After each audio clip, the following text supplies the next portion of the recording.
Good. Yes. Okay, welcome everyone. The ordinary meeting of the Buller District Council this afternoon, 25th of February, at the Clock Tower Chambers in Westport. Welcome to the public, staff, and of course the media back with us again. We have two public speakers today who will speak to the table, and we have one speaker who's asked for something to be read out. So we'll cover that third. So today we have a couple talking. We've got Debbie Deaker and Christine Carter from Little Wanganui. So Debbie, if you'd like to. Christine will. Okay, head off. 5 minutes, Christine. Thank you.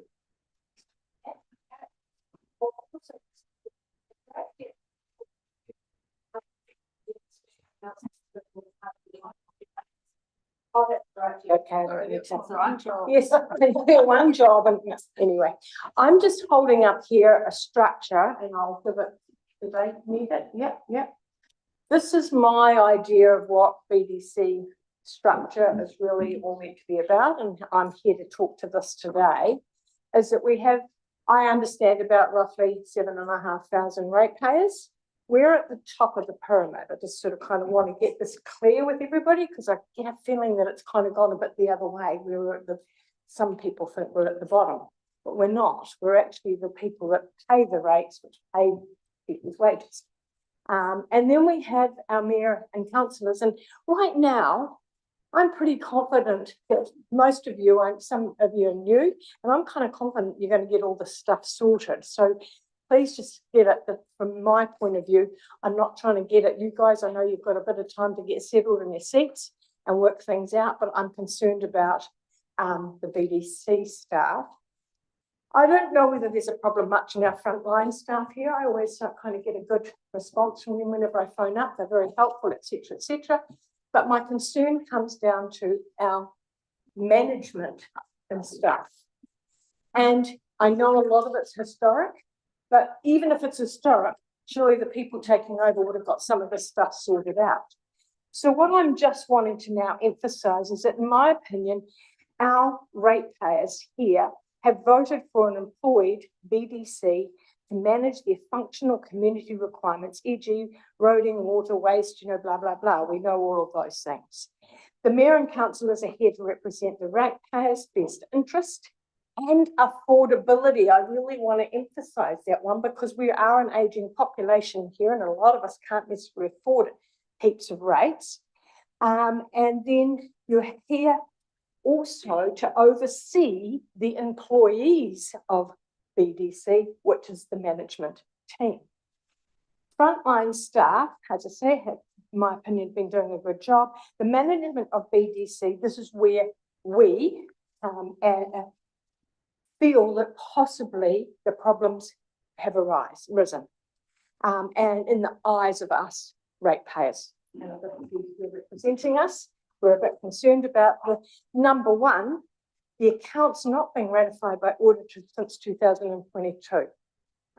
It is shocking, in my opinion. And in fact, I'm even wondering why the hell all of us ratepayers have been paying these increased rates for the last few years. We should have been just paying what we received as a rate demand back in 2021, because that's the only accounts that have been ratified.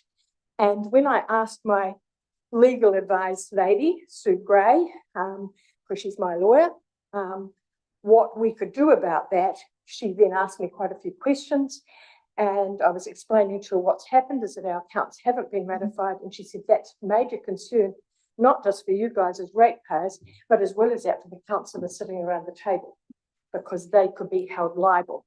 And if you're interested in me, I can read out some of the things from the Act that make you liable if you ratify these accounts. So that is what we're questioning, is also the outrage. So number two is the outrageous borrowing for only 7,500 people, having now what I understand a $45 million debt. Have I got that correct? roughly, yes, that's- and now you want to creep it up to 60,000 as well. Oh my shit, God, that is really scary. Sorry, for the language, but it is. And so we're questioning what has been going on in the past for those accounts not to be ratified. Are we talking about corruption here? Are we talking about sheer incompetence? And to have encountered such a serious problem as these auditors have not been prepared to ratify the books, we want to know why. And so for that reason, we know that in the past, our personal experience as ratepayers, the past history of our previous mayor and staff, they didn't ever listen to us. In fact, we even got the feeling that they kind of thought we were a pain in the ass, but they still had to come to these meetings because it ticks the box. And so they would do that. Rosalie in our area has been amazing. She gives us as much information as she can. And I know she's fought our case in many of these meetings and used to drive the past guys to distraction with that. In fact, I even asked for an apology from a certain gentleman for how she was treated. And I got her closed arms on that one. I didn't think that was very appropriate. Christine. Anyway, yeah, I'm just about finished. Okay. And so what I'm asking today is, I don't want you voting for these audits to just be brushed under the table and done in a hurry. As a ratepayer, I want to actually see these accounts as well. And if we don't get to see these accounts and it's kind of rushed under, I will be launching a campaign with all of the ratepayers in our district to go back to paying 2021 rates. And I've got a feeling a lot of the ratepayers will be kind of happy with that idea. So what I'm asking you guys, it's a bit of a threat, I know, but what I'm asking you is to really consider your own personal liability, but the liability for us if these accounts get ratified before we've really done a proper dig into what's been going on. Thank you, Christine. Anybody got any questions for Christine? Linda. Hi, Christine, thank you. Just when you say that you want to see the accounts, are you meaning seeing what's in our agenda today, that in your report, or seeing extra information?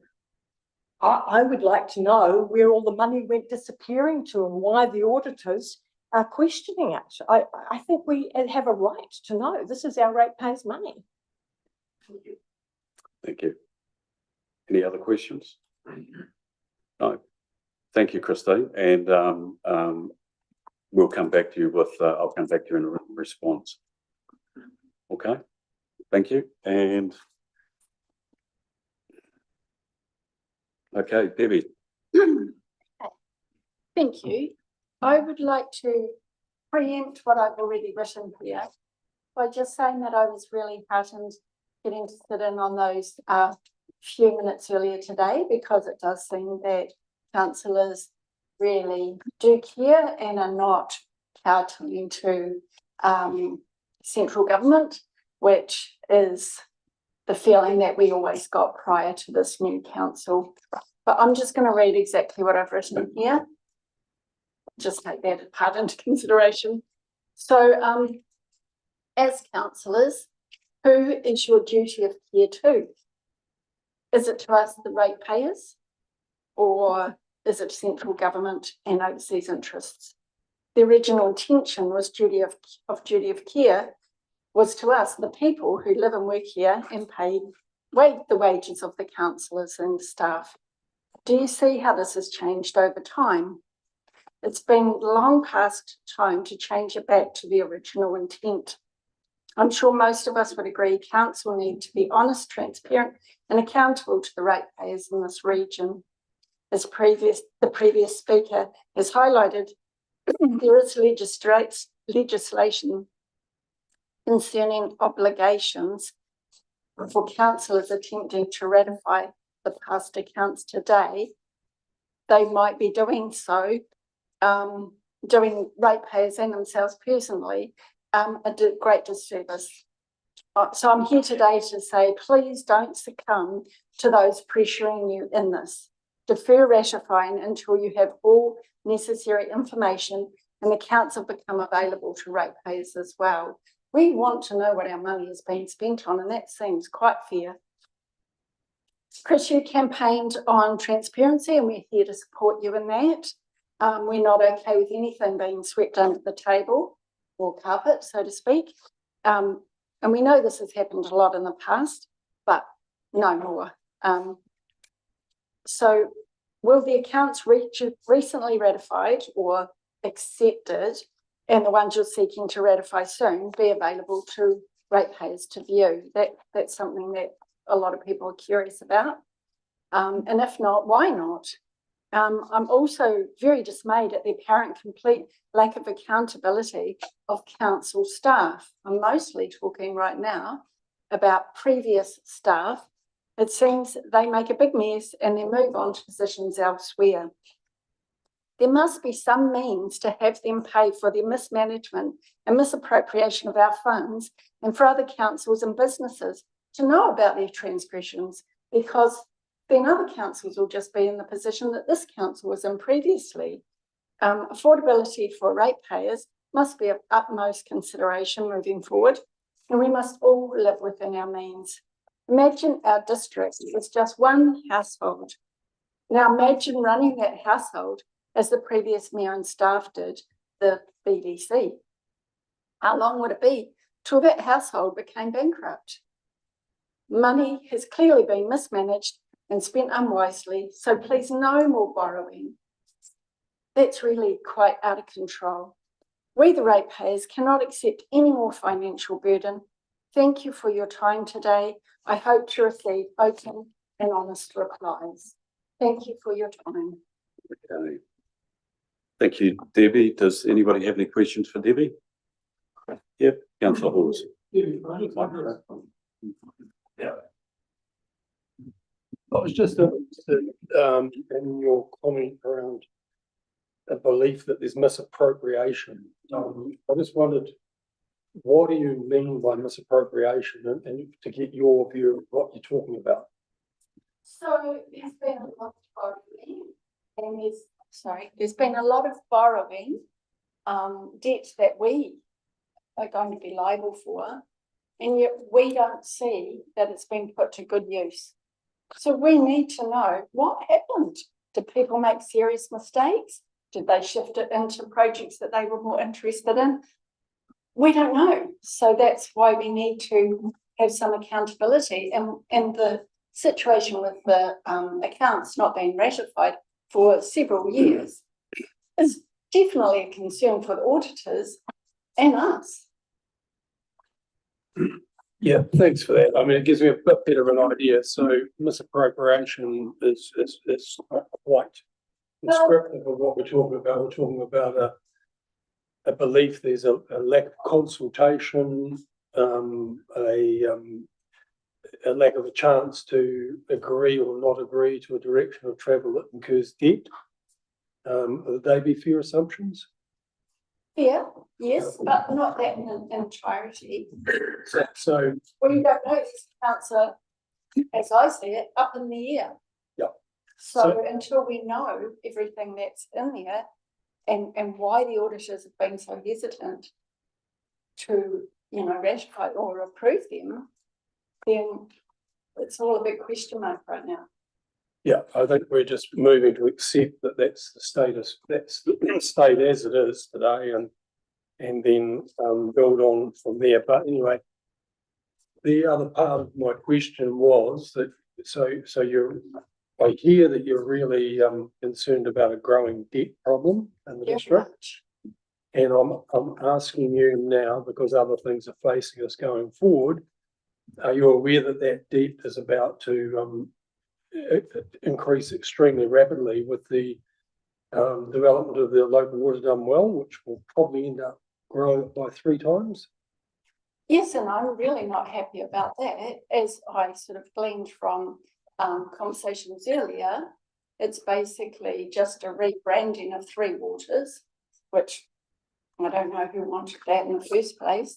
And I am concerned, and I have, where I live, we have our own water. We have 2 sources for that water. None of it involves anyone other than ourselves. And am I going to be expected to pay a massive amount of increase as well? Because right now, we get our road looked after. And as far as I can see, that's the limit of what we personally use for the rates that we pay. We came in 2016, our rates were $800 and something a year. 3 or 4 years later, they were $1,200. Now they're double that. And if they're going to rise again, I mean, we're not an endless money supply. Thanks, Debbie. Does anybody else have any questions? Councillor Turner. Yeah, I think there's a bit of a misconception now around the difference between Local Water Done Well and Three Waters. Three Waters would have been a real significant benefit to our district. It would have removed the liabilities, the water liabilities from our books. So under and you know, we all accept that we live in a democracy. It was a major election issue and there was a change of government. Excuse me, Ray, do you have a question? No, a comment. I just will finish. Okay. Under that new policy, though, we are left with a massive liability. Very Local Water Done Well. So there is a significant difference, and I think that needs to be borne in mind. So, Thank you, Ray. Councillor Reynolds. You talk about mismanagement and affordability, duty of care. When council runs a consultation, it costs a lot of money to run a consultation. When you look at that consultation and the council's giving you 2 options and no way of expressing what you want, and you've got 2 unacceptable options, is that what you mean by a waste of money, mismanagement? Oh, yes, that is a good example. Yeah. Can I just come back to what you said, Ray? So it's going to be a significant burden for the council and our district, the water thing. Is there any way that you can just go back to central government and refuse? Because the voice of the people, if we in fact do live in a democracy, should count for quite a lot. So if we can get some kind of mandate, to use a word, that the general consensus of this area is that we don't want that maybe we take personal responsibility.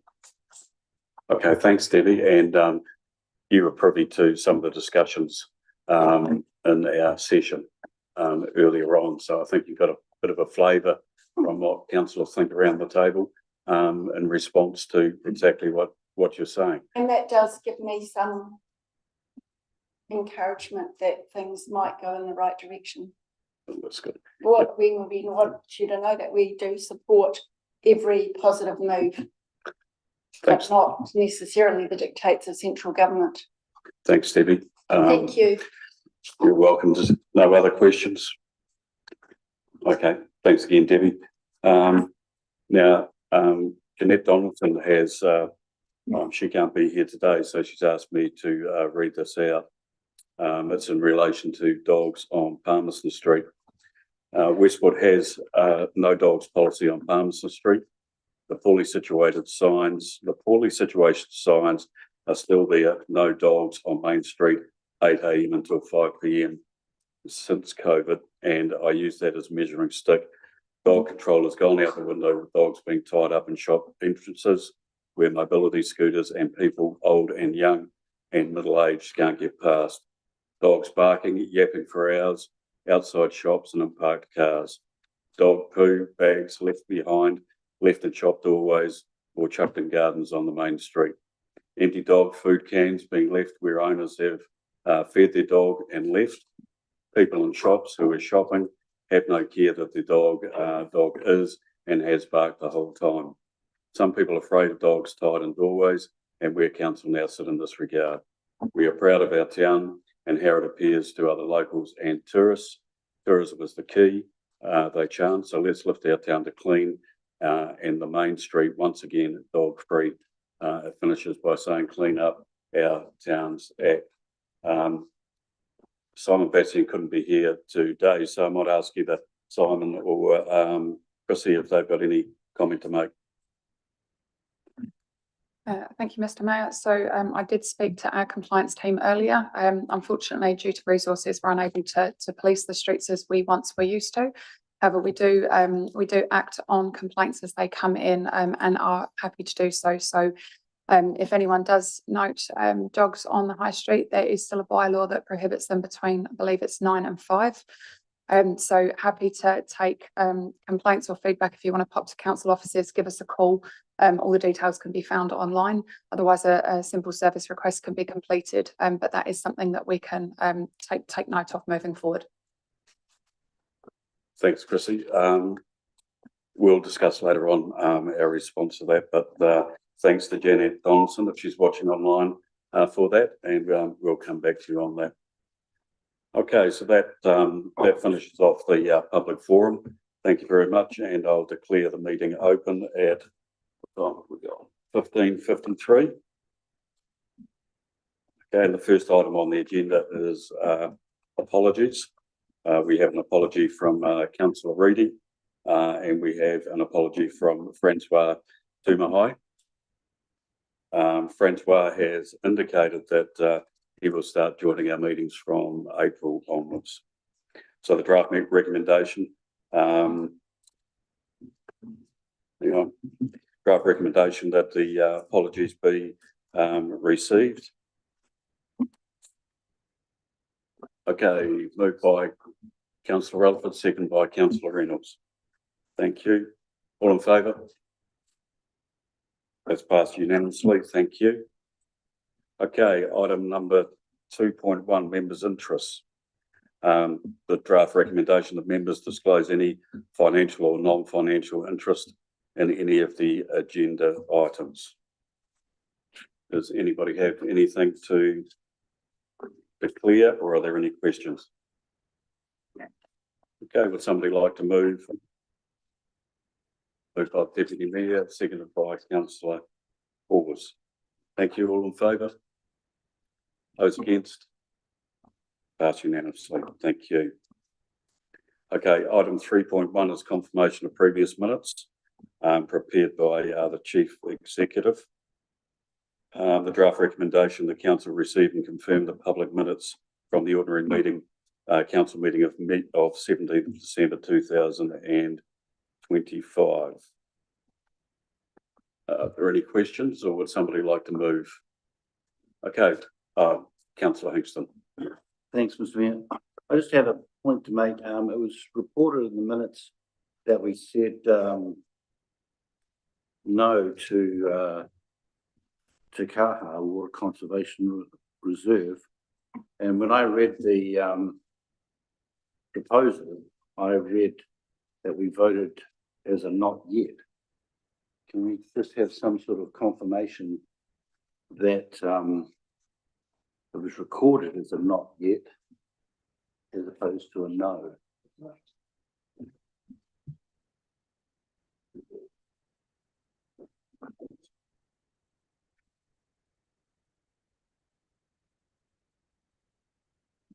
My memory is that it was a no, not yet, but I will check the council paper and get back to the governance No, secretary. not yet. That was my memory. I think what's recorded here in the minutes is the actual resolution that council adopted at the time. So there was that nuance around the no, not yet, but the resolution as recorded in the minutes is correct, I would say. But yeah. Yes, there was no change to the resolution. All right. Okay, any other questions? Okay, the draft recommendation the council received and confirmed the public minutes from ordinary council meeting 17th December 2025. Okay, moved by Councillor Hawes. We have a seconder.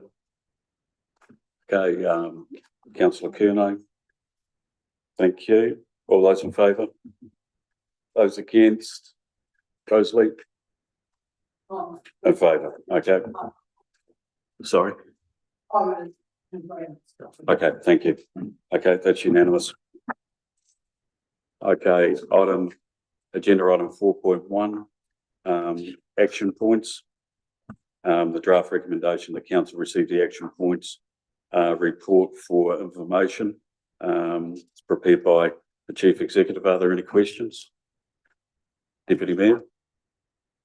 I just want an update on the reserve management plan and when we can expect to see the drafts. Yeah, I can answer that one. Thank you, councillor Barry, being here. The draft RMP is now sitting with, Chrissy and Anthony. And I expect we'll be bringing that to council next month for prior adoption to, before it goes out to public consultation for 2 months. Thank you, Brent. Any other questions? Okay, the recommendation, the council received the action points report for information. Do I have a mover? Moved by Deputy Mayor. Seconded by councillor O'Keefe. Thank you. All those in favour? Those against? That's passed unanimously. Thank you. Okay. Next item on the agenda, 5.1, is the debt management report as of the 31st of December, 2005. Are there any questions arising from that? Councillor Sampson. Page 37, we've got, beg your pardon, it's the next agenda item. Okay, that's fine. No other questions? Deputy Mayor. I just had a question around the abandoned land. The rates, value of rates outstanding on abandoned land. I just wanted to know what is the process for the tender project and the timeline around it? Okay. Who can answer that one? Yeah, I think the land process is quite drawn out because we do have to go out and advertise that we've got land, and it's to give potentially somebody the chance to come forward and say it's mine. So we do have to go through a process which is documented. It's a legal process. The land will go out to tender eventually, and after sale we only recuperate the outstanding rates and the cost of sale. So if there's anything left, that goes to public trust. So we don't have a timeline, Lucy, that's what you're saying, that it's... We're just talking about now getting that process started, but it can take, it'll be months before it goes through that process. Thank you. Thanks, Leslie. Councillor Reynolds. We are on that finance report, aren't we? We're on, debt management 5.1. Yeah, just an observation. So the councillors that have it in front of them on page 32, you have a graph. Okay, you have a graph. I like graphs. I use graphs. I can understand graphs. But there's two slopes there. And there's one between 2014 to 2022, which shows that debt has been Question, constant. Does everyone take note that over the last 3 years, there's a huge increase in debt? Something happening in the last 3 years that's gone wrong for it to increase so much in that last 3 years. Just an observation. Thank you, Paul. Leslie, would you have any comment to make on that? Over the last 3 years, really, since COVID took effect. Yeah. Yes, rates have increased, costs have increased. We do have people on a lot of payment plans now, and that tends to skew those figures as well. Okay, thanks, Leslie. Deputy Mayor. Can I just ask a question? This report that we got, okay, and this is part of that finance, it's not, this is finance report, not the first one. the next one. Is it? Financial performance report, the third finance report, 5.3. That's what that is. Okay, so, okay, all right then, thank you. Okay, are there any other questions? Okay, thank you.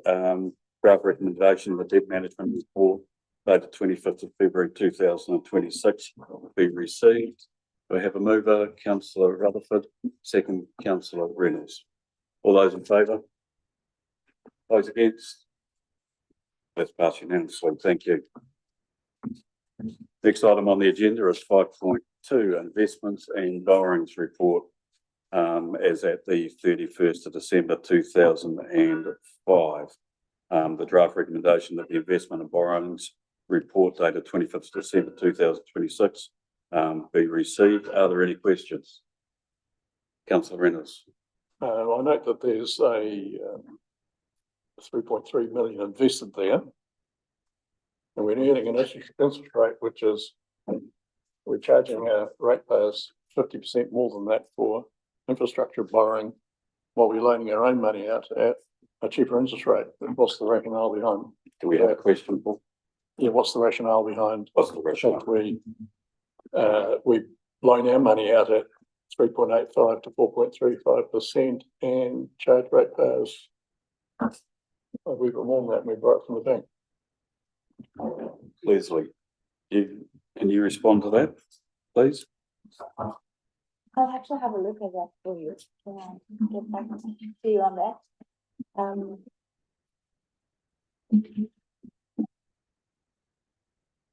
Where exactly are you? Oh, sorry, it's just the total term investments are recorded at 3.3 million, which was on page 37.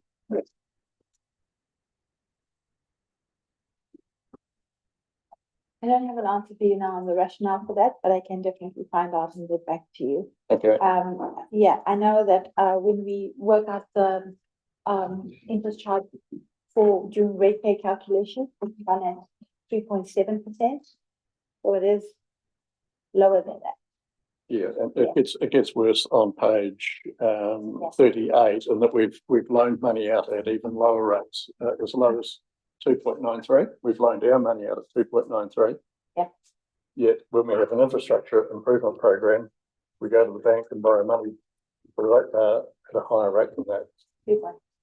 I want to know the rationale behind it. Okay. Thank you.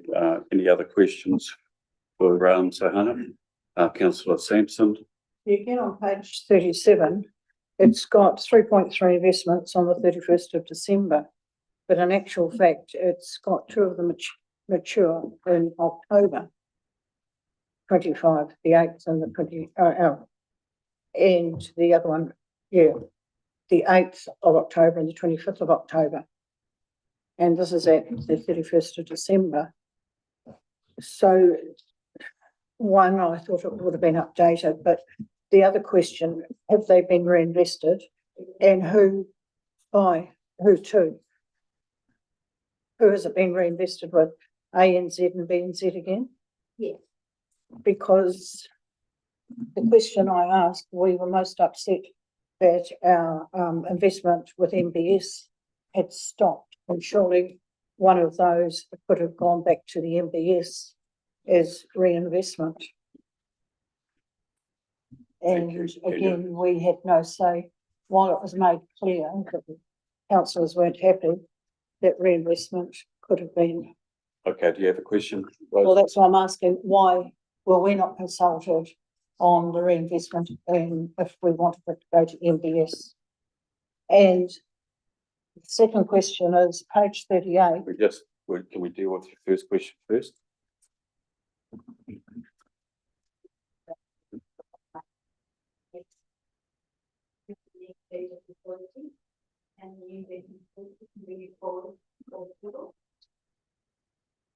Okay. Yeah. Page 38, number 14, we've got the suspensory loan from BWC. It's been treated as a grant because conditions of suspensory loan was to be accounted for. So why has it gone as a grant? A loan is a loan, and I understand what a suspensory loan is, but why did it not just go in a loan at this stage? At this stage, we are actually sorry. At this stage, we're on track to meet all the conditions of the contract that we have with them. So it will most likely turn into a grant. So that is why we recognize, and that's been the practice in the past as well. And I think that is normal. Unless we can confirm, that is just normal practice that we recognize. Normal practice. Thank you. Thank you. Councillor Reynolds. Again, it's just relating to the loans for the stormwater wastewater separation, where I've detected that the percentage being charged to ratepayers is the full amount, and it's been drawn down by tenths. So the question is the stormwater targeted rate for that separation ring fenced through a restricted reserve? And can you show council if there are imbalanced movements during the year and closing balance for that reserve, so that we can see that what those people pay into that targeted rate stays in there? So as I confirmed to you in the earlier discussion that we had, I will get back to you on the details of that. Because there was nothing in the 25-26 year, and that in the LTP, again, I would have to just investigate as to what the calculation was around that particular rate, but I will give you that answer. It covers this question as well. Thank you. Thank you. Any other questions? Okay. The draft recommendation that the investment and borrowings report dated 25th of February 2026 be received. Do I have a mover for that? Councillor Reynolds, seconder. Councillor Rutherford, all those in favour? Those against? Thank you, that's passed unanimously. Sorry, how did councillor Sampson vote? No, sorry. I was for. Four. Okay, the next one, agenda item 5.3, financial performance report to the 31st of December 2025. The recommendation being that the financial performance report dated 25th of February 2026 be received. Do we have any questions? Deputy Mayor. Oh, sorry, I've left myself on. This is a question, I think, for Sahana. Sahana, in this report here, we have support services is budgeted at 399,000, and yet the actual was 1.15 million. What is the difference? Why is it such a huge overrun? Thank you.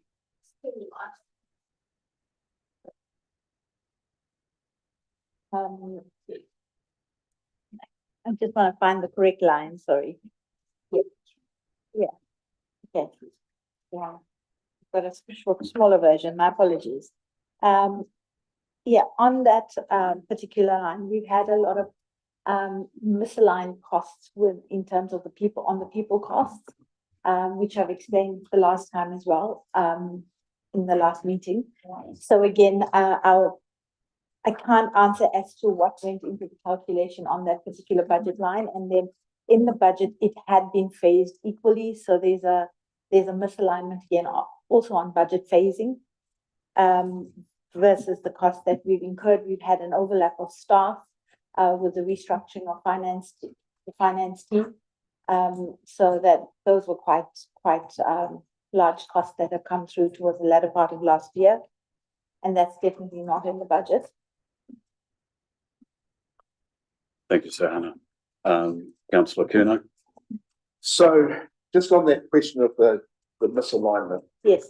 So we find that there was significant unexpected over-expenditure in support services. But shouldn't there be a contra to that where there was significant under-expenditure somewhere else if it was just a miscoding? No, it wasn't just a miscoding on you. Sorry, I may have used the wrong word when I said misaligned. Yeah, misaligned. I'm not too sure. So we've had a budget that's gone in, and I'm not too sure what the calculation of that budgeted number was and what made up that budgeted number. But the actuals were definitely higher than budget, and it included for actual costs. So this was the actual staff that we've had. Added to that is that we have had an overlap of staff because the turnover within finance. So at some points we had the outgoing accountant and the incoming accountant, or an outgoing manager and the incoming manager. So that's overlapped. We also have included in that number is we've got, which we should have accounted for in the previous year, was the our audit fees for 22-23 are recorded in this number. So we've not recorded it in the correct period. Yeah. Thank you. Deputy Mayor. So just to clarify, support services, is that salaries for all staff. Is that included in that, or is it just some salary? It's the majority of all the staff. So, yeah, it's the majority of the staff. Okay. Yeah. Okay, thank you. Councillor Sampson? Oh, I was going to ask the same, was support, services salaries, but it's salaries as well as fees. But what you were saying is just overlap, but it's a phenomenal figure, $815,000 as an overlap, and well, between audit fees and that, it's just. Thanks, Ridley. We've had about 120 odd thousand of audit fees, and that was just recording of the expense in the wrong period. We've had a significant, we've had some payments made with the outgoing GM for corporate services. That's included in that. That's a fairly large number as well. And again, we've had over budgeted expenses on salaries. Okay, thank you, Sohana. Just to remind the councillors, this is question time. Okay, Councillor Hingston. Thank you, Mr. Mayor. I'm just looking at the operational revenue for the Westport Harbour and then the operational expenditure for the Westport Harbour. Is it correct that we budgeted to earn an extra $1.35 million that we didn't earn in the year to date, and we spent an extra 791,000, 92,000? Yes, we didn't so on the harbour, we have not realized the budgeted revenue for the dredge. As you know, the dredge hasn't been really very operative recently. And the only contracts we've actually done with the dredge are as part of the Riftport project that's underway, and that's just 12 days of dredging. And we've done a very small project in Wanganui, I think it was, and that's it. Everything else hasn't actually materialized as budgeted. So I correct in stating that the dredge primarily is responsible for a $2 million deficit in our budget with lost earnings or underperforming earnings and cost over. So you've got this figure here. Yes. We earned 1.3 million-ish less than we projected. Yep. And we spent 792,000 more than we projected. Is that right? Or is that less? No, we spent less. Less. Sorry. Yes, less. And the spending less is also a timing issue because the contract was done later. So a lot of that project has been referred out to the latter part of this year, and it will go into next year. Okay. So that's just a timing issue on that. So then, sorry for my maths. No problem. At a substandard level at the moment. So that means then that we've overspent in the region of $650,000. Is that correct? No, if you're looking at that line, Yeah. we've underspent. Yes, we've underspent there, but we under-earned there. We under-earned. We haven't overspent, we've under-earned. Under-earned. Yes, yes. You are correct. I've just got a question around that, and then we'll go to Councillor Reynolds. So this was obviously before your time, so you might not be able to answer the question, but in terms of the under-earn, can you put your finger on what that under-earn not amounted to, but what the reason for it was? Yes, I'll bring up the speed now. Just give me a second, please.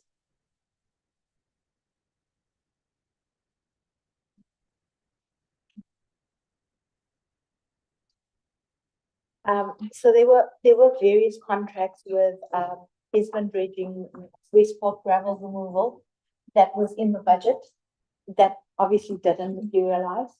And I think there was a barge, a big correction, there was a barge that was damaged that has still not been fixed. So the work relating to that has also not happened. Yeah, and there was a significant amount of some other income that just didn't materialize. That wasn't tied into a specific contract. Yeah. Okay, so with the dredge, that's in relation to the dredge Yes. rather than the port. So in the budget, I guess, between now and the end of the year, there'll be another sum of money that has been budgeted for revenue from the dredging for the barge. Correct? I think I'm technically incapable of answering. Okay, this no, question that's now. Yeah, fine. I think you'll probably find there's an amount of money budgeted going forward as revenue being received by the dredge for dredging for the barge that is now not going to come. Does that sound about right? I know there's going to be work that the dredge is going to undertake as part of the port Of the, project. So it's the 18 days of that contract. yep, So there's still 18 more days worth of dredging, okay. but that's been in the plan and it was for the dredge. So that will definitely happen. Thank you. Councillor Reynolds and then Councillor Elephant. Our management fees charged on the port the same as they are for infrastructure projects, and by that I mean when a loan's taken out, 10% it goes straight to council officers' admission or whatever, and then there's management fees on top of that again, which I've calculated in infrastructure, it takes it up to over 50%, and the infrastructure is back to council. Management fees charged on those same basis to the. Yes, so if I'm answering the question correctly, so then all its overhead charges are allocated to the port activities and the dredge activities on the same basis. It is allocated to other activities within council. So they do share a portion of those overheads. On the same basis. So when they bought, say, a bell pump for $500,000. Yes. The council would charge another 50,000 on top of that to take into their revenue. I'm not aware of the 50 that you told me. So they bought the bell pumps for 315,000. That entire capital cost was absorbed by the dredge. There was no add-on on top of that. It was actual costs that were paid. Okay. Yeah. Okay, thank you, Councillor Rutherford. Yeah, thanks. So, look, I know, and if I'm not mistaken, that this report reflects the situation as of the end of December. We're now on the 25th of February, almost 2 months further on. So at December, the projected full-year variance full year is simply a copy of the variance year to date of December. At what point can we expect to get some predictions that are more accurately going to reflect the position we're actually going to be in at year end? On note 6 of the report, I have noted that at the last RAP there was a request for the fact that we have forecasts. For this one, we've had to do a very mathematical calculation and carry that mathematical calculation through. And at the last RAP, we've updated to say that, you know, we were busy with the annual reports. It's a very big task to get into the process of sitting with budget managers, because it's not a question of just simply forecasting. You have to literally sit with each budget manager and understand, well, where are you going to end the year on, and update that monthly. That is a process that we are aspiring to get to, but it's not a quick process. So you will get it just as much as we want it done. We are really trying, but unfortunately, for a few times you're going to see this. Yeah, look, I guess my point is that we're going to ratify something, except something that we know is screamingly out of date and probably not at all the picture that we're, as we sit at this table, and that concerns me. Yeah, thanks, Councillor. And I think, you know, that's typical, I guess, of what we've inherited in the discussions that we've been having earlier on today as well, and an acknowledgement that they need to be fixed ASAP, if not urgently, and that Leslie and the team are working on that as quickly as they can. But your point is well taken. Are there any other questions? No? Okay, so the draft recommendation of the financial performance report dated 25th of February 2026 being received. Do I have somebody to move that? Deputy Mayor, seconded. Councillor Hingston, all those in favour? Sorry. Discussion? Yep, okay. Any discussion? Councillor Webb. I guess for me, it's very concerning receiving, like, obviously we just received this for the meeting. But, you know, it is a concern of mine, as Phil has just raised, that, you know, this isn't actually the accurate picture, that we're actually in, by the year end, you know, we're going to be in a much worse position. It really concerns me that we're seeing such big deficits of variances against the budgeted figures. Like, how are we allowing that to happen, that we've got a budget and we are overspending, like not living within our means? And I know that staff have brought up in the workshop earlier that they've found, you know, human errors, mistakes in there, but to see so much orange on the page is a real concern for me, and the fact that it's going to get worse. Yeah. Councillor, are you talking overall or anything specific? Well, overall, but definitely the support that staffing, you know, that's huge. And then we're looking at, you know, from the annual plan workshop today, we're looking, staring down the barrel of a 15, 16, 17 % potential rate rise. And this is what's driving it, you know, that we're not accurately budgeting and therefore we are overspending. And so I think, yeah, it's a huge concern of mine. I think, you know, my response to that is that if we take a look at the dredge situation, the port situation, what we're actually getting now is what last council were getting to in terms of reports well behind coming in, which is typical of the problem that we've got, that Leslie and her team are working to fix. There's no quick fix for it, unfortunately. There's a lot of work that needs to be done, but you know, I say again, it's typical of what was happening in the last council as well. Councillor Hingston. Yeah, thank you, Mr. Mayor. Yeah, I share the concerns about the overspends in the area, and I'd look to the CEO to give us some assurance that he's on top of it and that there's a mechanism in place for keeping people within budget as much as possible, and when they go over budget, you advise us. I mean, my focus is actually the lack of revenue we've been earning, and you know there's only two ways we solve the rates problem and the affordability issues: that we increase our revenue or we decrease our spending. And you know, I'm looking at the dredge, and that glares to me that we have to address that as a matter of priority. And I don't see not approving this budget, because I understand with all its limitations on the software, that's the best estimate they can produce to date, and I accept that. And that's with effect December 25, and we're working to address that. My hope is that we would address the issue that are costing us money and not earning us enough money as a priority. And I look to see that priority being quite clear there, which is the dredge, as opposed to some of the other issues that are raised. Thank you, Councillor. Simon, would you like to address that? I mean, the only comment I'd make through the chair is that yeah, we acknowledge that timely reporting is key.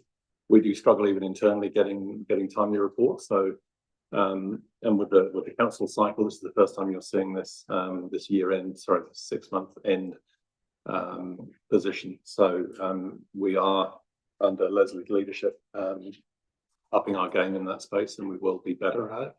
Because obviously we don't get timely reports, it's very hard to actually make any corrections because you don't know your position. Thank you, Simon. Deputy Mayor. I just want to refer back to our auditor's report about our financial system being clunky and outdated. We see here the cost of that, of not getting timely reports, and of the staff time that's gone into this. And so I guess while we're in public forum, I want to acknowledge the fact of the work that's gone into this, but also the time it's taken has been huge. And our ratepayers, when we're looking at a rates increase, also need to understand that we need to invest in our financial management systems, because we can't keep going on like this. This is costing us money time and time again. But if we do invest in it, we need to probably see some reduction in staff levels, because this is just not good enough. And it's not good enough for us as governance, but it's also, we're also ratepayers, And I think that I just want to say thanks to you guys who put this work, and I know it's been a huge workload, but we do need to look at a better system. This is too. Thank you. Any further discussion, councillor Reynolds? I won't be voting to accept it. There's no reflection on staff, but it's only put in front of me just a short while ago. And I haven't got time to give it justice. And I'm bumbling through questions that make it difficult for staff and acceptance, and staff are put in a position where they have to ask questions that aren't well thought out because we haven't had time to think them out. I don't think it's fair on staff or councillors to have it presented and then to adopt it shortly thereafter. So it needs to be a better way that we've got time to get it earlier, time to consider it, time to email staff and get a considered answer. That it would suit us all better. Point of order, Mr. Mayor. We all received this report at the same time. It came through in our agenda. This has just been printed out today to help us visually see it. We had it. We had it. Yeah, we had it. Yeah, my apologies for that. That was actually. Oh, okay. I thought I saw it in there. Okay, withdraw then. Okay. Okay, thank you. Is there any further discussion? Okay, we had a mover, I think it was the deputy mayor. That's correct. Okay, all those in favour? Those against? Okay. Are you against? Okay, so that's councillor Reynolds and councillor Webb against. Okay, thank you, Sahana. Good job.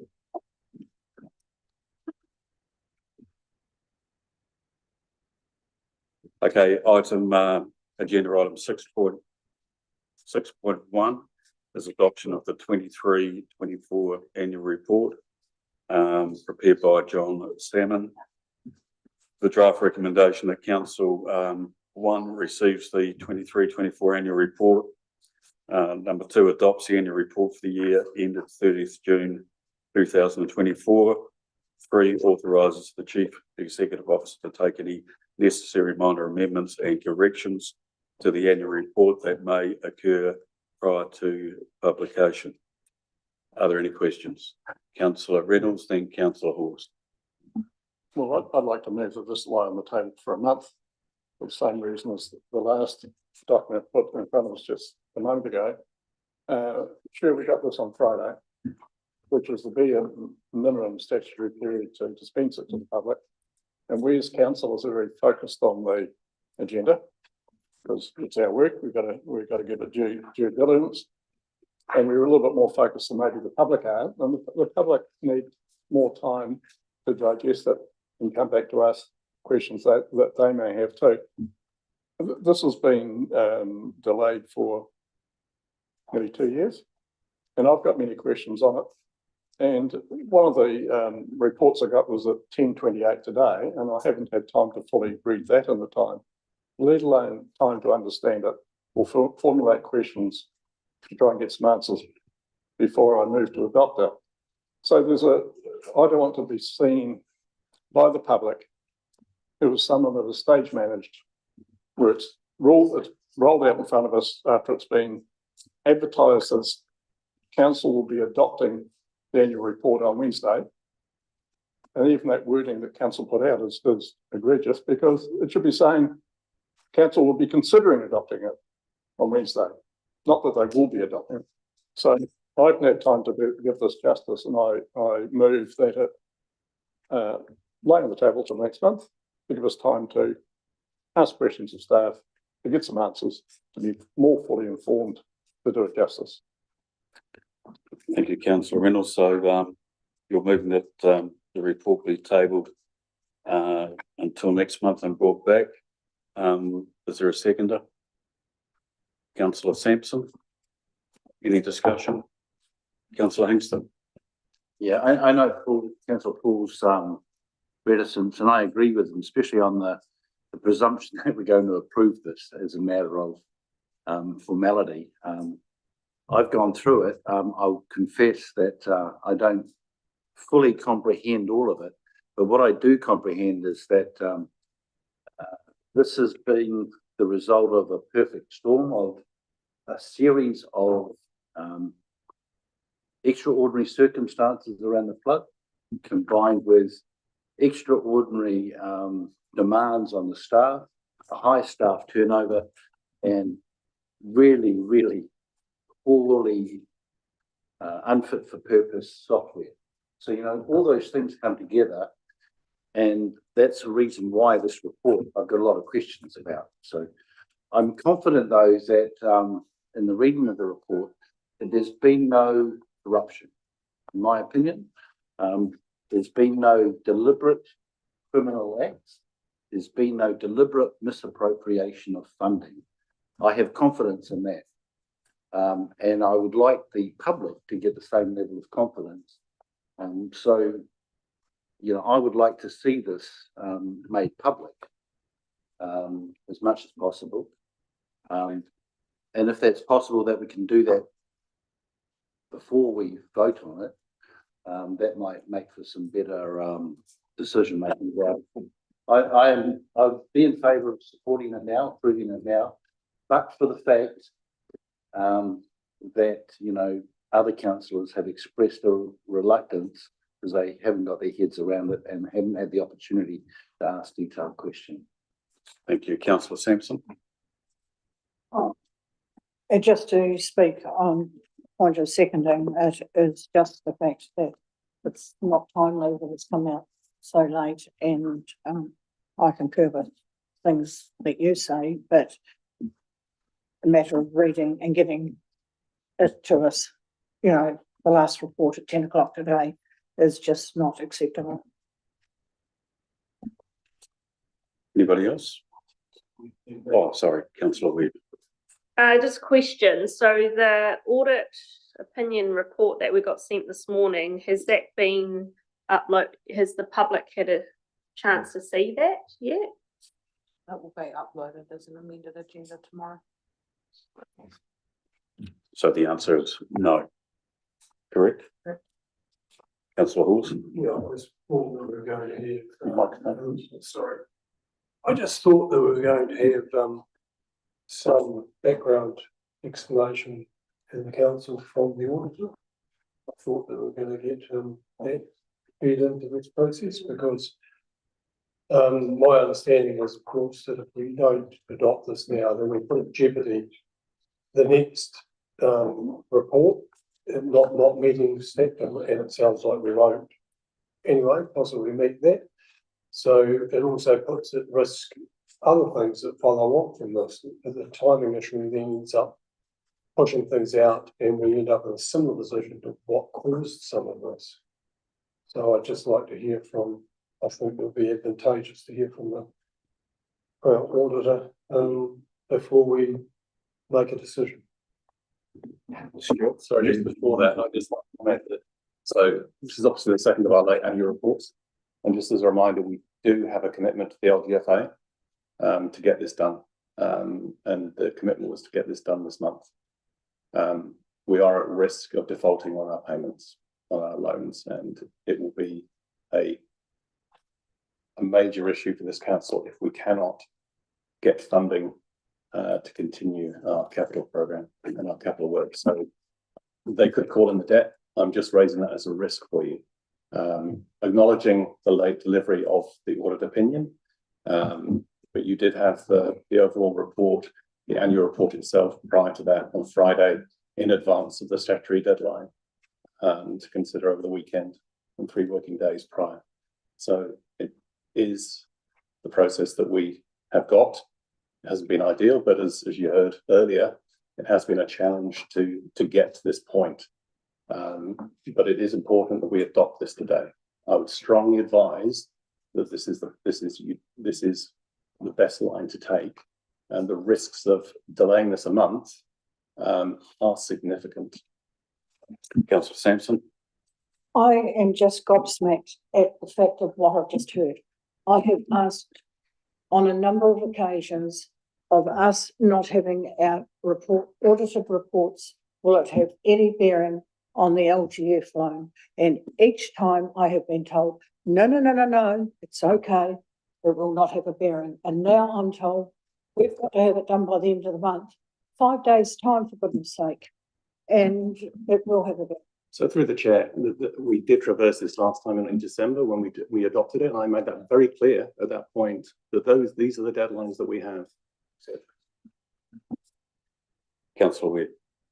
Just on that, so when you've got the options and the advantages and disadvantages, why doesn't it say there, I know it says legal non-compliance, but why is it not like highlighted there, like the risk if we didn't adopt it today, like bold, you know, that like that's a concern that wasn't when reading the documents and that, and you're thinking about it, that's not loud and clear for councillors to read. So apologies, it wasn't clear this time. In the previous report, I was just rereading it actually just prior to the start of the meeting. We made that really clear that the first report that we did, the 23 one, was ongoing statutory non-compliance and the risk around LGFA funding. And we did talk to that in the meeting. But with this one, apologies if it wasn't clear. But we are in this period where we've got this, obviously, this is the middle one. We are late on the third one as well. We do have to adopt that. And as we said before, that does put us in risk around our LGFA funding. And we had a very complimentary letter back, one of relief from LGFA saying, great, you've got the first one across the line. Look forward to seeing the next one in February. We're just on this track. So apology if it wasn't 100% clear. But the advice from staff to you today is that this is the most, although it's uncomfortable adopting a late report, this is the most, this is the less risk way moving forward. We'll take one from Deputy Mayor and then maybe ask Stuart to, and then Councillor Rutherford. I just want to reiterate that it was made very clear to us that we needed to adopt this report before the end of March. Stuart, when you give your explanation, it would be really good if you could explain what qualified means, which I imagine you're going to do. In the report last time that we adopted, what had a disclaimer. So we're not adopting reports or hiding anything. If you understand what a disclaimer is and what qualified means, then you understand that we are not trying to sweep stuff under the carpet. We're adopting the report as it has been audited. So if you... Thank you, Council. So should Council choose to adopt the annual report, I can report that we have effectively completed our audit, so that we have undertaken the procedures that we would be required to issue the opinion that we are happy to make available to the public. So the 30th of June 2023 audit report was a disclaimer opinion, and as discussed at the December meeting, that represents a challenge to come back from in terms of the uncertainty associated with the 30th of June 2023 financial statements. Because of that opinion and the potential impact that has on the reported income statement, so the P&L for the year to 30th of June 2024, we will be issuing a qualified opinion on elements of the 2024 annual report. The focus has been to work with management as they have sought to clarify their balance sheet position at 30th of June 24, so that a position of some certainty can be obtained for going forward. So we will issue a qualified opinion in relation to your income statement, cash flows, and these statements, movements in equity, and also the comparative information, but essentially not qualifying the statement of financial position or your service performance reporting for the year to 30th of June 24. Council has had to undertake quite a lot of investigation and review of the 30th of June 2024 position due to changes in staff management and processes that would normally be expected to take place at 30th of June 24 that didn't seem to take place, or at least were not captured and maintained. The preparation of the financial statements, or the version of the financial statements we were provided at the start of our audit in November last year was incomplete, and management have had to work back from that. that has included a significant investigation of a range of different positions that we have then sought to audit based on the evidence provided to us.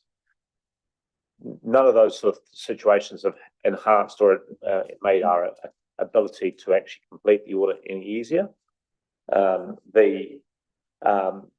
However, management have obtained valuations from Becker, so that has supported the position adopted by in regards to infrastructure assets, and we have progressively worked through other elements of your balance sheet in regards to positions such as revenue received in advance from grants, your debtor positions and your debt positions, those sort of things, to get comfortable with the positions adopted within these draft financial statements.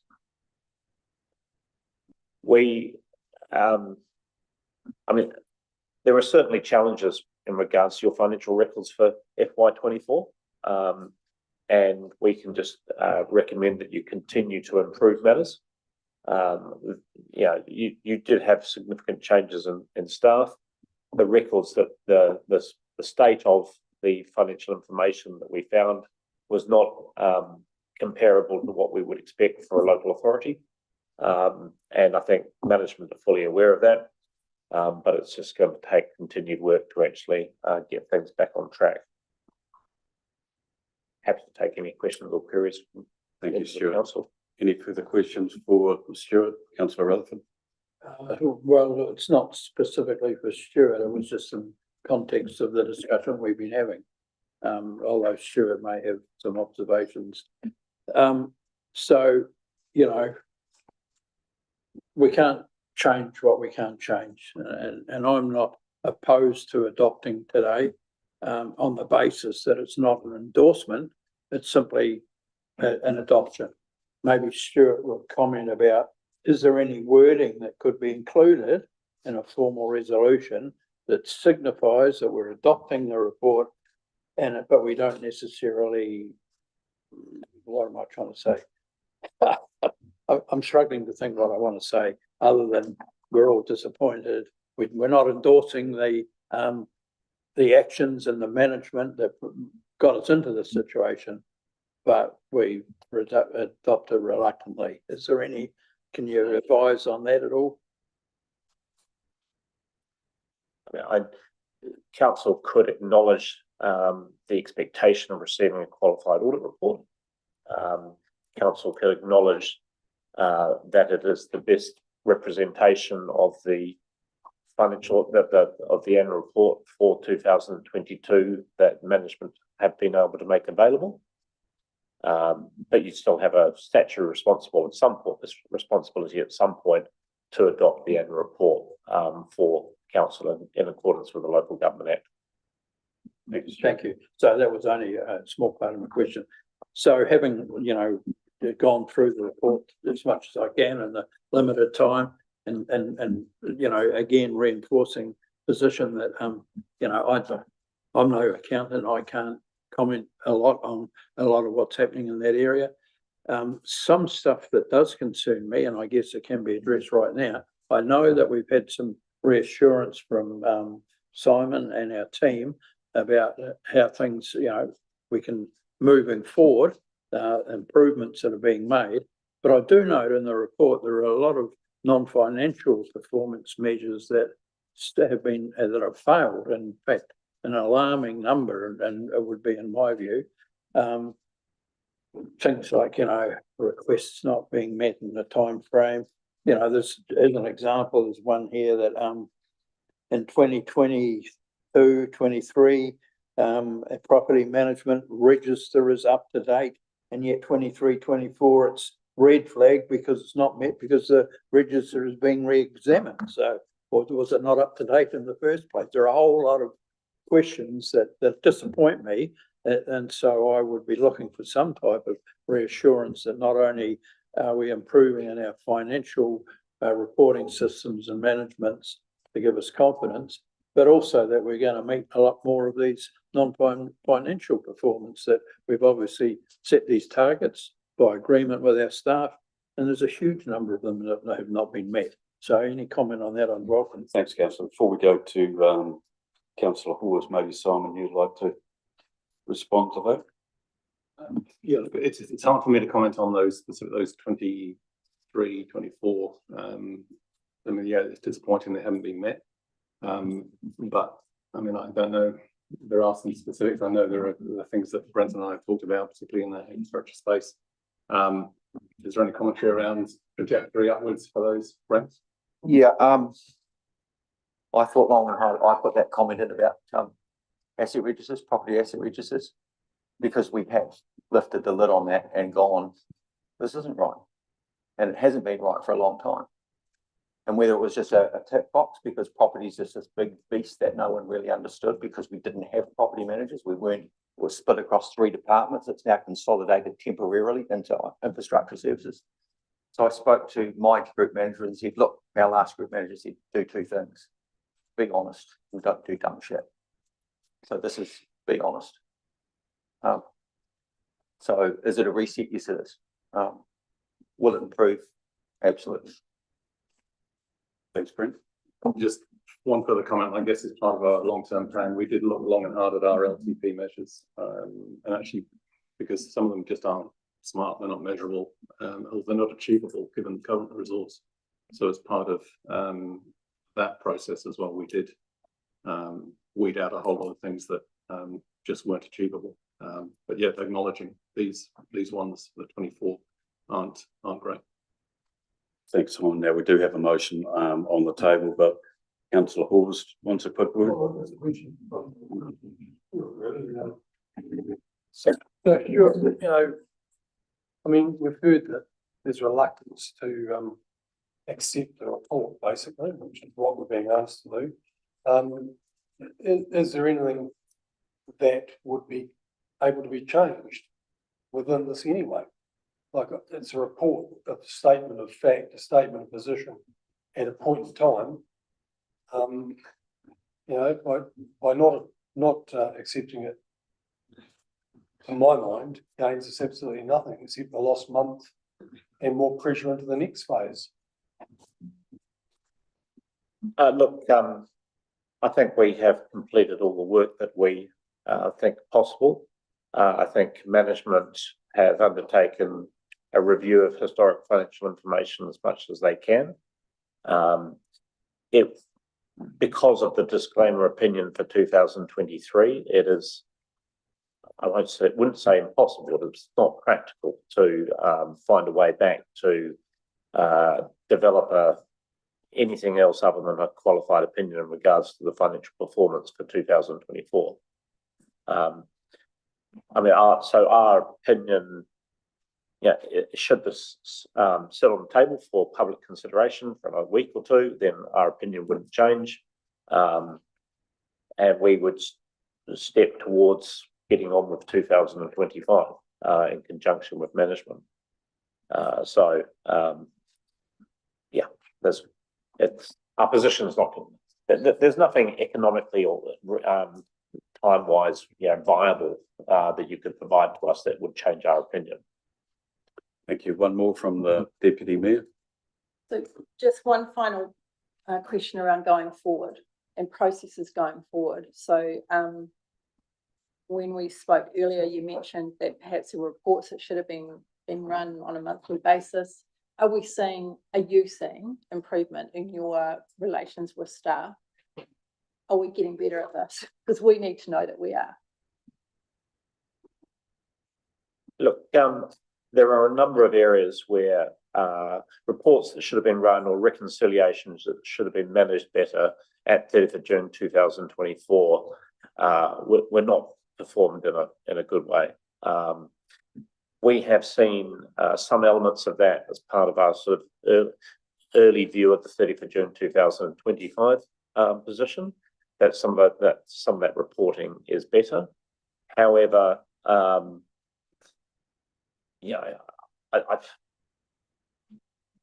we have worked positively with current management over the course of the last 3 to 4 months to basically get to as good a position as possible. So the attitude towards improvement is positive. I have not done enough work on 30th of June 2025 or the underlying records for 26 to be able to take a form of view on that. But the attitude is positive in the right direction. Stuart, I've got one question and then Councillor Hingston. You know, there's been talk about money going missing and not seeing what money's been spent on, et cetera. In terms of what you've done hasn't been a forensic audit, okay, to determine whether there in fact had been any fraud or money go missing or money spent on things that it shouldn't have been spent on. That's not something that you do, is it? We don't design our audit to identify fraud. We set a materiality in line with normal audit standards in terms of getting confidence in regards to the financial statements.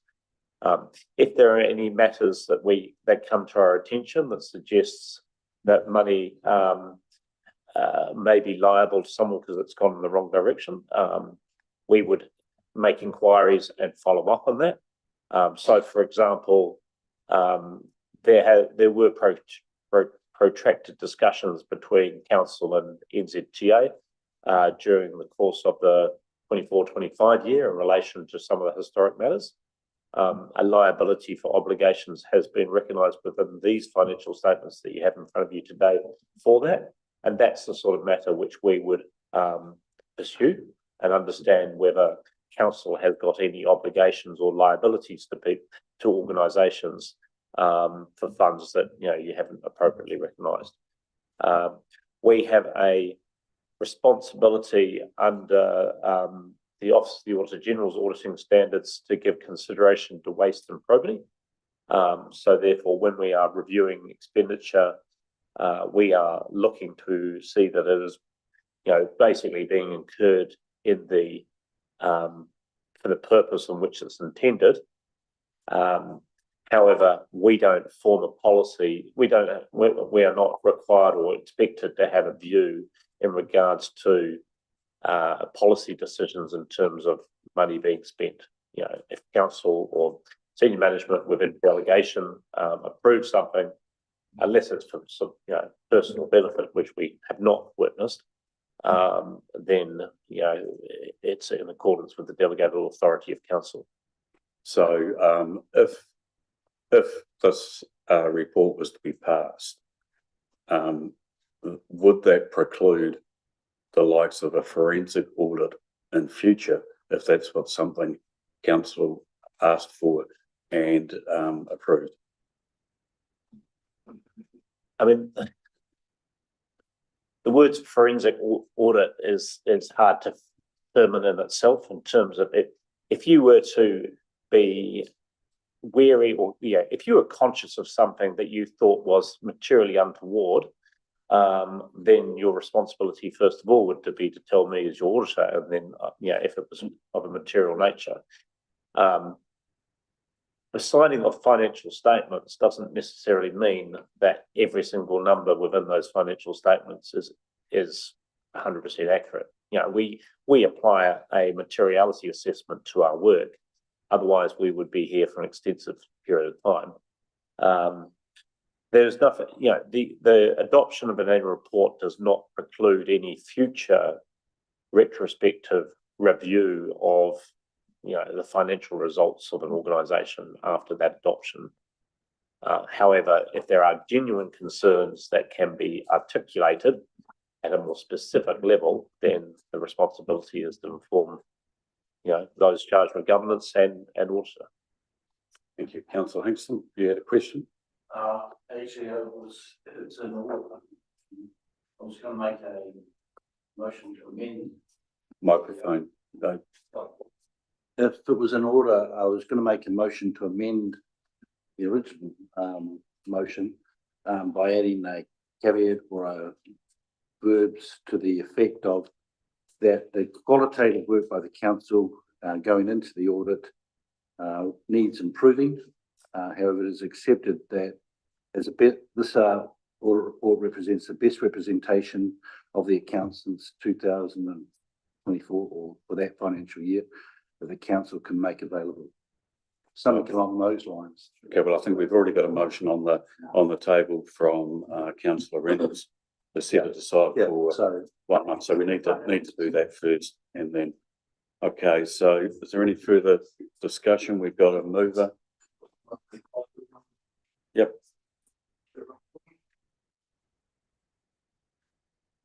I've heard the excuses, but my memory goes back to November, at our inaugural meeting where we were told, and for those new councillors amongst us, that we're going to be presented with 3 years of accounts at the December meeting. And then, of course, they got delayed a bit, but it was asked then, we don't really get this huge workload. Can we have the unaudited one so we at least get up to speed? We know they're unaudited, but at least let us do the beach work to come to an understanding of them. And when they're audited, then we'll see the differences. But at least it would have given us a preview to inform us, be able to make a quicker decision now. And that was denied us. Morally, I'm not going to vote for something that I don't understand. I'm sure that the time frame that we've all had, there's no one here that can say they have. And I'm also wary of the electors out there, the public, whose money we're spending. They need time to digest it too. So they have time to reflect their opinions back to us, that we can reflect back at this council table when we come to view it again in a month's time. So I would like the motion to go through to delay it a month. Thank you. Okay, so the motion's on the table, it's been seconded, and it's from councillor Reynolds that the report be tabled and brought back next month. So we'll take a vote. All those in favour?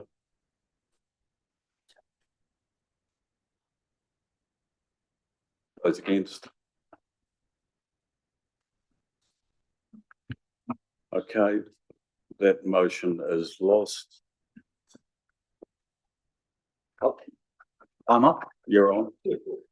Thanks. So I'd like just to make an amendment to the original motion to accept it, that it is accepted with those caveats, those words I put down, maybe even some words suggested by the auditor to the effect that the 24 audit is accepted, noting that there is more work, qualitative work required by council to improve the substance of the report.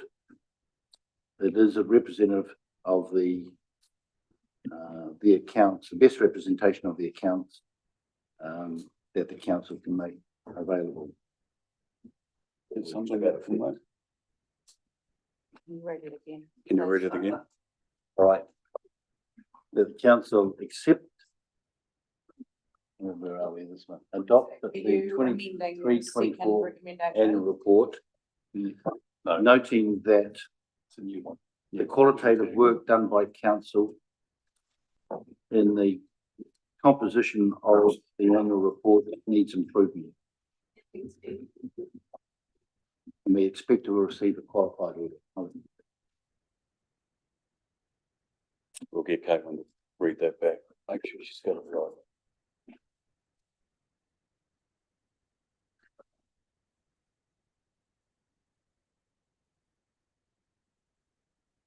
What's a new one? It's a new one. I think it Or should is be it- clean. I think we should, the adoption The resolution last should be last clean. motion was lost, so. Yeah, but we need to say adopt the annual report for the year, and that needs to be it.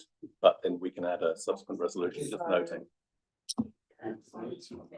So number 4.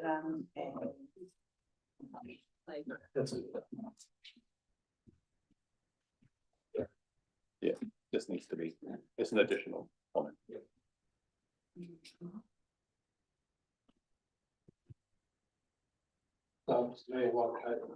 Yeah, sure.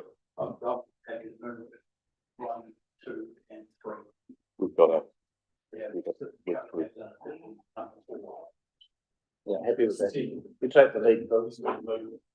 No, in addition, I've moved 1, 2, 3.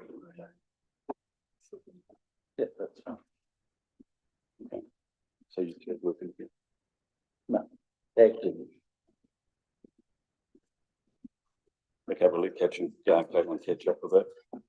From my point of view, bearing in mind that, at any time, there is evidence to suggest that, we should go back and have a forensic audit conducted, then that's something that we can treat separately.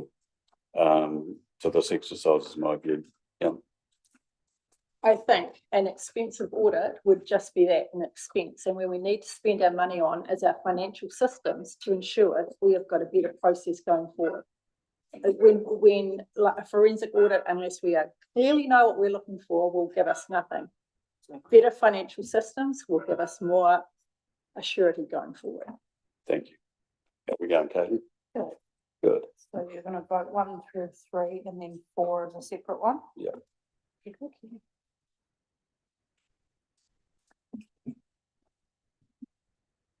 So, 4 reads, notes that the qualitative work completed by council and composition of the annual reports needs improving and council expects to receive a qualified audit opinion. That sound right? 4/23/24. 4/23. I would suggest, just make it really clear, just in case. Applies for next year as well. Okay, so we'll allocate that to councillor Hingston, seconded by councillor Rutherford. No. So councillor Hingston's doing number 4, Four. so we'll deal with number 4 first because Okay. that was proposed first. Okay, so we're looking for a seconder for councillor O'Keefe. Okay, is there any further discussion on that? Councillor Kerno? A question really, how do we define qualitative work? So this will be, so I'm just asking councillor Hingston to respond to this in his right of reply. What do we actually mean by qualitative work? That is, that's going to be work that's done retrospectively. What does it involve? What are the implications of that? Is my question. All right, well, really, to validate the figures, make sure they're accurate, for the future, more than that current report. So we're talking about going forward with as accurate as possible, foundation laid by this annual report, so that the subsequent annual reports can have that, can invoke and introduce the recommendations made through the auditor to the team. And thereby giving us more confidence in the figures that we're reading. Councillor Simpson. In all due respect, I think we've heard a number of times today that the figures have gone through, they're the best that we can get without rehashing them. And if we go back through them again, I think we saw a price tag there of 120,000 for an audit fee under our support services. And I think we've got what we've got to deal with it, and we don't need added cost. Yeah, sorry, to clarify, I was meaning for subsequent report, qualitative work of subsequent reports. Okay. Not this one. Councillor Kerno, you were going to speak? No. Okay. Well, I think you've invited me to speak. Okay. So have we not got ourselves into a confusing situation? Because I think, if I'm not mistaken, and we are talking about the new recommendation 4, is it not worded currently that it's specific to the 2023-24 annual report? Whereas, Dave, you are actually directing us to focus on something that happens beyond the 23-24 report. All right. To be clear, right, what I want to make sure of is that the lessons that we, the council, as councillors and the staff, have learned in compiling this report and subsequently having it audited with the disclaimers noted, that those disclaimers and those problems identified are going to be addressed in future audits. And we're just really responding to the disclaimers that the auditors have put on this report. Thank you, councillor Hawes. Yeah, and I think that's quite self-explanatory. What if you follow the 1, 2, 3, 4, and a good reason for making it number 4? I mean, we're number 1. receive the annual report for 23-24. Number two, adopts the annual report for the year 30th June 24. Authorises the chief executive to make any necessary or minor amendments to that. And 4, take the lessons learned and move forward, basically, and what they say, Councillor Hickson's saying. So that's how I read it. Happy to accept that as intended. Thank you. Councillor O'Keefe. Confused. We've gone 1, 2, 3, then we've stopped that, then we've gone back to 4. Wouldn't it be cleaner if Dave would be happier to pass 1, 2, 3 with the addition of 4? That's what we're doing. Yeah. Oh, is that what we're doing now? So I'm just confused. Yeah, that's okay. That's all right. Okay, so Caitlin, where are we at? So at the moment, we have a mover and a seconder for just recommendation 4, or are we moving them 1 through 4 in their entirety? Phil's moving 1 through 3. Yeah, why don't we deal with those first? Yes. Okay. That's straightforward. Right, yeah. Okay, so Right. you've moved. Okay, is there any further discussion on moving 1 through 3? Okay, thank you. All those in favour? Those against? Councillor Sampson, Councillor Reynolds. That's carried. No, it's just a recorded against. Okay, now we move on to the amendment number 4. If we can keep it succinct.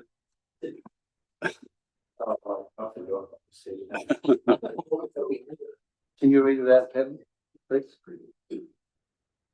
Notes that the qualitative work completed by council in the composition of the annual reports need improving, and council expects to receive a qualified audit opinion for 2023-2024.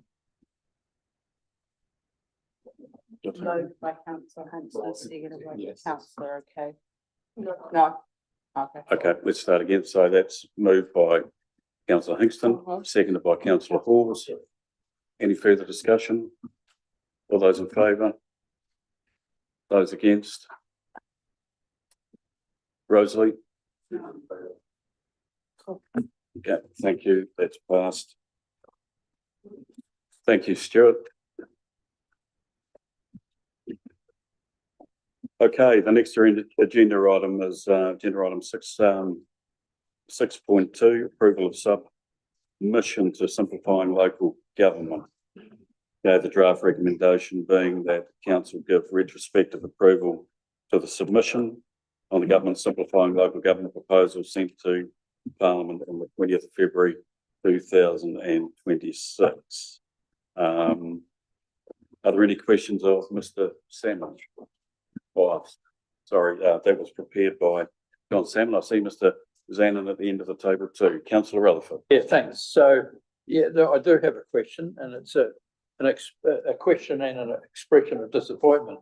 There was a considerable amount of work done by deputy, hardworking deputy, supported by Councillor Hawes, and there was some information circulated amongst councillors and included to staff prior to the actual time. I believe it was before the deadline, and yet it didn't get included in the submission process.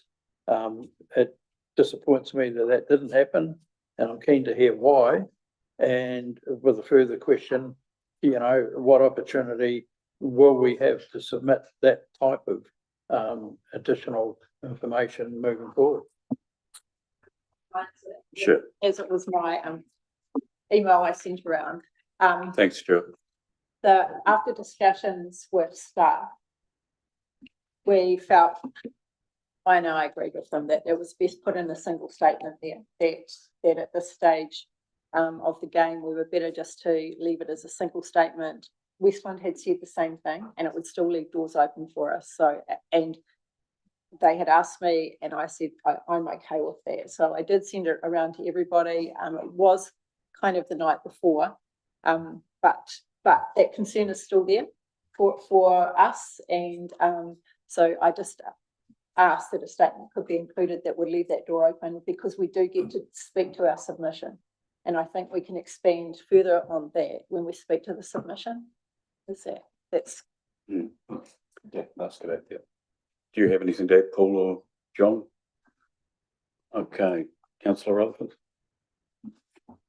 I know all that question's been answered, and I guess I did note that there's an opportunity to speak, but I just wondered why it couldn't have been just as an addendum to the submission. That would have seemed to me to be a harmless and possibly helpful thing to have done, but Yeah, well, I'll acknowledge it was well written. I took it down to one paragraph and then it ended up as one sentence, but I think that what's gone in there, from my opinion, is a placeholder. It's made the point, and it's part of a process. That was the first step in the process. Certainly not the last. So that's our first foot forward, let's say. Councillor Webb. Just a question around the submission and then I don't know if you call it a joint statement or letter sent out by Mayor Chairs and iwi. How does that directly impact our submission when our submission's saying one thing and then the joint, was it a statement or a submission that was sent out, kind of contradicts our position in our submission? Yeah, it was a statement. And so was that statement put out in the submission process as a submission, or just put out? No, Where did that statement go to? Wasn't a submission. No, it wasn't a submission.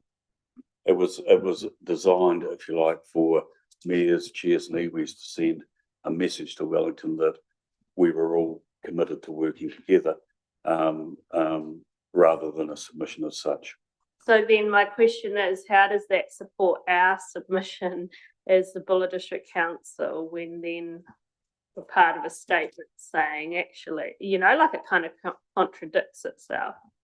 Yeah, I can understand why you might see it that way.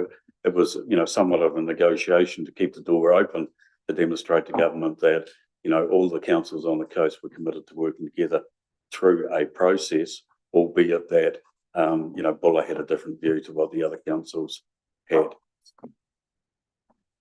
Councillor Curnow. Yeah, thanks for that explanation, Mr. Mayor. So, look, I'd like to thank the staff who put the work into the submission, and so it was an open, we are approving it retrospectively, but it was still, I think, a very robust process. So following on from what Councillor Webb was saying, the working together to develop options and consult on them, I hope that there is now an understanding within the Mayors, Chairs and iwi Forum that we have a way forward that involves Buller taking an independent path. We, of course, will support Grey and Westland and the path that they choose to take. And I think that we will all be much stronger for that. We have clearly established our position. We're respectful of their position. I hope that they are respectful of our position, and that, good relationships can be maintained. And we do present a united front to government, but it is a united front that states quite clearly that Buller has its own identity and will continue to have its own identity. Thank you for that. I'm not 100% sure on the process from here. Insofar as we have made a submission that came from a workshop, and that nothing has come back to the table for decision. And that should, I'm not saying it won't, but at some point, our final position will have to be, debated, discussed, and follow on from there. So again, Ray, I think it's just one step in the process, but I understand what you're saying. What I will say, and I think I said in my monthly report or somewhere, that yes, there's a lot of respect around the Mayor's, Chairs and iwi table for Buller's position. They're certainly not trying to rough us up and change our mind. They respect that, Buller is Buller. Deputy Mayor. This is a question really that I want to make sure that is that I'm putting to you actually as our representative on that we cannot afford this process. So my question to you is that, is the Mayor's Chairs and iwi very clear on that fact that we cannot afford to pay for any of this process? After our discussions this morning, we have no money, we have no staff time. So I just want to make sure, Chris, from your perspective, that has been made very clear in those meetings. I will make it clear again. I'm sure they're in the same position as what we are too, but I will do that. And before Councillor Hawes jumps across the table, because I've missed him twice, we'll go to Councillor Hawes. That's all right. I think people have to have their say, and I don't care what order it's in. Look, my concern, and I'll state it clearly now, and I know we're in a public meeting, so this is a public expression of my view. And I think that we should have probably gone with the statement that we had, which has now been condensed down to a very small possible talking point.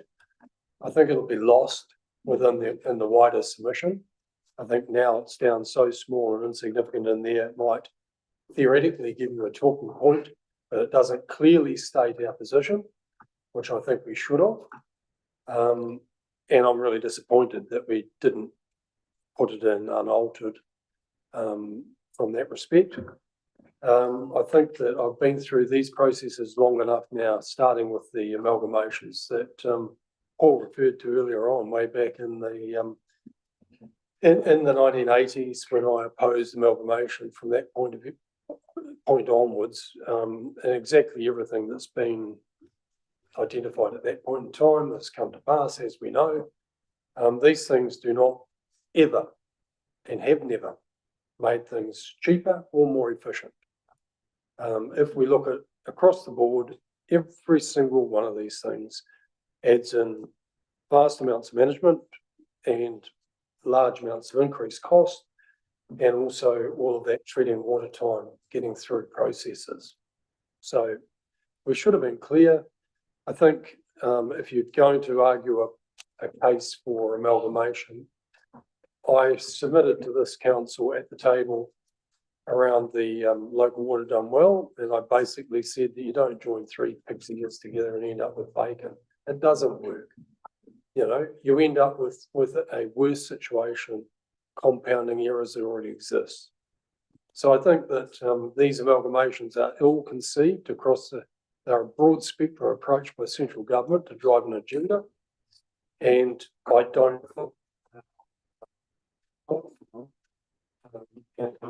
areas to adjust to be aggregated in a way that will be conducive to helping out problems. I think aggregation of areas is going to be absolutely necessary going forward. I think that that you're going to end up having to see amalgamations, but they need to be properly thought out. And I don't think that this process has any intent to do that. And so I'm disappointed that the statement didn't go in and give the message clearly in writing. Thank you. Thank you, Councillor. John, Paul, would you have any response to that? Nothing. Nothing. Councillor Hingston? Yeah, so in summary, I thought the letter that was prepared originally for you guys was excellent. I think it stated the case extremely well. And even though I was to a certain extent arguing the devil's advocate in the original, that yeah, let's get on with the West Coast, let's do all this. I was convinced by the power of your argument that the approach you outlined in the letter was more beneficial for Buller. So in that regard, I would hate to see the substance of that letter lost in any way, shape or form. To my mind, it should be made a public document, maybe even a statement of our stance on the issue that we could use, advertise, lay out to the people of Buller, because that letter is so compelling. It will serve to get people to look at the real issues here. And even though I disagree with the term about more efficiencies, I don't believe efficiency is the goal here. for us. I believe effectiveness is the goal, cost effectiveness. That we deliver a high standard of governance to the people of Bulla, and it is what it is. And whatever ways or means we do that, we should follow that that journey from the start. And that letter articulated it very well. So I'd hate to get that lost. Thank you for that, councillor. What I would suggest is that it won't be lost and it'll be picked up when we have a chance to speak to the submission. But with respect to staff, et cetera, the change came through very late in the piece. We had a very tight timeline and a lot of things going on that day. So I hear what you're all saying. I don't disagree. We didn't have time to get around everybody, and it is what it is at the moment. But I think that the tone and the theme of what Shane and Dave put together, we can pick that up again in the next step in the process. Paul, does that sound reasonable? Okay. Councillor Webb, sorry. I will reiterate what I said via email, that I was really disappointed that we didn't hold a special meeting like the other councils, that we are adopting this retrospectively, because although everybody around the table has seen that letter that you're talking about, members of the public don't actually know what you're referring to. So you're basically talking about some secret letter that has not been made publicly available unless someone legoimes it. I think that we really missed the boat, that we were happy to schedule a special meeting to adopt the annual report, and then it subsequently got cancelled, but we couldn't put a special meeting together to discuss quite an important submission. And therefore, like you say, I received an email, I had a PHO meeting, respond by 9 o'clock. I didn't get home till 9 o'clock. So like you're putting extra pressure when we could have scheduled a time that is a publicly recorded meeting, that we could have actually worked on the submission and that instead of doing it retrospectively. I think it's not very transparent of us to be doing it via email. I know we had a public workshop, but workshops are workshops, not decision-making vehicles. So I will again advocate that we know the submission timeframes. It was tight. We knew that last year. We had known about the timeframe. So I don't see why we couldn't, like the other two councils, have scheduled a special meeting. Thank you. Deputy Mayor. That email came at the last minute. That was, and I don't know whether it would have been put together before that, because we were under a lot of pressure and it came together very last minute. So whether we had a special meeting or not, I don't know whether it would have been constructed, because that's come about really from attending meetings I shouldn't have attended. And shouldn't have spoken at. So I hear what you're saying, Linda, but I don't know if it would have made any difference. Can I read the motion now? We'll let Ray have one. Oh, sorry. Yeah, sorry, I know it's a bit irregular. I'm coming in for a second go. Look, I supported the proposed addition, but we do need to be clear that proposed addition related more specifically to local water done well. And while it would have had a place in our submission on simplifying local government, they are really, while closely related, they are two separate strands of government reform. And we will still have our opportunity, I hope, to make our position really clear on local water done well. Okay, thanks, Ray. Okay, so just before you move the motion, Deputy Mayor, there's a draft recommendation on the table at the moment is the council give retrospective approval to the submission on the government simplifying local government proposal sent to Parliament on the 20th of February 2026. Okay, is anybody prepared to move that? Okay, Deputy Mayor, seconded Councillor Curnow. Any further discussion, debate? All those in favour? Those against? All? Abstain. Thank you. That's carried. Thanks, John and Paul. And thanks for all the work you put into that. It was a last minute rush to the finish line, but we got something I think is good away, and we'll have an opportunity to follow up on that. Okay, we need to take an adjournment for, let's say, 10 minutes. So we'll regroup here at 5:35. Thank you.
One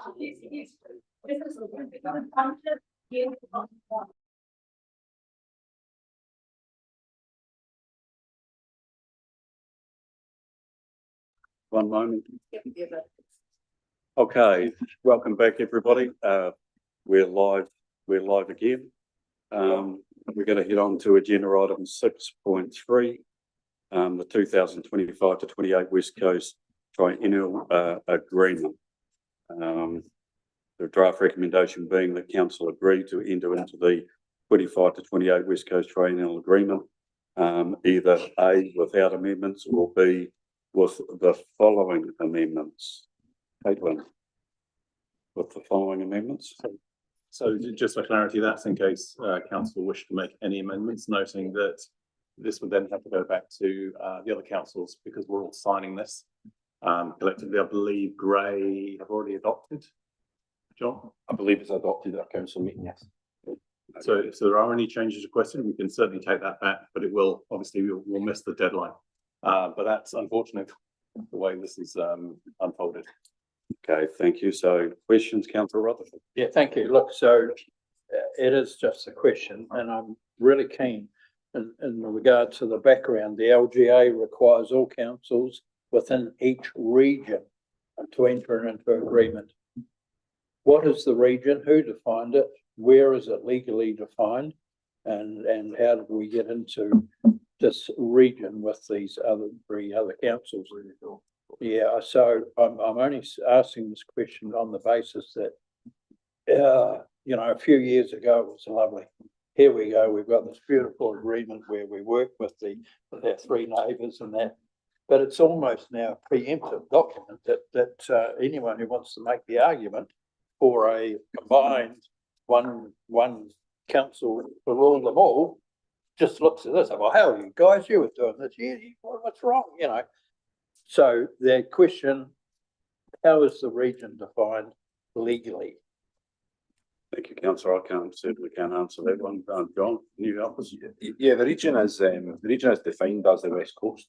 How it came about, I can find out for you. I genuinely don't know the answer to that. I don't know if Caitlin maybe through the because it was. I believe it's within the jurisdiction of the current regional council. That's how they're defined. So the regional council, so for us, it's the West Coast Regional Council for Otago. So that's the boundary that legally defines the region. We fall into it. Yeah. Interesting. So authorities that are unitary authorities like Marlborough don't have any such thing as this triennial agreement. I don't believe they will, because it's really those. The purpose of the agreement as defined on the LGA is really to ensure how those councils, regional and TAs, work together. And I mean, it's pretty high level stuff, but if you're in a unitary already, then they won't have one. Thank you, councillor Kerno. So really with the government's announcement that the West Coast Regional Council will most likely cease to exist, then this concept of a region that we're a part of will presumably also cease to exist. I would have thought so, John. Yeah, it's not stated anywhere legally, but I would. I think your summary could be the case, but I don't know for them. Thank you, councillor Hawes. Yeah, I've taken on board what councillor Rutherford said, and this has become a pseudo push for unitary single council.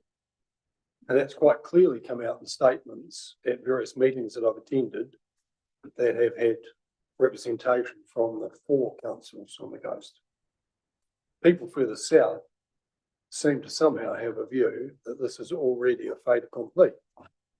And so I take on board what Councillor Rutherford has just indicated, and that the discussion really hasn't been around, had by us at this table as to whether that's appropriate or not.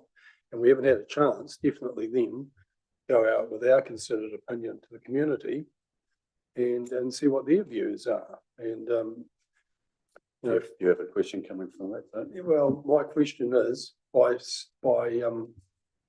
agreeing this triennial agreement, are we in any which way, tied into moving towards a single council in this direction without having the consultative process with our ratepayers?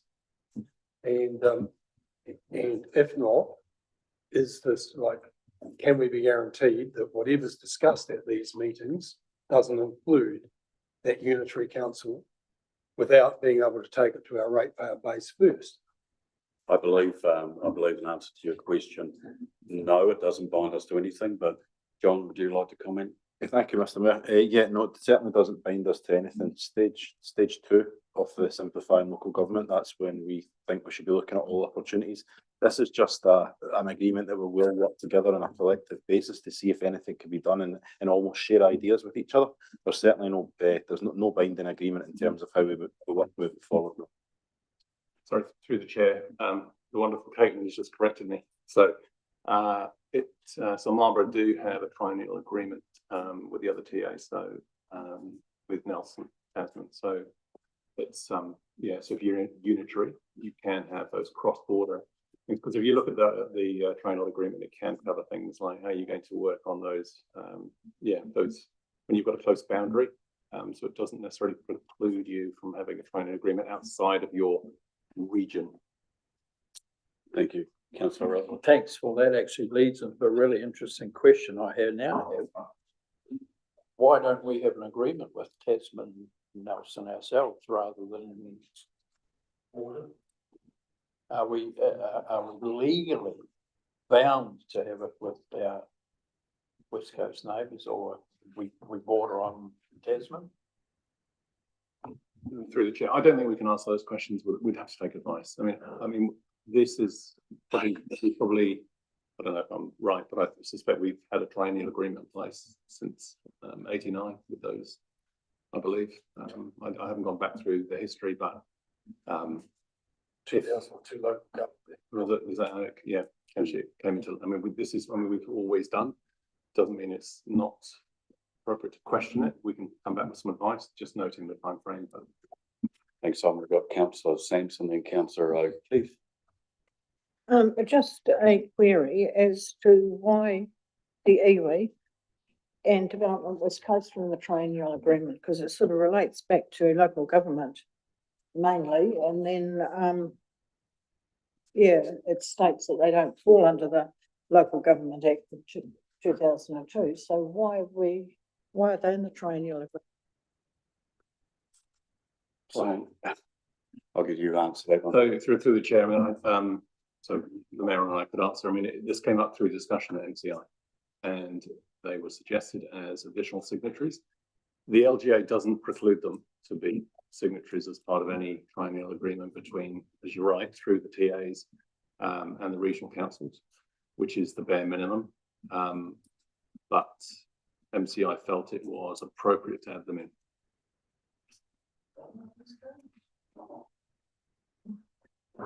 It's, the whole of the West Coast working collaboratively together. So again, you come back to, it doesn't tie us into anything. Councillor O'Keefe. I'd like to that we amend. So would be three centres into the 2028 with the following. And page 277 under our purpose. On Councillor Russell's comment. The parties agreement commit to working together for good governance of the town, district, and the region. Maybe we can put in a map or a key area to define our regions. It's just a little bit more of a definition around our regions. With that, thoughts? No, not at all. I'm just wondering why we're even in this region, given everything. Sorry, no, I'm not.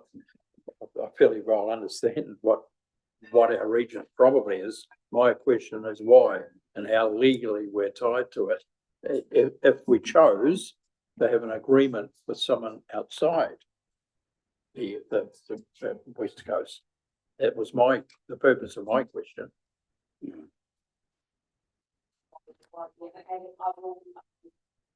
Rewrote that. I'm sorry, I misunderstood what you were saying, what you were after, the definition of boundaries for the new agreement. Okay, thank you, councillor Hawes. Yeah, I'd take that one step further. I'd like to see in this agreement within the decision that we make, that this does not necessarily bind us to not exploring agreement with other neighbouring councils.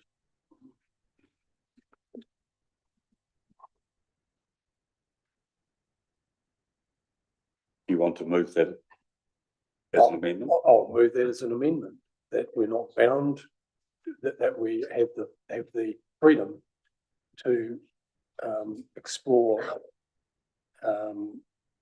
with our other neighbour, which is Tasman.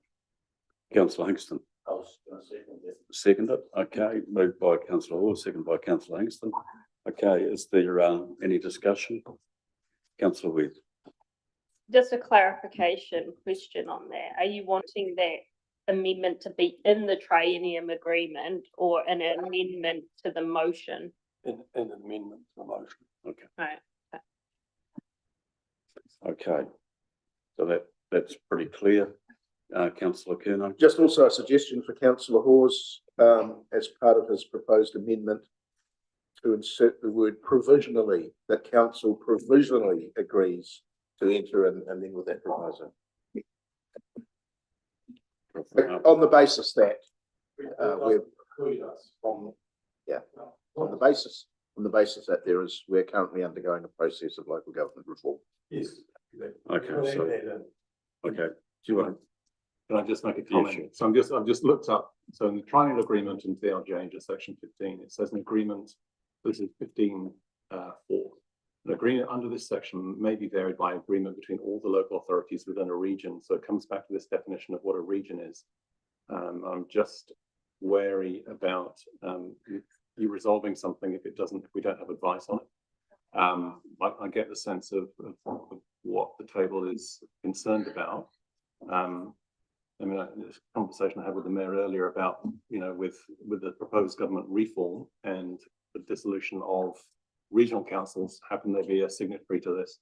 But we are where we are now at this snapshot. With regional reform, it hasn't even been through the House yet, so it's very early days with that legislation.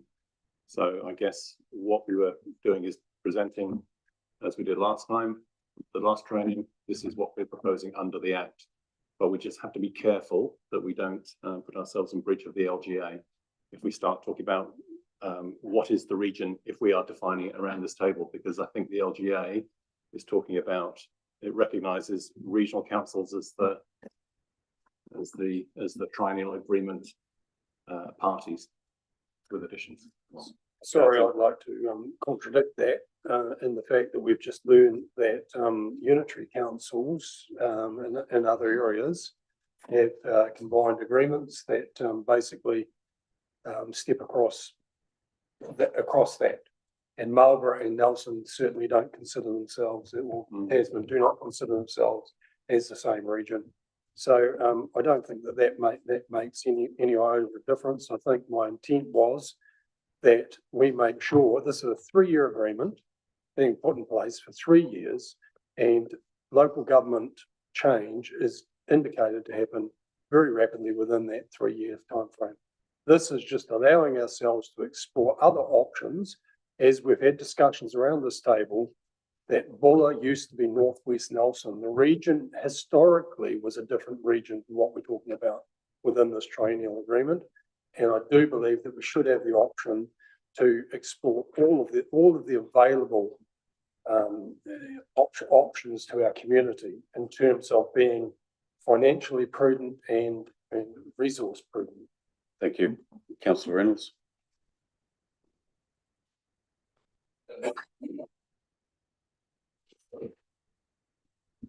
We need some information.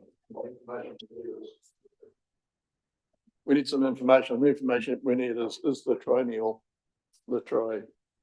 just any use to us. So I'd like, we don't need a motion on it. Hopefully the mayor, when he meets with the other mayors, maybe they get their heads together, because some of them will be new to it too, a number of years, get their heads together and try and get a list of things that have been positive. What that they handled together that's given advantage by having meetings. And if there's nothing, well, that'll be information to us. It may empower us and tell us that there's been some good things have come from it in the past.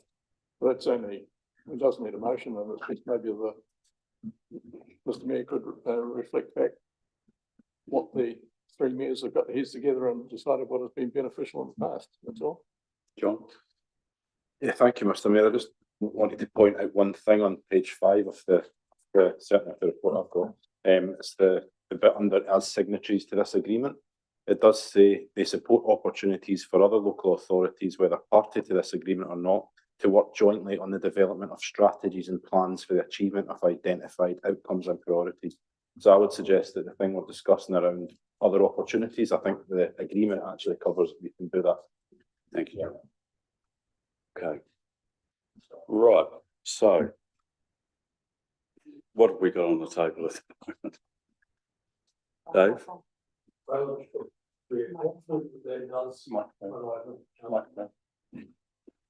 But I think clearly stating that position makes it more obvious that in terms of local government reorganisation that we're facing, that there are other options that should be being explored, and I believe potentially more beneficial to our region. So I would like to see it included. My personal view. Councillor O'Keefe. Thanks. So, Councillor O'Keefe. With the information that's been shared around the table, I would like to move that we agree to enter into the 2025-2028 West Coast Triennial Agreement without amendments. Thank you. Do I have a seconder? Okay, sorry, Dave. Seconder. Okay, so we can come back to what Dave's motion was. Sorry, can you restate the motion? So it's and is it an amendment or is it another? It's a amendment. And what my state was that that the triennial agreement in no way precludes us from engaging with our northern neighbour, if you want to be clear. Tasman.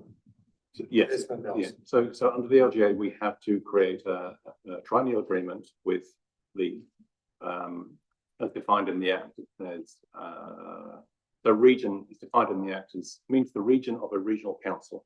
Okay. And includes the district of a territorial authority if the regional authority is a unitary authority.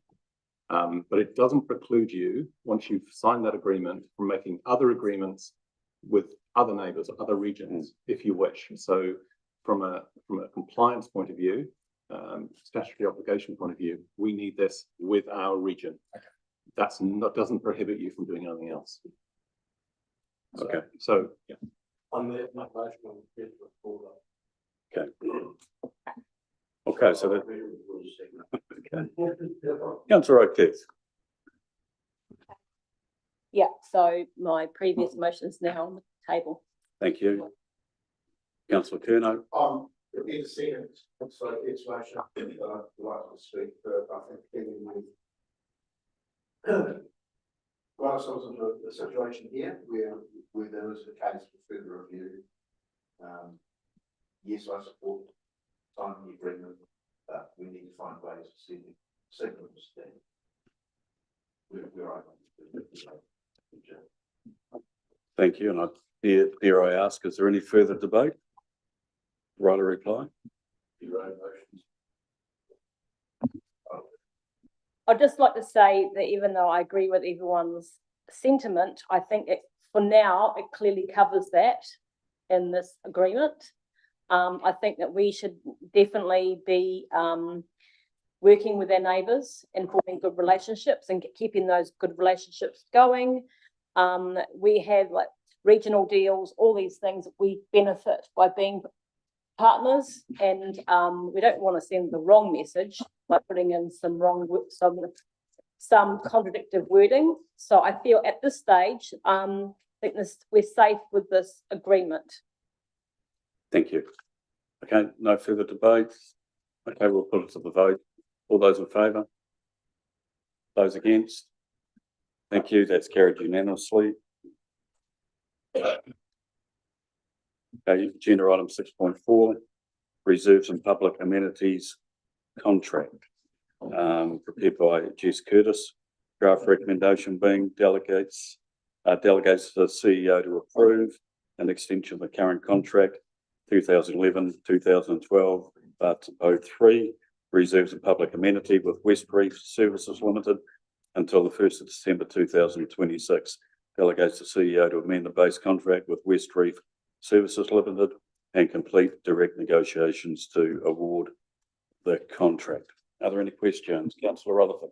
Yeah, thank you. Look, under option 2, which would certainly appear to be a preferred option, disadvantage is signalled as being additional costs required to develop a new base contract and complete direct negotiations. Yet down in paragraph 35, financial considerations, there is no financial implication relevant to this decision. They are two contrary statements. Can we be expanded on? And if there is additional cost, as suggested, what is that additional cost? Thank you. So completing a new services contract will require quite a bit of time.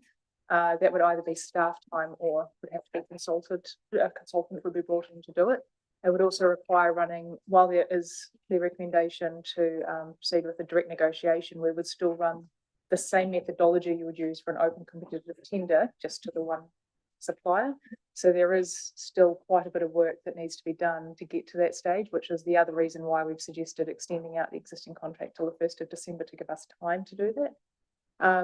We haven't got any consultants signed up for any work.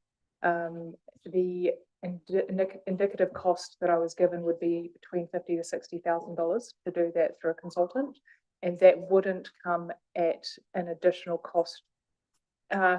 It would be coming out of the Parks and Reserves budget, if that makes sense. So there's no, instead of doing physical work on the ground, can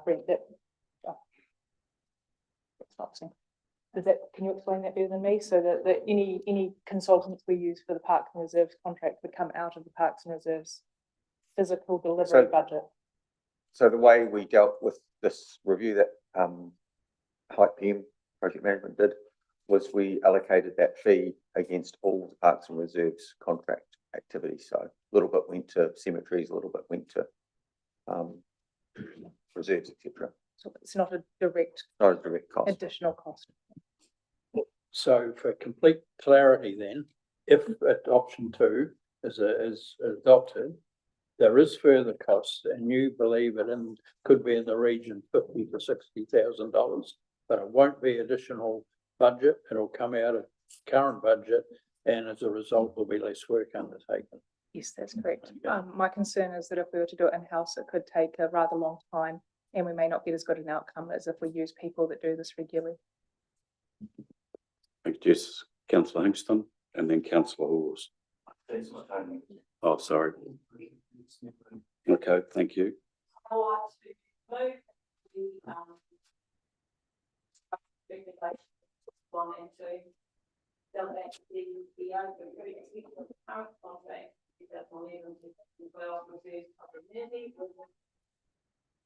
The West Reef Services Limited, and then delegate CEO to amend and base contract with West Reef Services Limited and complete direct negotiation to award the contract. Seconded. Any further discussion? Oh, sorry, Dave. Having trouble with my peripheral vision. No, absolutely, because within this here, it's clearly pointed out that, that Westport has no problem with these, with reserves contracts, but Karamea, Northern Buller, which Tony represents, and, myself and Councillor Webb, who represent the Anangahura, we do have concerns with what's encompassed and what's carried out within these contracts. And therefore, I don't believe that, I believe that by moving and accepting number 2 within these recommendations, that we are not going to get the feedback that we've been promised as an area to be able to put in towards this contract. I believe that we've had it said to us time and time again that when the contract is renewed, that is the time for the community to have input and to get what they think their priorities are sorted out. And we've had a number of issues, and I'll be backed up by Councillor Sampson, I should imagine, over time, that have just been parked and blamed on the contract and are unable to be cured. So I'm very reluctant to vote for number 2 in terms of a carte blanche to allow the CEO to amend the base contract and award the contract if it is anything other than an extension to the current. I think once it comes to a final, we need to have that input from communities. It's their parks and reserves maintenance that we're talking about. So I will be voting against, and I'd like it to be voted on as 2 separate parts. Jess? So we would be rewriting the specifications with that exact thing in mind to get the feedback and then put that into the new contract that would then start on the 1st of December. And that's why I've allowed quite a large amount of time to rewrite a contract, because that is not a quick process. Councillor Sampson? So it's, The draft recommendation does not allow for, it does not specifically allow for that input. This is just awarding contracts and how it's going to be managed. So it doesn't address the issue we're talking about. Thank you. Yes. So when I put in option 2, the advantages I've got is the new base contract will be able to improve contractual details, including detailed specifications, performance management and auditing frameworks, assessment databases and work scheduling, with that exact thing in mind, is to improve the base contract before awarding it. Then I would suggest to you that number 2 within the draft recommendation needs to reflect that that will be the case before the CEO puts his signature to it. Councillor O'Keefe? I can amend what I just moved. Yeah. Yeah. So can you say what the amendment was again, Dave, so we can make it easier to take them? Jess has already said that she's written it further on, and it has been included in the recommendation, so I suggest that she inserts the piece that she's got. Well, the option is to amend and finalise the reserves contract. And so that was we're asking for the delegation for the CE to amend the base contract, which includes improving contractual details and specifications. All right. I would like to see in there that the community I would like to see in there that the community engagement is carried out as part of identifying what the final contract will entail. Could we just jump in, sorry, through the chair? So there will be community engagement taking place when we go out to consult formally for 2 months on the reserve management plans. So that will be our community telling us what their desired level of service will be, and then the contract will be how we deliver that service. Can I make a suggestion? For number 2, delegates the CEO to amend the base contract with West Reef following community consultation, with West Reef Services following community consultation blah, blah, blah, and let's finish it off, just put those words in. Happy with that. Happy with that? Tony? If I may, there's two parts to it. So the reserves contract that has been negotiated for Westbury, that's more around how they charge us, and that varies. We can vary that tomorrow. We can say, we don't want this park mowed, or we want Victoria Square fertilised every 3 months. Now, that's something we consult on through the reserves management plan. So there's two aspects to it. The pure contract, how do you charge us? What are your rates? What are your fees and your schedules? They're variable, but they need to be understood. So that's the negotiation of the contract. What we ask Westbury to deliver comes mostly out of the reserves management plan. So that's your level of service. So it's two parts. One is how are we charged for it? How do we negotiate the fees, etc. The other part is what do we actually want to do? So that's part of your annual plan, your reserve management plan deliberations as well. So you can assure me that then, because in the past, we've approached council on parts of reserves and region that were agreed maintenance and then no longer being done. And we've been told that it wasn't forming part of the contract, and basically that there was no money to do it, and didn't give us the option to revisit during the annual plan. If you're assuring me that that is capable of being done, that is absolutely what the reserve management plan should be. Where, for an example, Dave Boatman's reserve, if it's currently mowed by volunteers, if that committee were to dissolve or say, actually, we can't afford to do this, we don't want to do this anymore, then it would be a council decision. Are we instructing Westbury to look after that reserve? What are the cost implications? They would be given to you ahead of the annual plan adoption. So it's for you to decide what levels of service you'll provide following the feedback from the community on what they're asking for. So we'll have a base level of service identified as to what we're dealing with at the moment. And the reserve management plan, you will. Yes. We'll already be given that. Yeah. So the Westbury side of it is just contractually, how are they charging? What are they charging? What we ask them to deliver, it can vary. Okay, councillor Hingston. Thank you. So, as I understand it, this is not a variance of significant substance. It's a method of payment. It's a method of negotiating with our trusted providers. And I have a problem if we do too much outsourcing of contracts. That was my main problem. I think that's a waste of money, and I would prefer to see in-house work done by people that manage these things. And I have no problem accepting this and accepting both options. And I would accept both of the motions as suitable going forward. Thank you. Quickly, councillor Deputy Mayor, and then councillor O'Keefe. What's that? Not fun. Sorry, I've got a question around the height report. In it, Jess, they refer to a recreation strategy and ensuring that the recreation strategy is aligns with the reserve management plans. Do we have a recreation strategy? And if we do, where is it?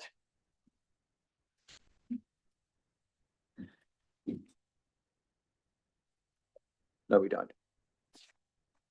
So that's an interesting thing, because I didn't think we had one, and I think that possibly when we're talking about reserve management plans, we need to take into account changing forms of recreation, of which our cycle and walking trails are now quite significant. So if we do not have one, perhaps we need to have one, and that it should align with our reserve management plans. Absolutely, Shane, and councillor.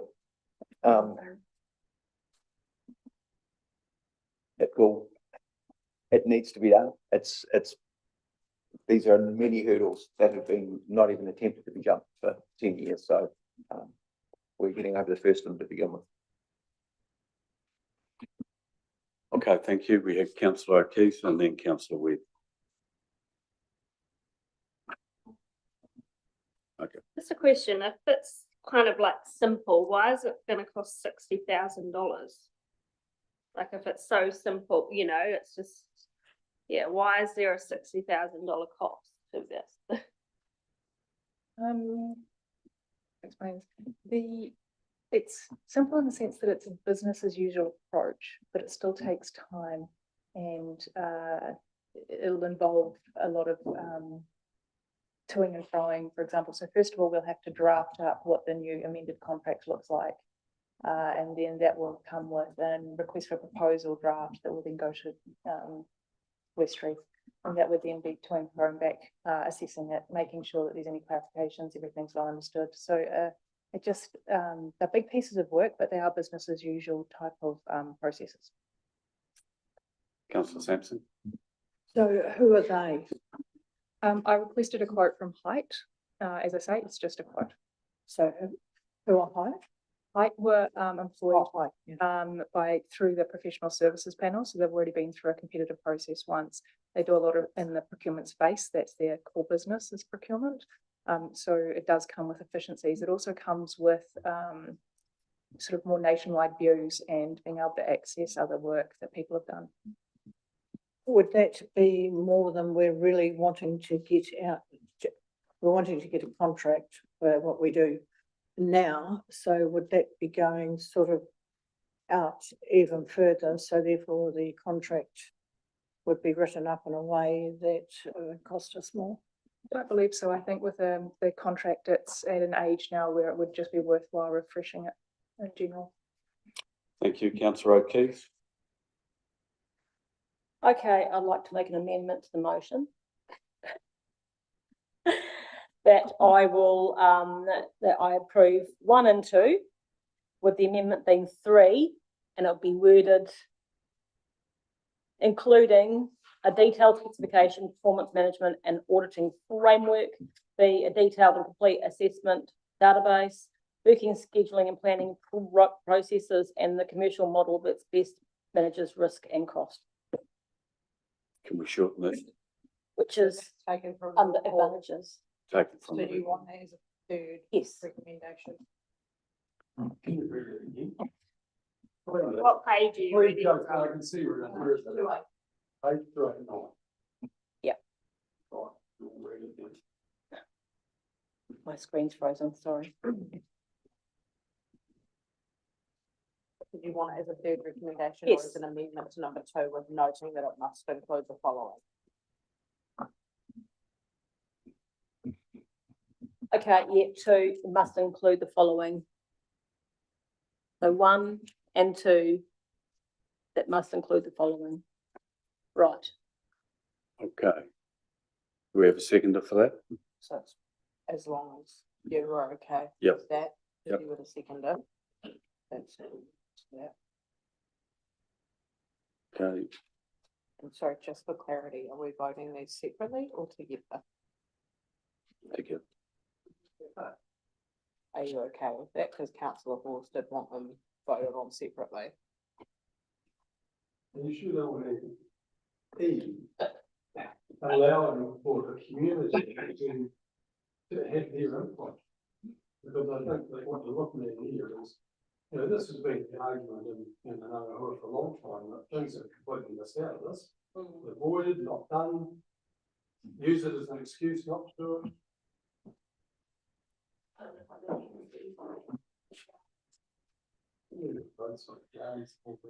Tony?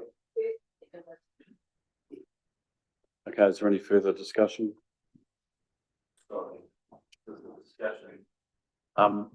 I just have a problem spending $60,000 on contractors.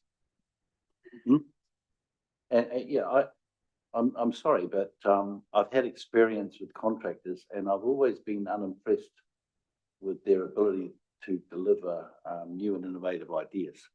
That said, I'm not the one hiring them and not the one, but we are responsible for the payments going out. And I don't know, is there a real reason we can't do it in-house with this discussion? Yes. I would strongly advise for a contract like this, using people that have done them before. And given that Height already now understood the contract, read the 2024 community survey, worked with Westry, and have a very good understanding of what's needed. But for $60,000, I would hope so. Okay, thank you. Any further discussion? Paul? Just an observation. We were talking earlier about the things that are forced on us by local government commission. Before amalgamation, you had your councils that had their own services. Do you think the number of people that have spoken on this very simple issue, there was no need for it before? It was just, yeah, the council engineer, maintenance staff worked for the council, and they went out and did it. And if somebody needed doing somewhere else, they did that. And Okay. simple. Thanks, Paul. Okay, we've got a motion on the table. It's been seconded. I think we should put it to the vote. Caitlin, can you just summarise that for us, please? So one remains unchanged. Two, delegates the CEO to amend the base contract with Westry Services Limited and complete to reach a negotiation to award the contract, noting the contract must include the following: A, detailed specifications, performance management and auditing framework; B, a detailed and complete asset database; C, work scheduling and planning processes; and D, the commercial model that best manages risk and cost. Thank you. Okay, we'll put that to the vote. All those in favour? Those against? Okay, that's carried. Thank you.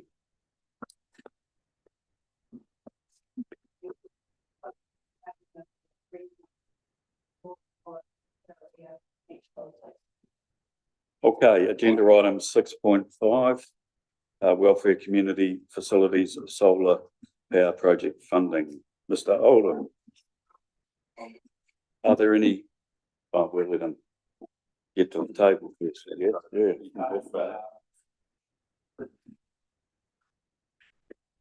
Okay, are there any questions for Brent? Councillor Webb.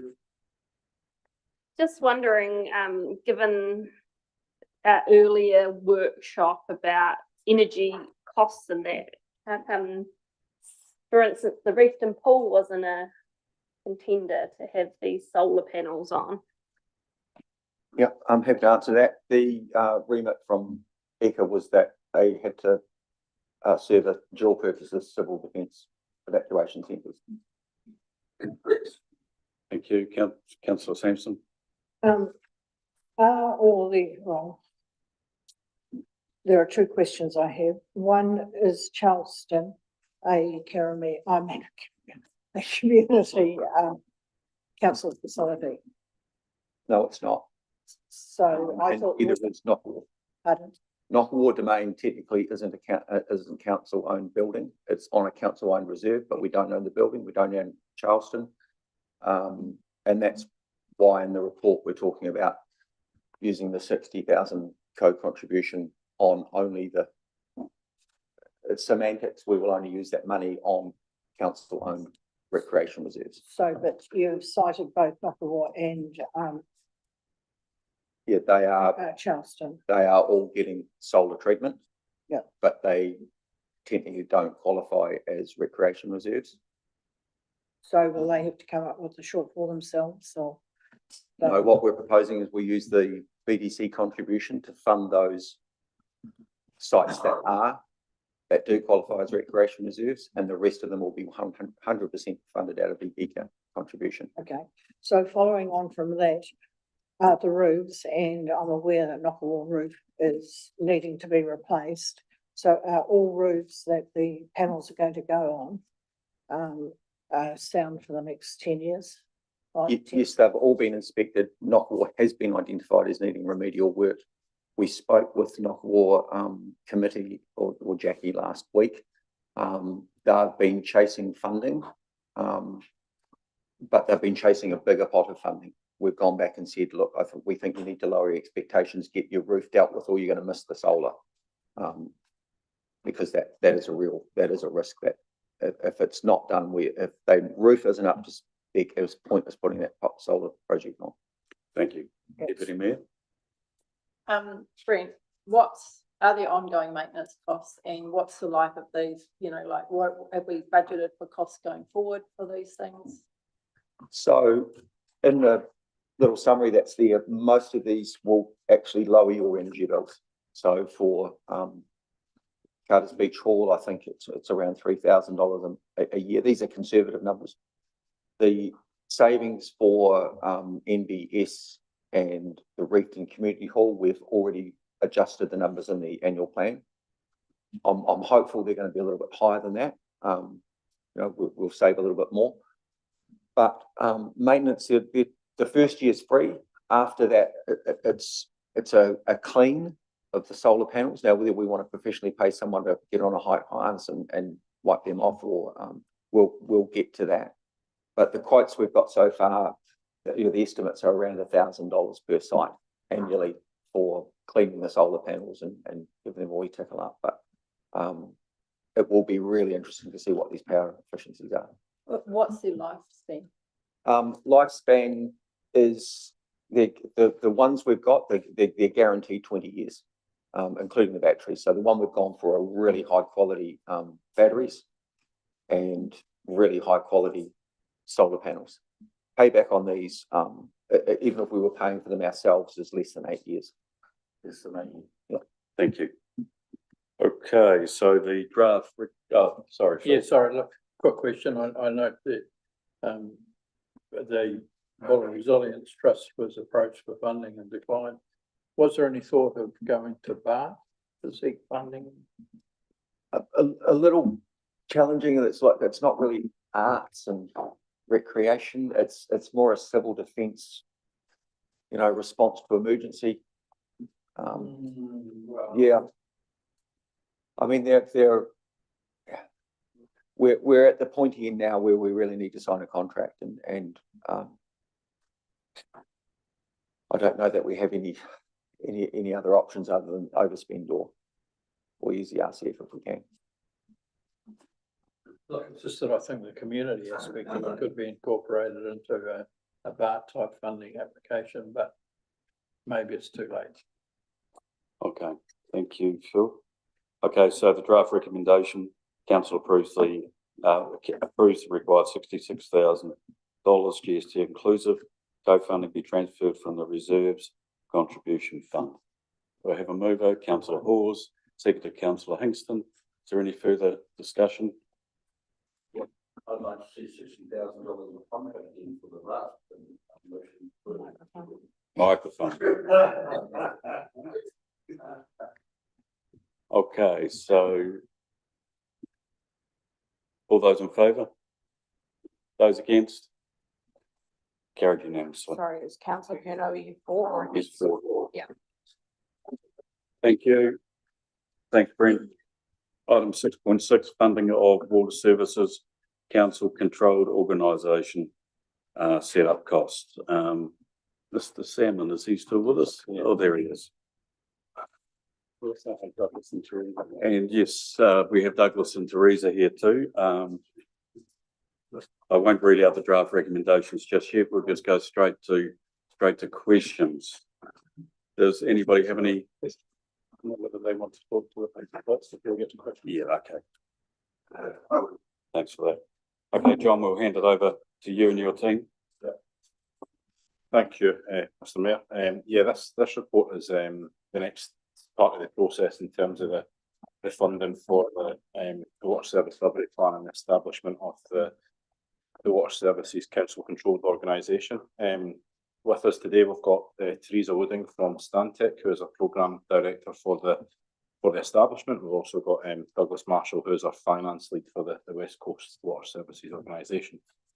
The reason behind why we brought the paper today is we have put in the Water Service Delivery Plan as we are the admin council, the administrative council for the Water Services Delivery Plan. So what that means is we report on all the financial reporting, we do the financial reporting back to the DIA, all the kind of basically the admin of the project essentially. And given that Buller were the organisation who received the funding, the initial $250,000 funding from the Department of Internal Affairs, we felt it was appropriate to see to be the one that takes on the debt. Just so everyone knows as well, that the debt won't be. There is a couple of things, and I'm going to get Douglas to speak to this because it was actually his report. but the debt will be all the debt that goes to the new entity will be paid back by the CCO. So that essentially there's not as much as there's not a ratepayer impact, of course there is a further impact down the line when it comes to their charges, but I'll more than happy to pass on to Douglas and Teresa, and any questions I'm sure we'll be happy to answer them. Thank you. Michael, sorry. Sorry, thank you, Richard. As John said, the issue really is a cash flow issue. If any of the three councils, and particularly Bulla being the admin council, had cash that they could use over the next 15 to 18 months of being fund the setup and establishment, then you would do that with an appropriate interest charge being funded through the process. The way I'd probably describe this is this is money to set up a new business. So it's a sort of like the working capital being provided by the shareholders to get it created and set up, and established, as we're saying here. So from a commercial perspective, it's not unusual for shareholders to have to do that. The issue here, though, is our three shareholders don't have the ability to put the money in or the shares in at this stage. What the local government funding agency has said, okay, well, we can actually step in and we can assist you with your funding, because ultimately this becomes part of the debt and the setup for the company when it's there, and then the ongoing charges take care of paying the debt, obviously, over time. It's obviously one of the parameters that was in the water service delivery plan when it was adopted. As John said, it's just part of the process, though. We just think we make it more clearer about the admin council role, and therefore having this resolution to make that a bit more clearer in the documents that are there. It's also part of our reporting to you on the progress here of this, company and the setup that's been established. So hopefully that helps you a bit more with that. Thank you. Teresa, do you have anything to add? No, I don't need to add anything now. Okay, thank you. Okay, Councillor Rutherford. Yeah, so, the elephant in the room. Look, I think we all acknowledge as councillors, and the comment was made earlier in the day that this thing's unaffordable. Bulla cannot afford this reform. We will be pursuing vigorously what alternatives there are, including pulling out. I certainly will be. So why would I want to agree to a significant loan that we might find as a legacy commitment to our community, and we don't go ahead with this? What happens to that loan then? Rah, rah, rah, and all those other things. I'm just so blimmin' uncomfortable about any commitment we make here that gets us another step down the road to something we know is totally unaffordable for our community. Maybe Simon, can I get you to brief us on the history and how we got to where we are? Then I can do the whole history. I guess, and I think, we've taken council through numerous workshops on this, and the only comment I would make, I suppose, is that we submitted our water service delivery plan on the 2nd September last year. It was accepted. That was a commitment from the BDC to work toward a formation of a CCO. And I understand the angst around that and the affordability questions, but it was made really clear at the time from the DIA that we would not be able to go it alone. This was the only option that was really viable. We did consult on two, but realistically, this was the cheapest option for our community, albeit at a higher overall cost. The amount of investment required in our water to bring it up to a compliance standard is significant. And I'm not belittling the amount of debt or the investment that's required to get it to that point, but I'm, I suppose, just raising a risk that if we look at other councils and what they've done. So Waitaki, a little bit different. What they did, they actually pulled out of the Southern Water Group right at the last minute. So they hadn't made a commitment, and they said they'd go it alone. But the water service delivery plan that they put to DIA was rejected, and they were then had a water services or water commissioner, Andy Adams, who was then billed at $1,600 a day, and they have now either rejoined or just about to rejoin that Southern Water grouping. And understand the challenge, particularly for new councillors as well. I mean, this isn't a decision that you personally made.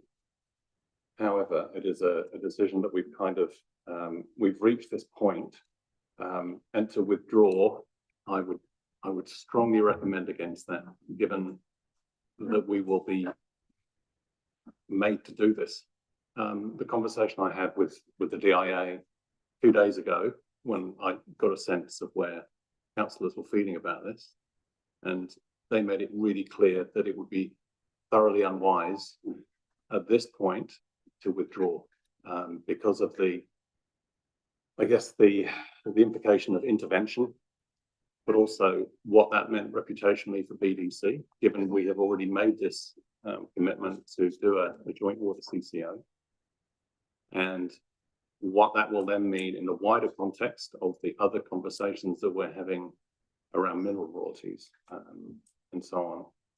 So I'm just giving you some advice from the CE point of view. And I don't know if there's anything else that the team want to add.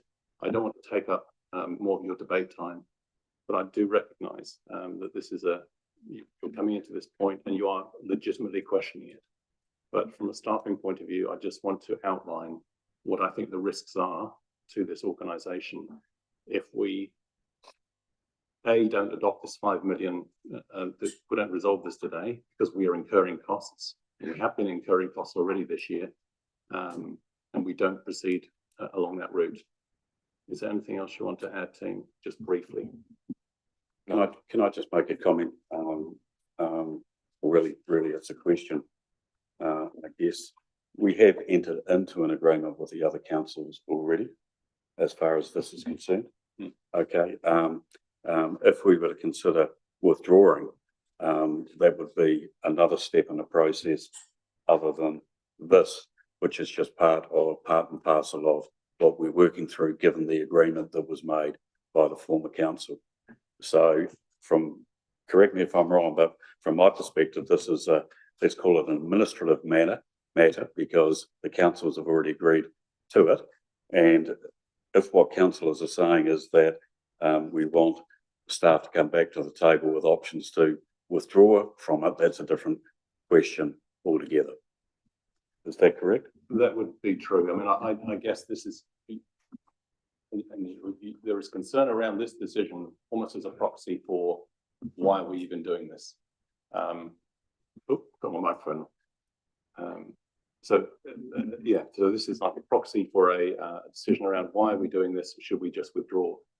But I think the mayor makes a valid point that we are incurring costs and we will continue to incur costs until we have something formal about withdrawal. But as I say, I do not recommend that. There are significant risks. To have that decision, you need to have all the facts in front of you, and it would be good to hear from DIA around this table and also get some legal advice about the implications, because there is significant reputational, financial, and other risks of intervention that you would need to consciously decide. This 5 million is not being drawn down all at once. It is to cover the costs that we are incurring on a day-by-day basis as we work towards, as we have done, we said we would do with the DIA agreement on our water delivery plan. So that's the purpose of this decision today. It doesn't preclude you from asking me to consider what I might bring back to the table in the wider discussion, or we might do it a different way with DIA. But I think the mayor makes a valid point. Yes, and I don't think if we were heading us to litigate where the former council got to with what undertakings they may have been given or not as to what options they had to withdraw. As I said before, we have this, for want of another word, administrative issue in front of us. If we want to go there, then I suggest that we agree an amendment and put it back to Simon and staff to come back to us on that particular matter. Councillor Sampson.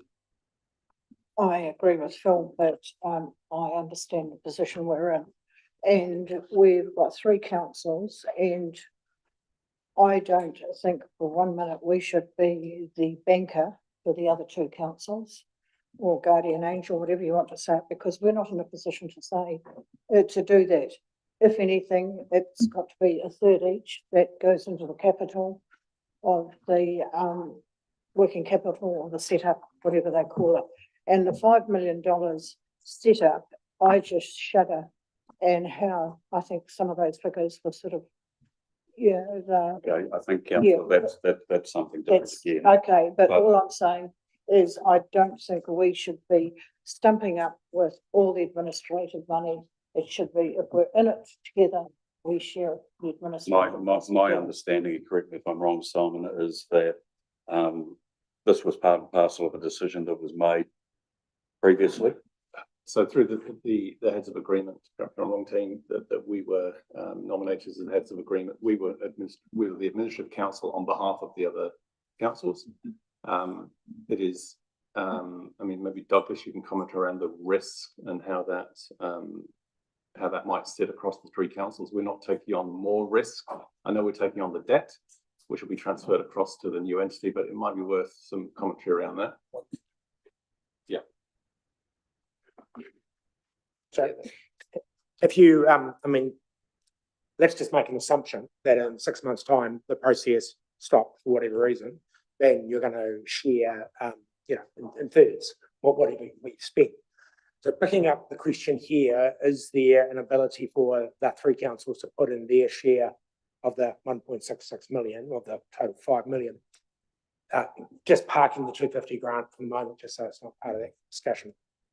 Yes, that could be an option, but the three council CFOs and I who meet regularly, we've talked through that, and from just a straight out cash flow perspective, it's easier for the three councils if we use the LGFA funding arrangement that is there. And a point that I know previous meetings has just been, just want to make this clear. We're not going, if this is all approved, we're not going to borrow 5 million tomorrow and put it in a bank account and draw it down. What I do is I work in the case here with the CFO here at Buller, and we work through how much do you need, just say every 6 months in terms of a drawdown. So the total of 5 million is only ever going to get drawn down right near the end of, say, June 27. So you can always, there's always you're minimising the risk of how much is out there at any one time. Now, it doesn't make it any better, but it just puts into perspective that if you did run down, as Chief Executive said, another argument about whether this reform is appropriate or not, then you're not going to suddenly find, oh, well, we're through that and we spent 5 million. No, because we'll just be working away, meeting the obligations, through ultimately legislation for the water service delivery plan. So hopefully that just helps a wee bit there. Thank you. Deputy Mayor. So just around if state council guarantee, who will build a everything of that fund shared? It'll be shared. The way it ultimately works is that they'll recognise that the three councils are in behind Buller as the borrower, but it will be shared as part of the guarantee relationship. This is the piece at the moment, is that we're waiting to see what our lending covenants will be for the water company being based here. Now, we know they're going to be like everybody else's, which is the councils are going to be asked to be in the back as a guaranteeing arrangement, just like you've been doing under your own borrowings. That part is not going to, in reality, change. So, yes, but as the CEO said, this is part of the borrowing arrangement, 5 million, all up, you're around about up to 240,000 of borrowing ultimately for this particular activity. So, this is a small piece. Don't want to belittle the amount of money because it's still a lot, but it is part of a wider borrowing program that has to be set in place. So through you, Your Worship, if you go into the water service delivery plan, and again, it's on page, whatever it is, I'm happy to go through that with you, but you find that the capital program and every water entity has the same issue. To get us to compliance, there's a lot to spend on drinking water, wastewater and stormwater, and we all know that. But the borrowing is heaviest until around about 2041, I think it is. Yeah. We'll say million then, yeah. Yeah, sorry, yeah. I'm not finished my questions. Can I continue? Yeah, can I just ask a question before Shane does? Come back to what I was saying before. The delivery services agreement, has been passed by council. The water services delivery plan, Plan. which included the 5 million at a broad brush level, was adopted and submitted and accepted by the BIA. Yes. Okay, so it was passed by the former council. Yes. Okay, so what we're doing at the moment is, I guess, falling back into relitigating a decision that was made by former council. Deputy Can I Mayor. now finish my question? Sure can. So I just want to clarify. The 250,000 we got was a grant. We have now spent that. That's correct. So any work we're doing now, we're incurring more debt. So we are looking to borrow 4,750,000, which is not on here as in our motion anywhere. So I just kind of feel like that needs to be included in the motion if somewhere. So I guess the risk for us is if we don't approve this, then we are incurring costs anyway, because we've already agreed to be the administrative council. And those costs are going to add up very quickly. We are already saying we don't want to put any more burden on our ratepayers, any more unnecessary burden. So although I have huge issues around this, I can't see that we cannot approve this today, because I think all we will be doing is putting more burden on our ratepayers. That's just my opinion. Thank you, Councillor Sampson. Did we actually pass that at our previous council, that we would be the administrator and we would be the banker for $5 million? So Teresa, it was part of our heads of agreement, which formed part of our water service delivery plan. Yeah, so alongside the approval of the water service delivery plan, there was a heads of agreement that was worked through with the previous working group, which is 3 members of each council. And that heads of agreement sets out an admin council. It didn't specifically say that the admin council had to do the borrowing, but for efficiency purposes, it's just much more efficient and effective to have one council that is able to support us, and that's in terms of procurement and in terms of borrowing mainly. So that the actual role of it is more fluid, but it is working very effectively to have Buller. And the reason for it was literally because it was Buller that was given the original grant. So. Through you to finish that off, that was an assumption, while the Buller Council might have been, in the heads of the agreement, being the administrator. That was an assumption that we would pick up. It was never ever a resolution that we would carry the burden of the whole administration home. Yeah. If you work through the agreement, we endeavour to share as much as possible the workload around the 3 councils. The piece that we wanted, which is part of the resolution here, was to include that the administration also included the debt raising and how that would be managed, and also the fact that we need to recover interest and make sure no one's out of pocket for that, and that gets passed on to the water services company. So it is in the agreement, but we just certainly felt this bit wasn't fair enough, and particularly the value of it. I'll just make a comment, Rosalie, on the word burden. I don't see it as a burden on the Buller District Council because of the way in which it's structured, and every $8, the bid for one of it is on council, it's on the Buller Council. Councillor Langson. Yeah, so I was wanting to confirm that point, the first part of it. Put aside the fact that I think it's morally corrupt that the central government directs us to make this happen, and then tells us we have to borrow money to pay for it to set up, and then says, oh, it's okay. No, it's going to go to the WSCCO. Actually, where are they going to get the money from? It's going to be the ratepayers. At the end of the day, they're going to pay more water rates. So let's just rethink that burden. The burden is going to fall on the ratepayers, the water rates payers in this case. So I just think it's morally bankrupt of the government to do that to us. Thank you for that. And I have a question. Yes. In 2 parts. The first one is to confirm what you said, that if in, say, around the time of the election, another government comes in and they say, you know what, we're not going to do this local water done well.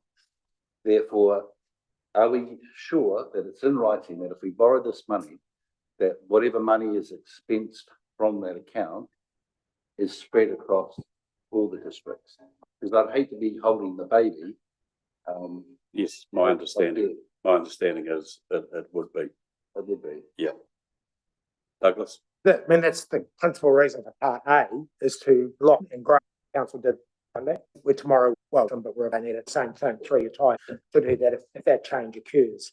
It's probably useful to read, because this question's been kicking around for a while, would it be changed? But certainly what we were advised is that the select committee, both of the right and left Labour National Government, they were parties were very much aligned on this program. So just to give you clarity on where that was. So, I mean, I know I'm entering into discussion and. Yeah, we don't want to do that, Dave. Okay. All right. I'll leave it there and save my comments for discussion. Thank you. Councillor Reynolds, do you have a question? Who's the idiot from Department of Internal Affairs that came up with this perverse scheme? Who's hiding under the label DIA? Because it's perverse and it's not in the interest of our ratepayers, and I'll have nothing to do with it and not support it in any one way or the other. So, it's turning into a statement, councillor. Understand? thank you. Thank you. Where are we at? Councillor Webb. So given that we're now having to vote on this, like, why were we given in this whole process assurances, like by the CE, that there were many off ramps to this process? Because I have not seen an off ramp at all in this process, and that, you know, so why did the CE at the time give us councillors assurance that don't worry, we are not too far in it, there are going to be many off ramps? They were your words. Thank you for reminding me. Yes. So, I mean, we were in ongoing conversations with DIA. As we got down towards the end of that process, it became clear that the off ramps really were into a fiery dumpster. I can only repeat the conversations that I had with DIA, that there were other options, but it became really clear that none of them were palatable, because we were ending up in a situation where we had three options we consulted on, I can't remember, two. But actually the second option wasn't really viable. And I understand council's frustration that really you're consulting on Hobson's choice, that there is no option. We went in this with good faith. We did provided the information to you at the time. And unfortunately, as time had gone on, it became really clear that the government want us to do this, and they are forcing us to do this. They, under the previous regime, the previous Labour government, what was proposed was soundly rejected. And so I think the government's approach was, well, this is what you voted for, this is what you've got to do. But I can't make excuses for the information we were provided at the time and what we provided to you, but it was the information we were getting from central government, and that was what we provided to the table, unfortunately. So you're saying it was wrong? I'm saying we were put in a position by central government, and as we went through the process, through the consultation, we genuinely believed that there were off ramps, but it became really clear. And I think some of those meetings we had, and we had DIA reps online, it became really clear. Dave Foster was one who talked about, well, actually, this is what you have to do. Okay, thank you, Linda. Councillor Hawes.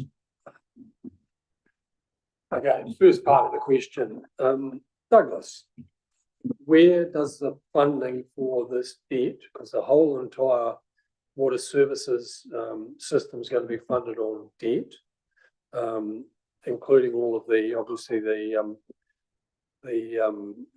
capital upgrades, etc. So we're talking, you're saying 280 million, not 1,000, so million. Where's this going to be funded from? Part one of my question. Can I just ask, understand the question, Dave? But is this the place to be talking about that rather than I raising think, it I think with people need to services. understand what, we're talking about $5 million here, being added into the ratepayers' debt account.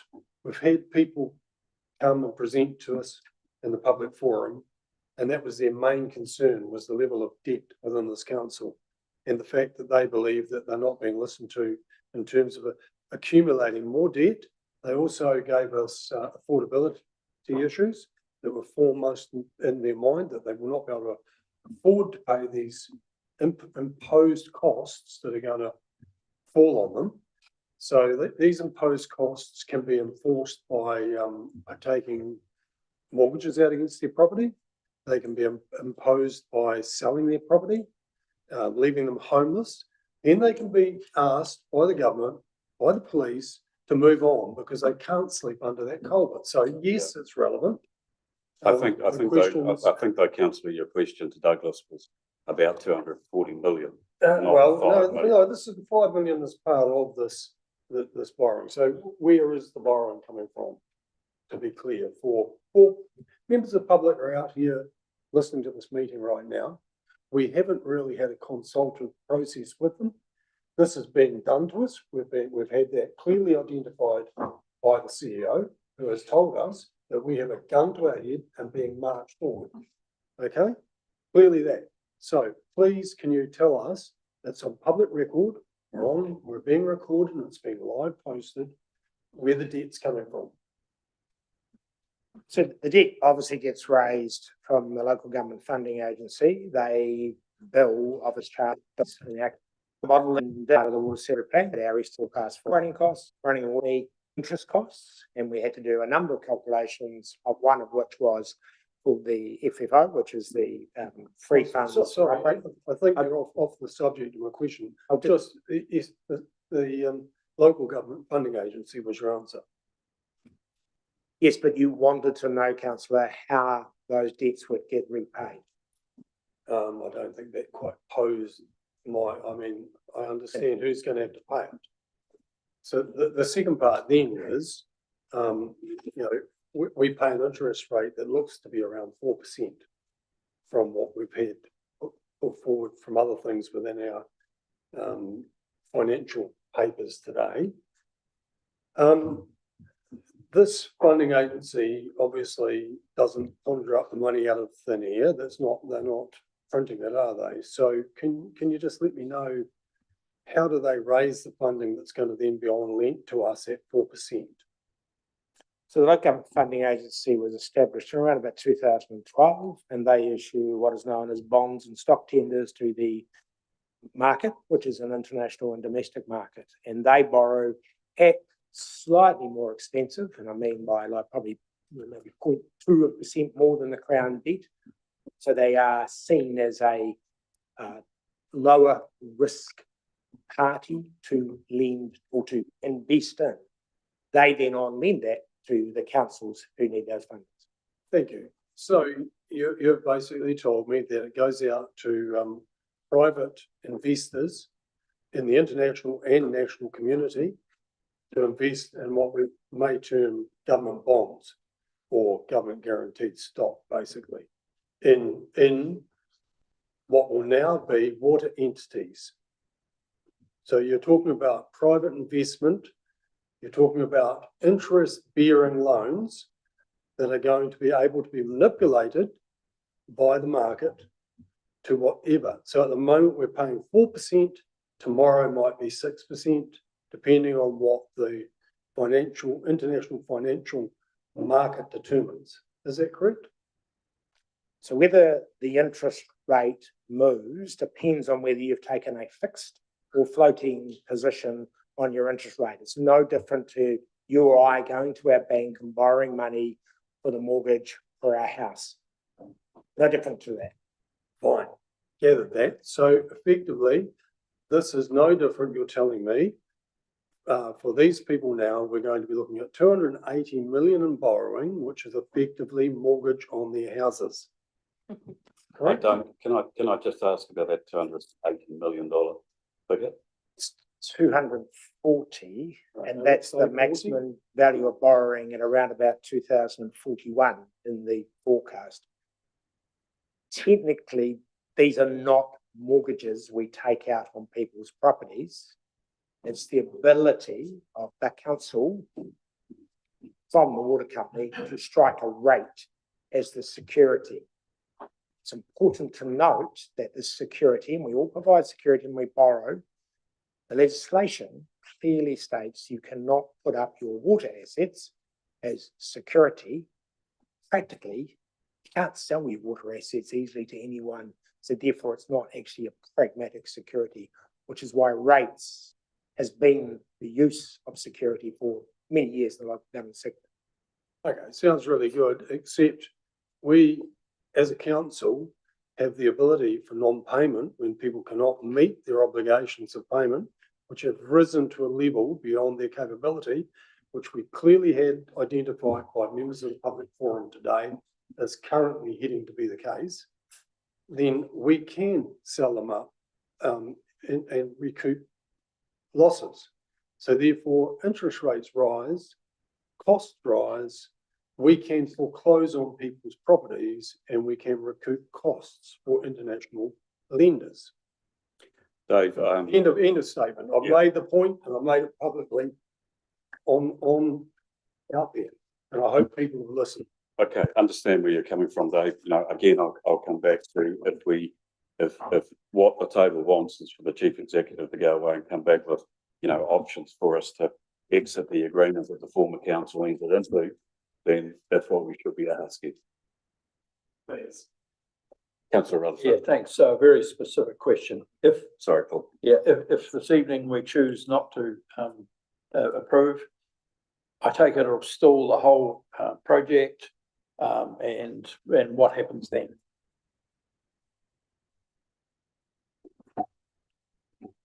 I suppose the timeline on the programme, we have enough time at the moment, ahead of our go live on 1st of July 2027. If you were to stall now, then yeah, there's an impact in slowing things down. And we're supposed to be having a working group meeting on Friday. We have our constitution and shareholders agreements coming up, and we're working hard to do the technical work streams underneath. So yes, if you were to say no, then if we halt the programme, then there is a cost associated with stopping things and starting them again. And then I would refer back to the Chief Executive's commentary, because he's the one that's spoken to the Department of Internal Affairs about the other impacts. Thank you. Councillor Webb. Just a question around the stormwater part of this. At the moment, it's like funded by the general rate. Will that continue with the new entity, or is this going to be separated into a targeted rate? Under the new entity, it goes into a targeted rate over a defined stormwater area. So that's a piece of work that's ongoing to be looked at this present time, because there are some challenges nationwide. That's been a bit of an issue for how stormwater is being funded going forward. So at the moment, it sits, as you've described, though, it's a charge. Sits in So from 1st of July 2027, you're saying it will come under the new entity, and it'll be a targeted fee from them. Correct. So it will be removed from our general rate. Douglas, is that clear in the services delivery Yeah, plan? it's, I'm thinking it's, well, I'll let Teresa talk, but it's, yeah. Yeah, I'm just a bit concerned we're getting bogged down in some things that, you know, are clearly in that services delivery plan. Teresa, can you comment on that? In the water service delivery plan, we set out the stormwater service zones as actually being the entirety of the district, because of the fact that at the moment, effectively, your stormwater service zone is the whole of the Buller district. However, there is a piece of work that's being done. We've been getting some legal support on understanding what that would need to be in the future, and we haven't yet confirmed that or been able to take it back to you. Thank you. We need to move on, Rosalie. Sorry, Paul has been waiting. Then we'll come to you. Sorry, Paul. The focus is follows on from Dave. Dave looks at the debt, and people inside equity, and just figures like a million, the limit. users of this new water scheme, there will be a limit for local government funding association to say no more. Because I see a point where it could impact this council getting loans. Because our ratepayers are already heavily indebted to local water done well. They've taken out $240 million worth of loans. Well, a district council could go to a local government funding agency and might say, well, your ratepayers are already that far indebted, we don't want to lend you anymore. Councillor. You know what the limit is. Okay. Local government for our. Councillor, understand your question. You know, again, you know, what we've got in front of us here. Yeah. Your question relates to the bigger picture, as does Councillor Hawes too. Okay, what we're dealing with here is basically an administrative matter over borrowing money to keep a process moving forward. And, you know, I'll say again, if the table wants to revisit all of these things, okay, then we need to come agree to that and instruct the chief executive what it is exactly we want. And I think that we really need to put this one to bed and move on and put this to the vote. If somebody wanted to make an amendment to the effect that we would ask the chief executive to do certain work once this is done, then that's what we should be focusing on. Deputy Mayor. I am going to move this motion because I'm actually concerned around the ongoing cost to us anyway, and actually the ongoing costs to our other councils. And saying that, there needs to be so much really like heavier, so that we are concerns. I will move because I feel like there is a cost to our ratepayers for not moving it. But I would like to have included an amendment in the motion, probably in option B, that the WSCCO setup costs will initially be debt funded to the amount of $4,750,000 by the Buller District Council. I want that figure in there so that we know what we've actually put in there. And with that amendment, I will move 1, 2A, 2B, 2C. Okay, do we have a seconder? I'll second that, but with chain on the issue that I still maintain that we should put a submission back to central government that they fund their own initiatives. Thank you. I mean, councillor, that's, I understand where you're coming from. That's a separate issue to what we're actually addressing here. And I can't, yeah. I'll do it, but I'd like that discussion at some point. Okay. Sorry. I just want to make clear that that what Councillor Barry, Deputy Mayor, has suggested is clearly states that on behalf of the 3 councils, because it clearly states here, it's 1/3 share of debt funding. Make it clear that Buller is going to seek funding on behalf of all 3, and it's 1/3 each. I would rewrite that. So in 2A, are you suggesting that we have 1/3 share of debt Well, I think of the total that the council here? Because if I can, I think the way it's here, it basically says, you know, it says as per the heads of agreement when the water service delivery plan was approved in 2025. Okay, so, you know, again, we're coming back to the fact that the water services delivery plan has been agreed. 1/3. Yep. So, just to go back, Deputy Mayor has made a motion and you wanted to add amendment. Can you repeat that, please, Shane? So the amendment that I want to add is to 2B, that the WSCCO setup costs will initially be debt funded to the amount of $4,750,000 by Buller District Council with the debt transferring, etc. I actually would like a 2D added in, and that we would like to approach, I would like to put 2D into a motion, that we also approach DIA for further discussion. Okay, well, that's why I thought the motion was about DIA, because I come back again to A. It's explained that once, again, it's as per the heads of agreement in the water services delivery plan. Does the agreement say 5 million though, Chris, or does it say 4,750,000? That 5 million, my understanding is the total amount that's been projected for the budget, less the 200, less the $250,000. So I want it to say that we are I want the amount of the loan there, which is 4,750,000. Yes, so can I suggest that it's third share of the debt funding of 4 million, blah, blah, blah, for the setup costs. It's third share of the 4 million, whatever, debt funding in A. Just put it after share of 4 million, whatever. And that way then you're covered on what the maximum amount of borrowing is. And it's only 1/3 of it that we are actually being,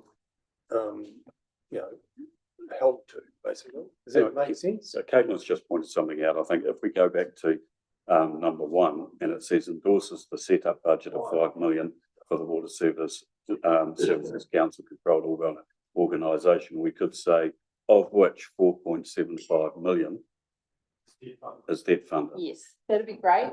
Thank you. And then And then I want 2D added in, is that this council would like to have further discussions with DIA around the repercussions of this debt. So I worded something, I just want to make sure that you'd be happy. So something along the lines of D, request the CEO provide further information to council on the implications and risks of withdrawing from the Water Services Council controlled organisation, which would give me scope to sort of talk to DIA, whatever form that might come back.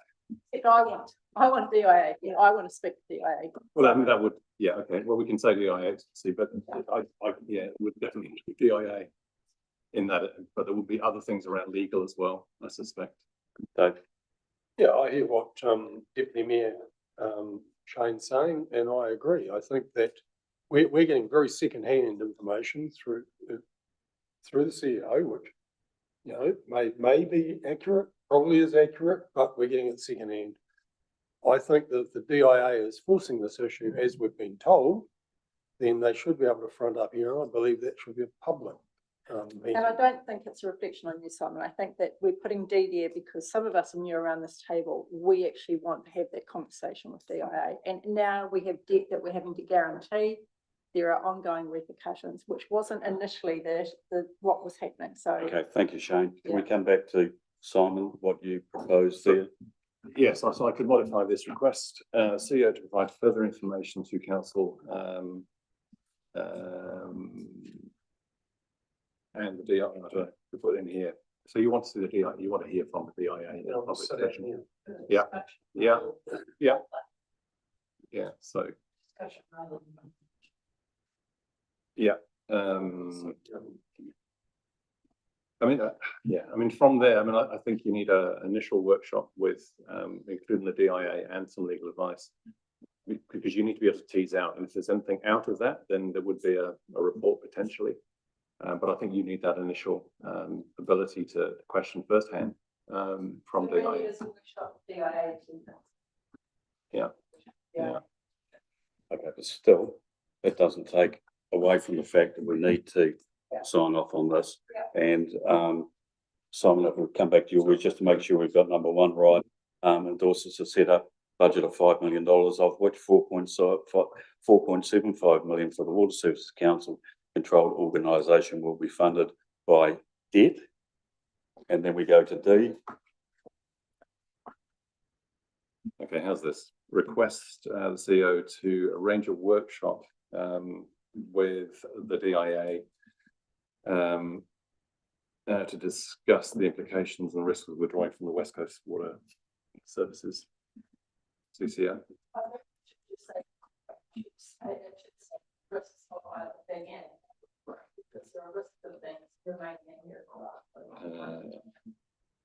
Okay. Yeah. And to be fair, that discussion will give us some clarity around that. Without them sitting here and being able to talk to them, we gain no clarity. Okay, so it may not be withdrawn. Okay, we just give Simon a few seconds here. Just running up. Could I just make a suggestion, rather than talking about risks, make the discussion about the future viability of the future viability of the organization. Okay, well, we've got to settle on something, guys. So I just think that's more neutral wording. Shane? Okay.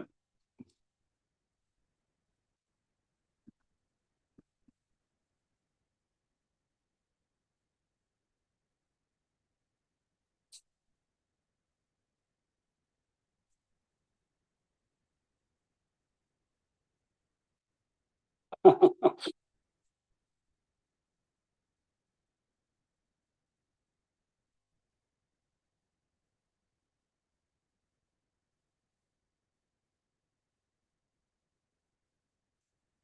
were going to give Simon time to do this, Phil.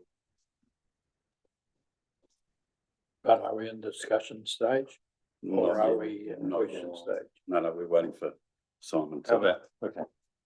Take three. Request the CEO to arrange a workshop with DIA in attendance to discuss the water services, CCA. Is that right? Is that neutral enough? I mean, it will cover all the things I think we've talked about. And so will that include, you know, them explaining why they approved other councils, 7? Yeah. Yeah. Because that's The other 7 councils going along. Ask those questions. Cool. Yeah, so I mean, I guess if there are, if this is resolved and passed, then from here we can, you can let me know the sort of things you might want to include in there, and I can let the DIA know, providing they're happy to come along, but I'm sure they will be.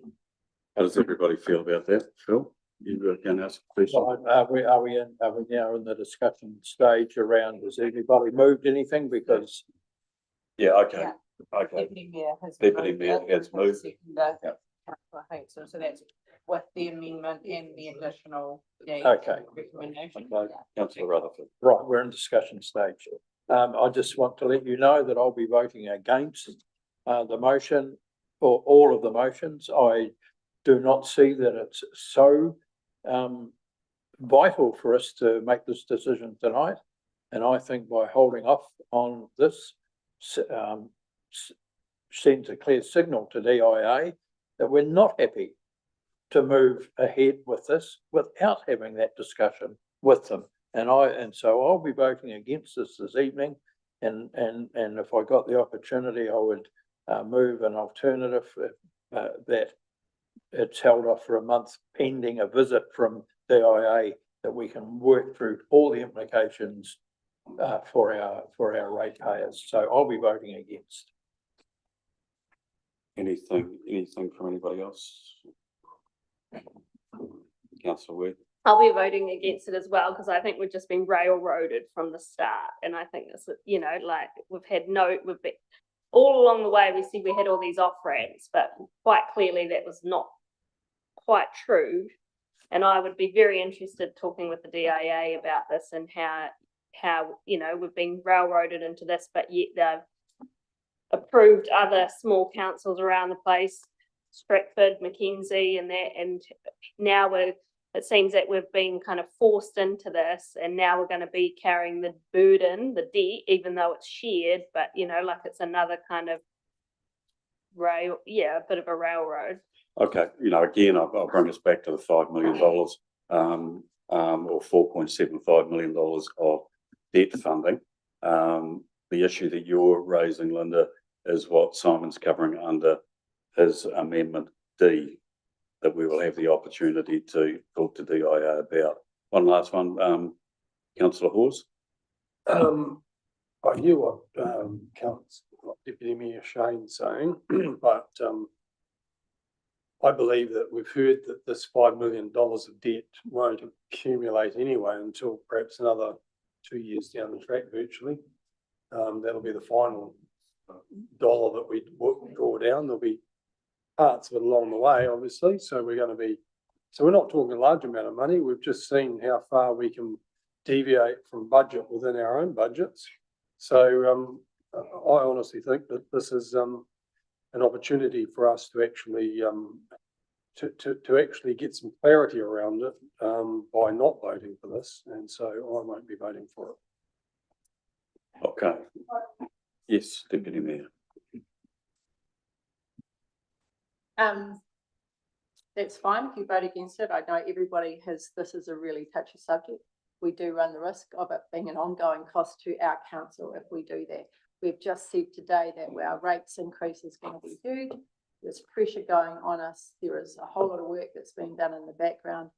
They could come back to us if we don't move on with this, and we have no idea of the effect of this on our partners as well.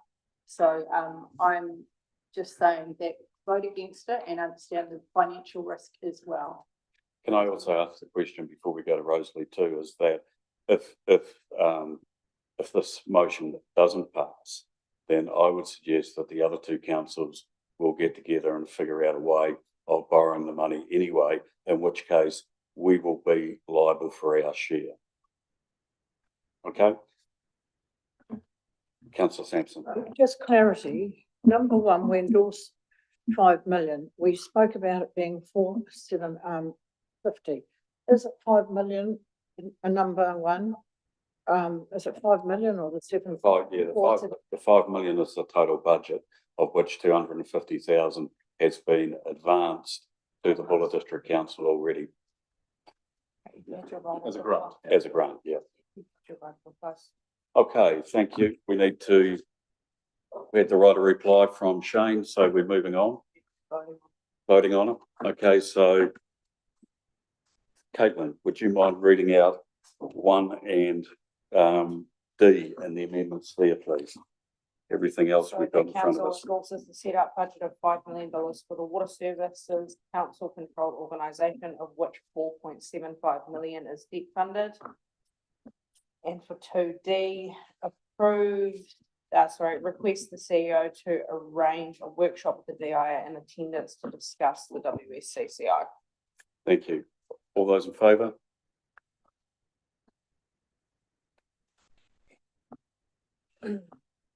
Those against?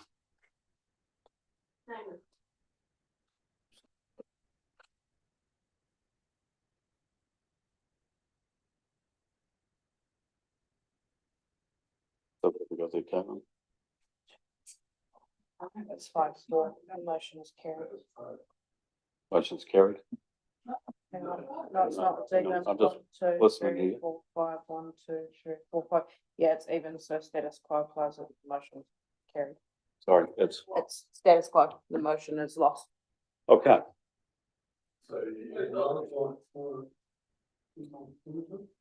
Yeah, we have an appetite for taking an adjournment for 10 minutes because it's time for us to do so. Thank you.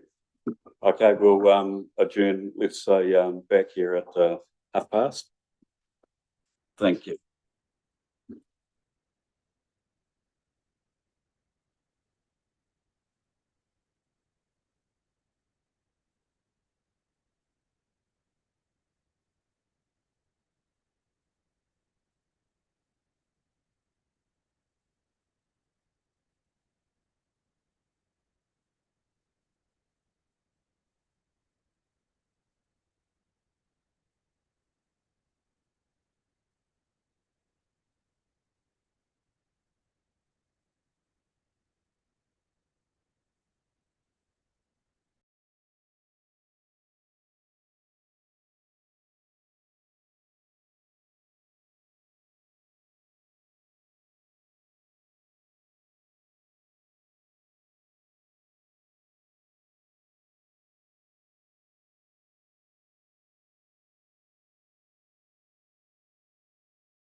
Call the meeting to order. Thank you.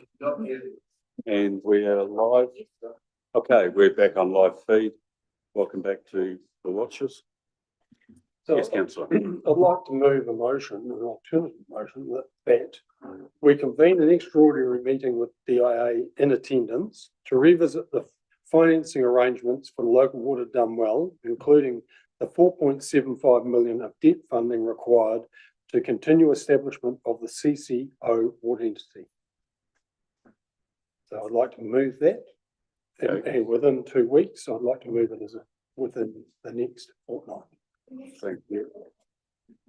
We convene, we'll add that into there. We convene an extraordinary meeting with DIA in attendance within the next fortnight to revisit financing arrangements for local water done well, including the 4.75 million of debt funding required to continue establishment of the CCO water entity. I'd like to move that, mate. Would you consider throwing the affordability? Yeah, I'm happy to add affordability. I think Ray was going to second that. So, And happy for the inclusion of that word. so we can include affordability, where do we put it? So we convene an extraordinary meeting with DIA within attendance within the next fortnight to revisiting finance arrangements. We can put and affordability for local water done well, including the 4.75 million of debt financing funding required to continue establishment of the CCO water entity. Happy with that, Ray? So could I just make a comment? So I don't have any commitment from DIA. DIA do not know this, but I'm meeting with them tomorrow morning. Anyway, but I would just thinking it through. So this resolution that failed, you need, if you are in any way considering reintroducing this, you need to resolve that. So that you might. So I just drafted something about that you would retable this at a council meeting no later than April, following a workshop with the DIA, and you could add some things to your content in. I don't know whether, I mean, I wonder whether that's too constrained, that you might just, you want a conversation with DIA about not just the funding, but the concept of water services. We're one about affordability. But that can come up. I would. Are you confident that we can leave this lie until April? Because I think I would really like to get this done sooner, given the work is progressing, that's why I've been cautious with the wording. I just retable this at a council meeting no later than April. So if we can get the DIA lined up. Happy to make it no later than April, if Ray's happy to, but I think we're pushing the boat too far out. I think. Yeah, I don't really want to leave it to April, but I'm just conscious about everything else that's going on. And if we can get this done as soon as, then at the very latest, then best endeavours for March. And that will be a public workshop. Yeah. So I think, all the things that you've talked about today, obviously, these are publicly streamed. I will be referring my DIA colleagues to the debate so they get a sense of what they're going to. So I think, and if there are things that you want to specifically cover with specific questions, we can pre-warn them and provide that. I'm happy to add an extraordinary meeting with the DIA in attendance before April. Yes, so just so I'm clear, I've used the term workshop as opposed to extraordinary meeting because I think we just need to be. We're going to have to make a decision. Well, but you could have a meeting following the workshop. Yeah, I think yes, I think Linda's correct. I think I would suggest you do that separately. That you have that workshop because it gives you that dynamic to be. You can go lots of different places. Then out of that, you then can we can get some direction from you as to what you want brought back. So that's why I said to retable this report, because then it means we can reconsider these, should you be satisfied as a result of that, that you wish to proceed or not. So I think that leaves it open. Okay.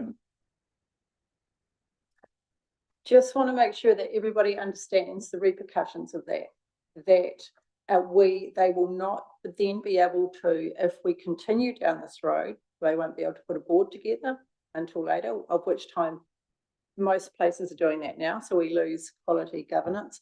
And also they will not be able to employ a CE. That will push it back. We were already pushed to September.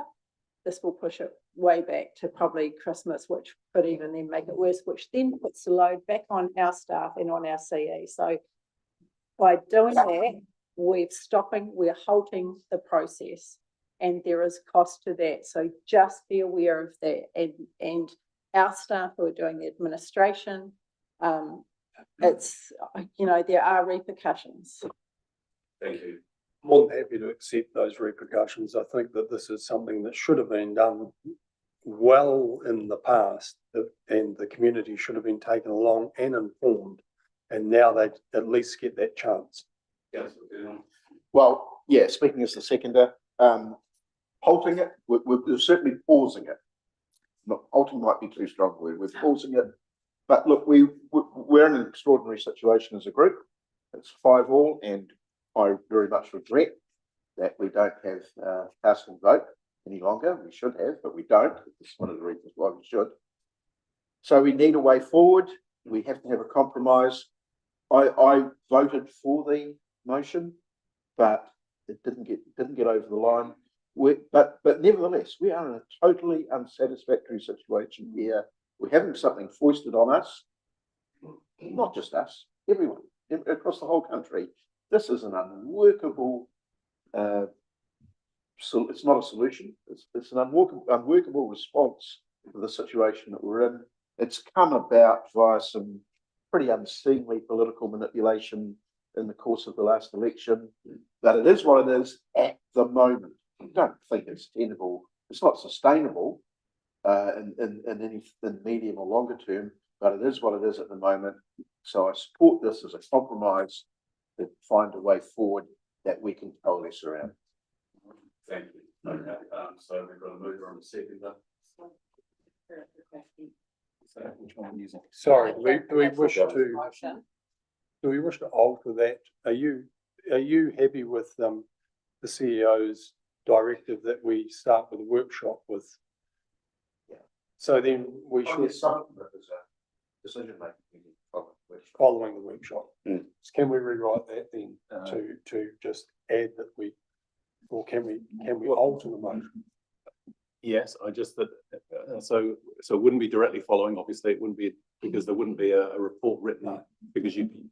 So we could add something to this. I'm saying here retable this report. So which is this one, and just making sure we don't lose because understanding orders. We'll lose these. We won't be able to reconsider them for a year. Correct, Chrissy? So we need some mechanism to retable this. So that's why I said retable this report at council meeting no later than April following a workshop. So I think, to my mind, that covers it. I understand the concerns. So staff have heard it loud and clear. We've got direction from you, and I think, to my mind, this covers it really clearly. I don't think we need to have complicated with more words. Would be my suggestion. Okay. So you wish to withdraw the motion and move to the chief executive That would be my suggestion. alternative, Yes. which if my second is happy with that, I will withdraw the motion. Go ahead. Yep. I'll withdraw the motion. Yeah. Okay. And Withdraw the move motion. to Simon's. Silence. Okay. And Ray, you're happy to? Yeah, well, we're still the mover of the motion. Council.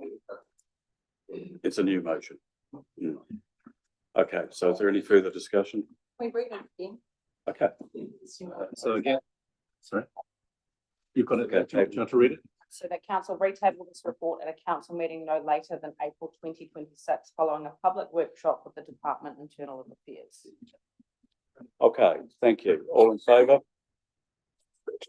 Those against? All?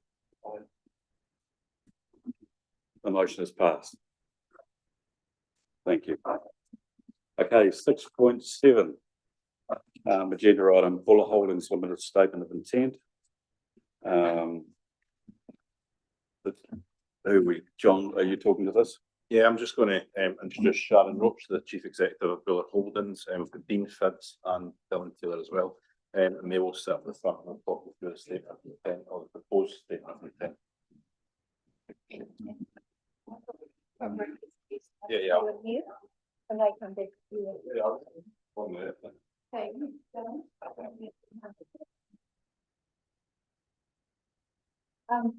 Thank Thank you, John. Good evening, Mr Mayor and councillors. Is that on, John? I'm sorry, I've not up. Thank you. Thank you for the opportunity to come along this evening to talk to the two papers that relate to Buller Holdings. For those of you that don't know, but I'm sure most of you have met Dr. Moni Dean Phipps, who's the Buller Holdings CFO, and Dylan Taylor, who's the General Manager of Westfield Services Limited. So the first agenda item that you do have to do with Buller Holdings is the statement of intent. And many of you will be familiar with the statement of intent, but for those that are perhaps the first time that they've dealt with it, this is a draft statement of intent that outlines the planned activities, performance and expectations and the strategic direction of Buller Holdings, Westfield Services and Buller Recreation. So for the last couple of years, it's been wrapped into one statement of intent for the year ended 30th of June 2027. And as your council controlled organisation, we prepare this SOI in accordance with the Local Government Act, and it reflects our commitment to transparency, accountability and alignment with council's broader community outcomes. Many of you came along with us last year when we had a tour of our operations, so I think you've got a good understanding of everything we do, so I won't outline everything each of the entities do. But for the outlook for the financial year ended 30th of June, we've sort of taken into account a gradual recovery with the moderating inflation and stable construction sector. So this is favourable for Westreef following, what is sometimes up and down challenging in the civil contracting sector. Buller Recreation continues to experience strong community support, but of course, as probably council has also noted, there are rising costs, and especially with regard to electricity, insurance and maintenance of the building. So the building is now 16 years old. So we're starting to see an increase in capital maintenance requirements. And so to sustain the current service levels that you have at Buller Recreation, we do receive a management fee from council, which has been adjusted in our draft SOI to account for inflation, a CPI adjustment, so it's of just over $1 million.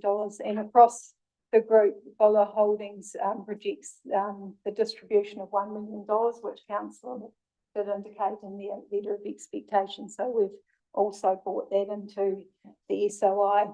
For those that have seen the previous year's SOI, we've have a few wording adjustments with regard to strategic direction. So last year, our board had a strategy planning day, and we've presented just some changes around some of our key targets and objectives for the group. I think the rest of the paper speaks for itself. So I'm happy alongside my team to take any questions council may have with regard to the draft SOI. Thank you, Sharon. Are there any questions? Yes. Councillor Rutherford. Yeah, thanks, Mr Mayor. It's probably a question for the CE rather than you, but somewhere I read when I was going, I can't find it again now, a suggestion that we should be using for vehicle maintenance. So is that not, is that not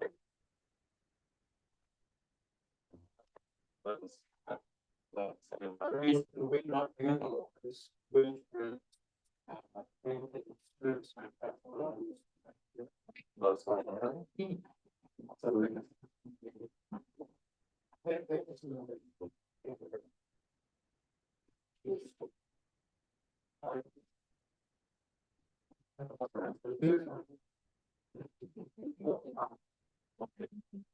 and I didn't mind doing something like this. We could consider that the Auditor Council could consider using your vehicle maintenance. Yes, it was in the report for the the recreation maintenance contract. So,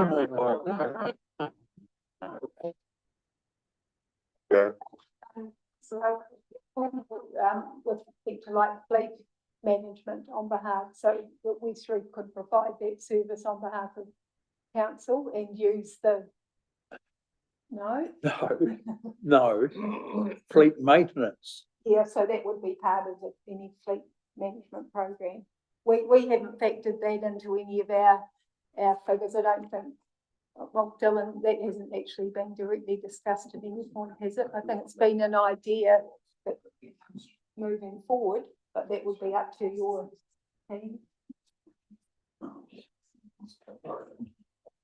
Councillor Rutherford, it was within the report, what was the name of the people that provided the Hike report? So it was within the Hike report saying that there was an opportunity for West Street Services, but for a cost saving benefit of West Street Services maintaining the Buller District Council fleet and doing the fleet management. Okay, stand corrected, but I knew there was a reference. Is it something that has been discussed at the level? No, it hasn't. Is there any merit in it? Potentially, I'm not sure. I mean, yeah, I don't know. We'd have to, Sharon and I would have to talk about it. Yeah. Okay, thank you. Are there any other questions? Okay, councillor Hingston first and then councillor Webb. Awesome. Thanks, Sharon, for that. Listen, first up, you know, the tour was great. Thank you for that. Very informative and impressive too. You've got a problem, you're delivering on a problem that we have, which is balancing revenue, the achievement of revenue for the council with delivering well-being for the community. So I commend you on your efforts today. I have a question around the balance going forward. Is it likely that parts of your organisation, i.e. West Street, will continue to pursue those commercial opportunities that you've stated here outside of its normal sort of delivery of current services? Or like, is it looking for new opportunities? And I'd also sort of extend that question to, are there any new opportunities that you think we should be considering in the future that might bring in more revenue from your organisation? Yeah, thank you for that question, Councillor Hingston. Absolutely, we do look for new opportunities as part of our mandate from council. That's an expectation from council that as the commercial arm through the CCO that we do look at every opportunity. Going forward, I think I probably identified some opportunities which we probably can't pursue right at this moment because of the constraints around our current depot. If we're talking about West Street, which could come into play in the future once a new depot is established, because as you saw when we came on the tour, you know, it's very tight there. We've got the operations split between two sites at the moment. So, but absolutely, and our directors are very aware of the requirement for the group to go out looking for new commercial opportunities. Right. And just the second part of that question, which relates more to the recreation side, yes, particularly the Pulse Centre, is it likely that we will continue to have a negative revenue from that sort of side, given the well-being it delivers? And are you looking at opportunities to minimise that loss or that expense out? I think it would be fair to say that it will never be a money-making operation. However, we are always looking at opportunities to bring more revenue into the recreation centre, and that's around this well, even right now and moving forward, just marketing opportunities. There's probably a couple of areas of untapped that we've identified, untapped demographic in the community that if we go out and target those areas, we may be able to bring more people into the facility. I mean, with regard to the fitness side of the facility, does return a profit. The costs really for the facility lie around the aquatics, would be fair to say. And that is really around the energy costs, and overall insurance and maintenance in that area. And I think we pointed out to all councillors when you came through, you know, just because of the type of conditions within the aquatic side of things, that the maintenance and capital costs is quite high in that area. I mean, the benefit to the community there is huge with regard, well, there are really no town school swimming pools or anything like that now, so it does provide a great benefit to the community, but will never be able to make enough money in that aquatic area to cover the costs. Thank Is you, Sharon. there anything more you could add to that? The presentation to council, I think last year, the pool's really costing you $1 million for that level of service. That's the money eater within Buller Recreation. And when you're looking at that too, there was one other thing regarding, you've got minimum standards for providing lifeguards. So you've got all those fixed sort of costs that you're not going to make any savings with wages. So it's really about level of service. I mean, you could shut it for 2 days, but you still got to keep the pool warm. So your energy costs aren't going to go. You might not have the same sort of robustness with staff if that happens. So that's it probably in a nutshell. We've looked at different ways. In fact, someone put forward a proposal last year about how to potentially reduce the water within the pool by using an inflatable sort of arrangement, and the staff looked at management and staff looked at that. It wasn't an option for safety reasons and so on. So any advancements in technology or any way that we could potentially reduce costs in that area, we're, you know, constantly looking at, because we're probably aware that it is it is a cost. Yeah. Councillor Webb. Just in regards to the pool, so does the Reefton pool sit under Buller Holdings, Buller Recreation? Because I know we talked to you just in an annual plan meeting earlier, talked about the increased costs there. So does council pay those costs for Reefton pool, or is that Buller Holdings? So we receive a management fee to run the pool. So you don't pay the electricity costs? No, or the maintenance costs. That's correct, isn't it? Yes, that's correct. Yes, that is. So we run the pool on behalf of Buller District Council. Yeah. As opposed to at the Buller Recreation down at Perth, where we run the whole thing. Okay, cool. Thank you. Tony. Yes, I suppose, you know, the whole thing moving forward for lots of private and business is energy. But then just set up an alternative energy scheme like panels or battery storage, that costs money. Yeah. Is it gonna save money? So I can talk to that. Yeah. Around so potential solar. Yeah. On the so that was looked at. And that was going to be in conjunction with another partner. But unfortunately, when they surveyed the roof situation, it couldn't hold the weight of the panels. That's correct, isn't it? So we thought it was going to be a fantastic idea and would definitely save money, but it just can't hold the weight of the solar panels. So yeah, we are definitely looking at all. Yeah, I'm sure you are. Yeah. Councillor Halls. Yeah. So just out of interest sake, because it's heat pump heated, isn't it? It's electrically heat pump heated. So has there been any investigation into ground recovery heat pump rather than air systems? They're operational in the UK and have been for 40, 50 years. Ground recovery heat pump means that you're taking heat at 10 degrees Celsius already. So you're not trying to lift it from zero in winter. So I mean, the advantages would be quite enormous. I don't know what the cost of installation would be, but you could be looking at ground recovery heat pumps. The same heat pump should probably operate the same setup that you've got. It's just adding the ground recovery system. I'm unaware of that, councillor Hawes, as to whether that's been investigated, but I'll certainly take that away from this meeting and we'll look into that. Thank you. Thank you. Just two questions. The Russell Street yard, is that owned by West Street or leased from council? Yeah, the yard itself is leased from council. We own Buller Holdings own a portion of it, which is the Palmerston Street side. Yeah. But the main part of it from the Russell Street side is leased. It's owned by council. And then the second question was, with you building your new site, will that negatively impact the dividend back to council?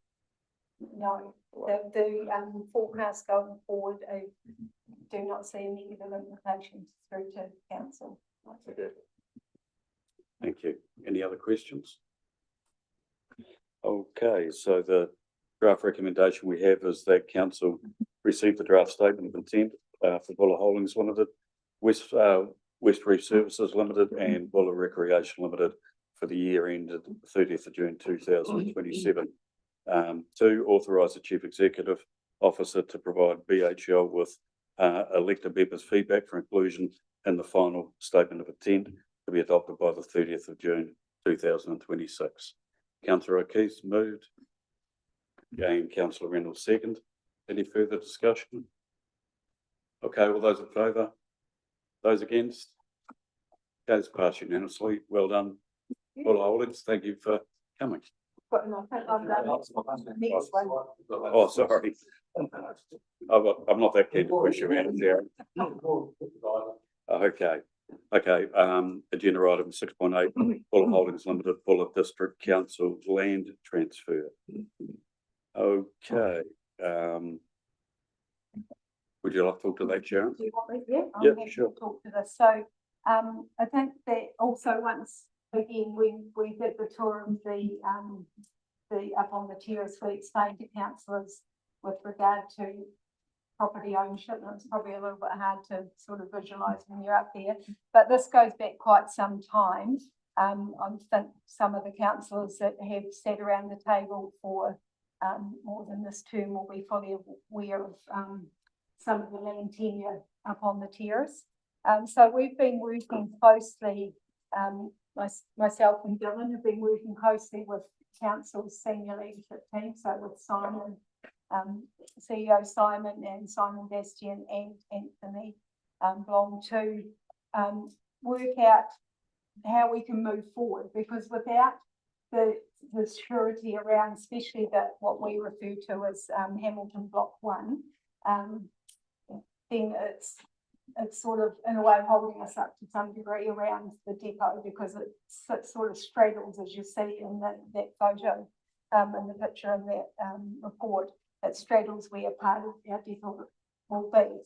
So as part of the discussions, we've been talking as management teams around really tidying up the whole land tenure around, not only on the terrace, but down on the fleet as well. And we're aware that council will need some land potentially in the future with regard to, help me out. Tertiary treatment of. Can you hear?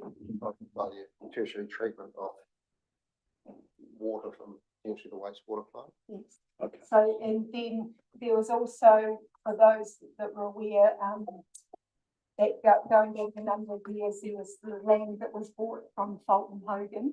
Now that is currently in, some of that was used for the, I call it the Pepperell Way village.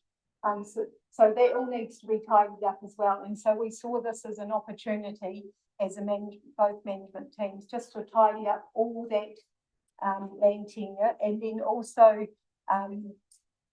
to utilise the asset that council has up on the terrace with the wastewater plant to run services from there through to the new depot, rather than coming in from other ways, which could be potentially more expensive. So really what this MOU wraps up all of that. It is a non-binding agreement, but it does, we really want to get down on paper for understanding, because we know that some things don't happen at speed, and we wanted to make sure that we captured everything right now, so that no matter what staffing or whatever, who was around the table, in the hopefully near future, but you know, going forward, that we always have this document to refer back to so that we were all on the same page. So that's where we got to with the draft MOU that we've presented today. Thanks, Sharon. Any questions for Sharon? Councillor Webb? Just in regards to, you know, the downturn of civil works, has there been a reduction in staff? And have you found that you've in history? No. Probably stayed fairly static. Yeah, in terms of our staff at the moment. Yeah. And if anything, the indication that we've had for what may move forward, especially with local water, Yeah. and I know that you've been discussing that today, is that there may be a requirement to even sort of like increase staff in the future, but Make sure you've got enough. because they're going to be, those people, those sort of skills are going to be well sought after. No, thank you. Okay, thank you. You have a question, Councillor Hinton? Yeah, thank you, Mr. Mayor. I was just wondering if you could outline the payback of $2 million plus just and its impact potentially on returns to the council. Yes, definitely. We want to talk to the gravel. Yeah. So I can chip Yeah. in as you need. okay, so the 2 million was the opportunity came up to, well, you saw the area, well, we didn't go all the way down, but the area that purchased, and that effectively secured gravel for up to 80 80 years. to 100 years at current extraction rate, yeah. Yeah. Awesome. So the return, I mean, it's a little bit commercially sensitive over the long, but definitely the return is there, and also that secured part of the area as the extraction has occurred. Part of the area where the depot will be placed. So there is an absolute return back over that 80-year period with gravel alone. I'm not sure whether I'm quite answering the question. I just wondered if we should expect a reduced revenue return from Westreef from Buller Holdings in the initial purchase of this, that's going to be repaid back over time, or you expect the same level of return that we've experienced today? Yeah, so just which to has be, been great, by the way. just to be clear, this is a past resolution. So the land has been already purchased, going back how many years? So that figure is 20 is not factored in. So if your question is, will the building of the depot potentially reduce the return back to council? In the short term. No, not in the short term. The expectation is asked for $1 million in this year, which we absolutely, next year, which we can absolutely provide, and we moving forward in our forecast, and there's no reduction. There's an opportunity, later on to address as well. Yes. Okay, thank you. Councillor Hawes? Yeah, just a question around, I mean, I see it's a reshuffling of land. I mean, it was the last move of a council before I stood down at the election 2022 to buy it, so I'm well aware of the background. And it was a good move. Absolutely brilliant move, to be quite honest. But I just wondered about land. So there's a land swap. Are you in a position to tell us how that affects the existing yard? What happens? Does that remain an asset that then you on sell to help offset costs of rebuilding, or does that become part of the land exchange from the existing yard back? Are you talking about Russell Street? Yes. So the Russell Street part is owned by council at the moment, so we wouldn't be able to put any return of that back in the coffers. The Palmerston Street side of it, once we move out of that side, would definitely be, we'd look to sell that on, whether that was in conjunction with something to do with council, because obviously the potential value of that land would be both parcels together, because you've got a Palmerston Street entrance and a Russell Street entrance. So that would be certainly discussions that we would have in the first instance with BDC management to look at, we wouldn't just go off and look to sell that without those discussions. Brilliant. And the other part of my question was just around, are we facing any issues around down there with hazardous? I mean, we will obviously have some hazardous site requirements.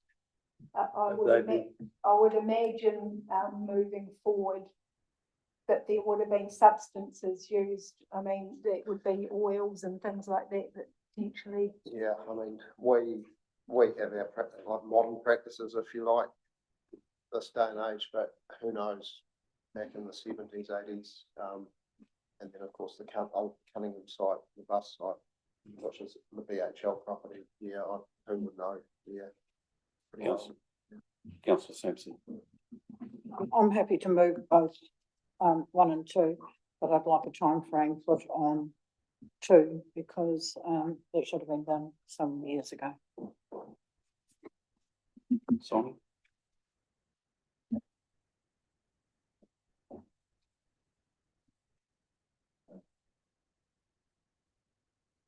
So what would you like in there, councillor? What's?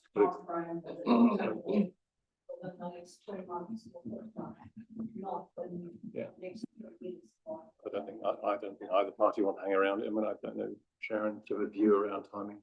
From our point of view, I think it could happen very quickly. it can. And certainly, we had written in the MOU, as soon as practicable. Yeah, But I mean, we didn't want it as possible, but we would definitely like to work with, your senior leadership and to ensure that it does happen, because as I say, that especially the Hamilton Block 1 is a parcel of land that we need to progress our project.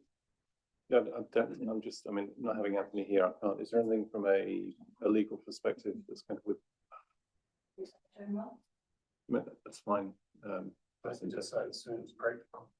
Yeah, I mean, yeah, we are both keen to get this off our desks. So, yes, yeah. Okay, so Rosalie, Rosalie, you've got an amendment you want to add to that, so transfer and other matters detailed in the memorandum of understanding as soon as practical. Practical. Practicable. Practicable. Thank you, Simon. Okay, so Rosalie's moved that. Councillor Reynolds has seconded it. We'll open it up for discussion. Councillor Webb. Just had a question about the terrace lands.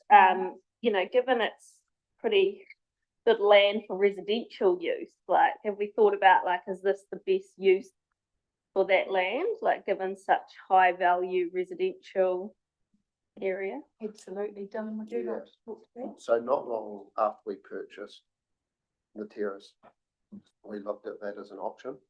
But in terms of the time frame or the horizon for return of investment and I guess risk around it, it was determined at that point that it wasn't probably a viable solution. Second to that, the way we're going about things is we're not closing any doors with it. So the way we're going to mine it over the next 50, 60 years of the plan is that we don't close doors to that kind of opportunity, because there could be a variety of options up there. So that if another council, another BHL board ever thought that for whatever reason, residential, commercial, I don't know, industrial was an option, then we haven't dug a big deep hole that no one wants to live in. So you're saying that can still be a possibility with that, Yeah. looking at it as a residential option? I would imagine so, yes, yeah, it definitely. The only problem is what we do know from Paparoa Way, the houses that were put there and the quarry next door, houses and quarries don't generally don't get on. So that's always a consideration too in terms of how do you. What's the life of the, you know, like how long are you expecting to be using it for that operation? Well, what we know is that, yeah, there's around about 80 years of gravel. 80? Yeah. 80, okay. Potentially more at current levels of extraction, which we don't see that changing much at all in the near future. So that's great security for council, local community and us.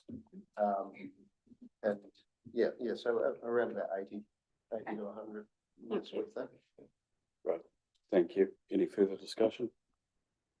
Okay, so the draft recommendation, the council one endorses the memorandum of understanding between Buller District Council and Buller Holdings Limited for the Westbury Depot development and associated land arrangements.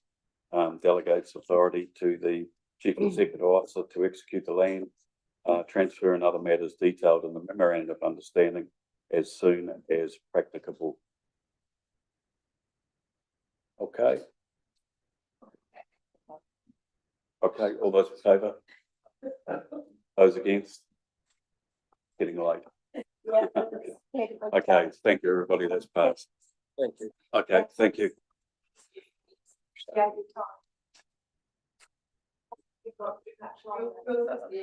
Was it?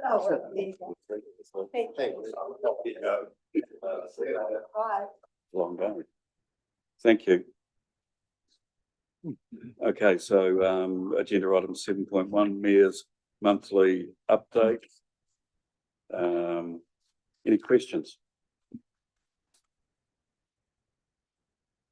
Councillor Rutherford. It's not a question, it's a, thanks, Mr. Mayor, it's certainly moved on considerably from the first report, and, you know, there might be some small minor areas where we think the improvements can be made, but basically, I think it ticks the boxes for me, and I'm happy to move that it be accepted, received, or whatever the recommendation. And as So I just want to say thank you for the hard work and comprehensive nature of the report. And I think we're tracking well to having us well informed so we can make decisions and we can assist you in the information sharing and the advice when you get submissions from outside and when you stand up and represent the council and the district on issues that affect all of us. So I just want to say well done. Thank you. Thank you very much. And as I put the note out, if you've got any suggestions about how we can tinker or how I can tinker and improve that, don't hesitate to, you know, just drop me an email. So is there any further discussion on that? Okay, so, oh, sorry, Tony.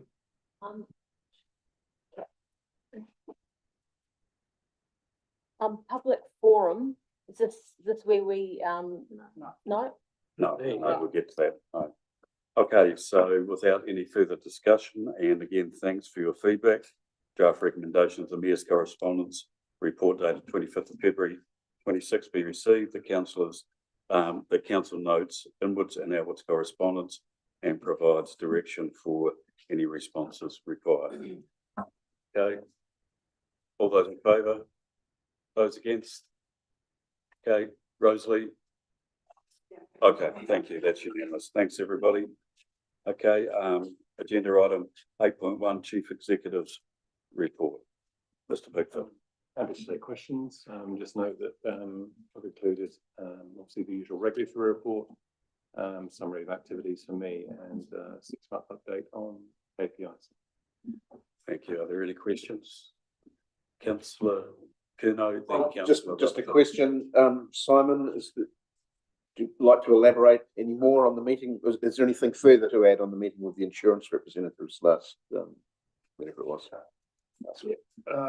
Yeah, I mean, I think the mayor can comment as well. I mean, we had a very productive meeting. I think it was we had reps from AA, Vero, Suncorp, but they were, I think, really impressed. It's like you could see the light bulbs coming on as we discussed the work or the challenges that this district faces, and I suppose more importantly our reaction to it. So they were really, I think, astounded by the work that we were doing, and for such a small council, I think the feeling and some of the feedback we got verbally was that we were leading the way in this space and in our reaction. So that was really positive.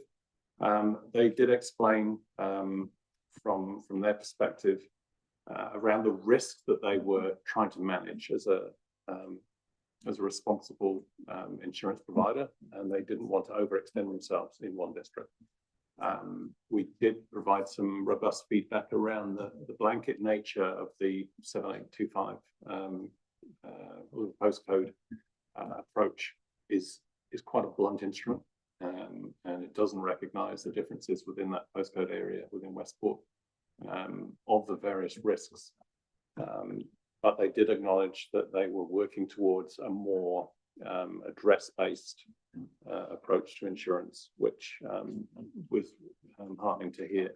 But this was the start of a conversation. It was great that they brought five staff down, about 5 of them.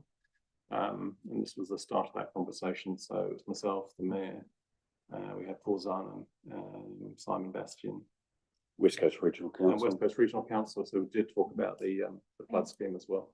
Oh, sorry, And the Shane. deputy Sorry, mayor. deputy mayor. Yeah. Getting tired.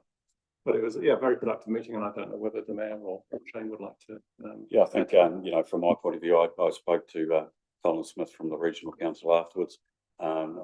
We were, as newcomers, very impressed with what staff presented, and certainly AA were very responsive and very impressed.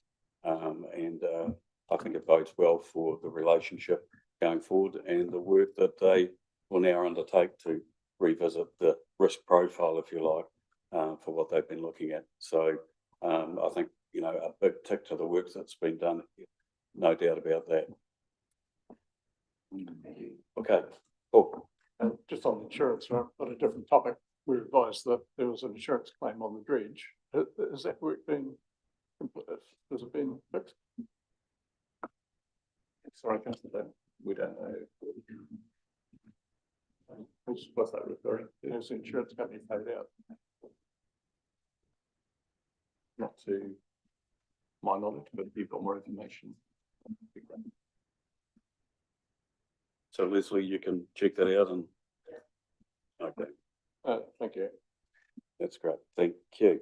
So, any further questions for Simon? Councillor O'Keefe.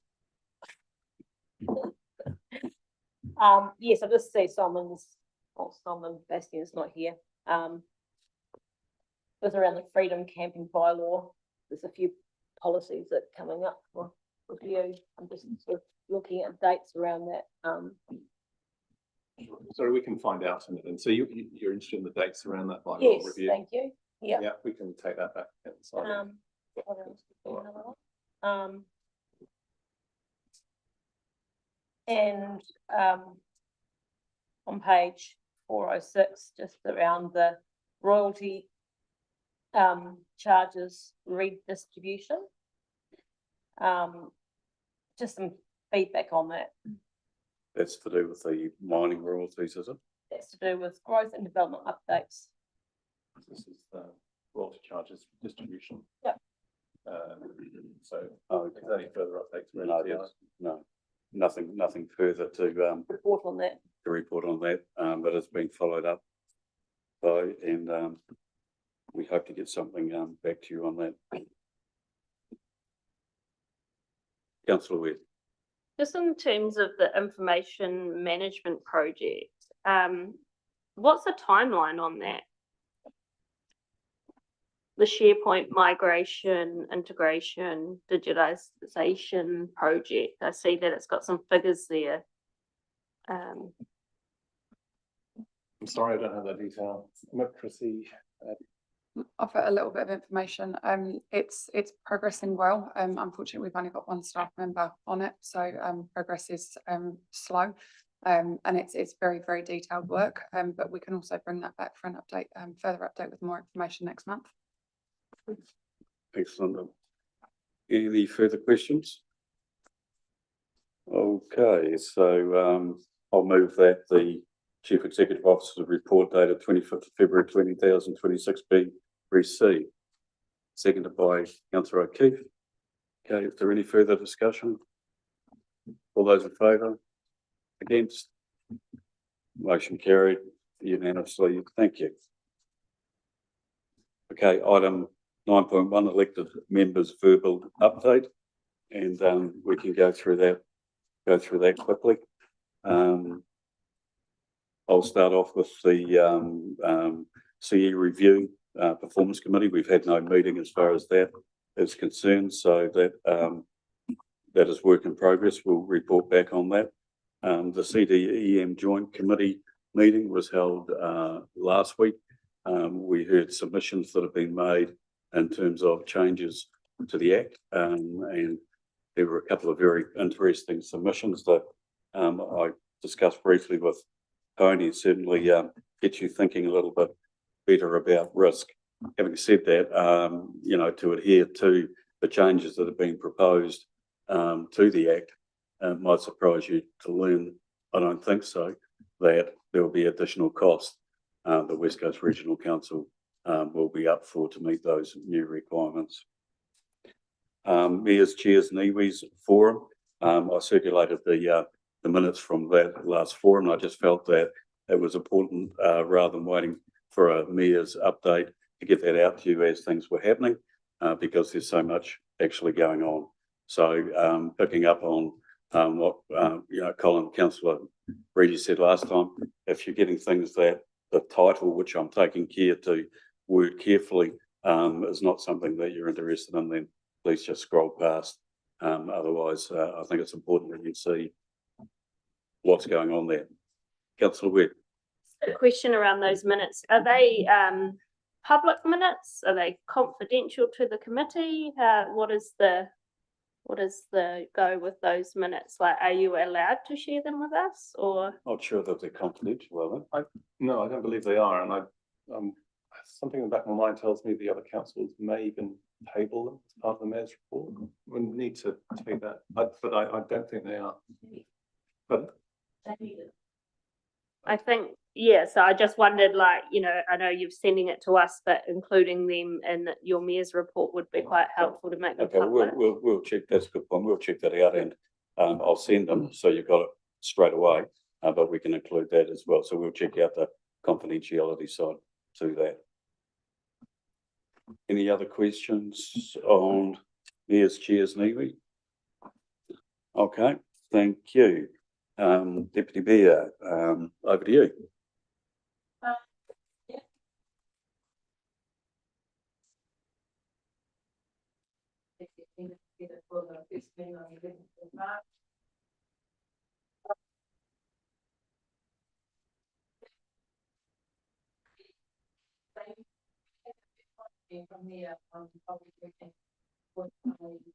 Microphone, please, Shane.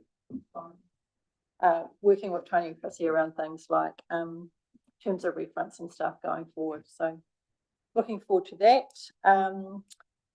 As part of that, I met with the Reefton subcommittee last Friday with Councillor Hawes and just went through a few of the issues that they were dealing with, and have had feedback from Chrissy, and feedback has gone back to that group, which is great. Thank you. The Destination Management Plan meeting, I attended one via Zoom on the 26th of November, which was not great. The sound was terrible. It was held in Westland and couldn't really hear any of it. And also there was not a lot of discussion there that related back to the Buller district. The one thing that was discussed probably was the Lewis Pass at that stage. They were looking at closing it.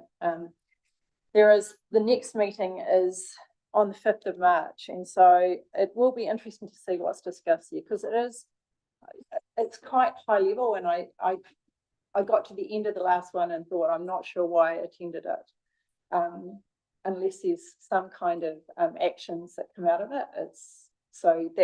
I'm meeting with Andrew Aitken and Mark Lawson, the chair, after that meeting on the Thursday evening. So that's a discussion that I want to have with them, because going forward, if it's not worth me attending, I don't plan to. If there's not actions that come out of it, it's not something I want to keep going and attending. So for those of you that don't know what the Destination Management Plan is, the aim of it is to develop a sustainable visitor economy that considers the current and future economic, social, cultural, and environmental needs of current and future deserted area and environment.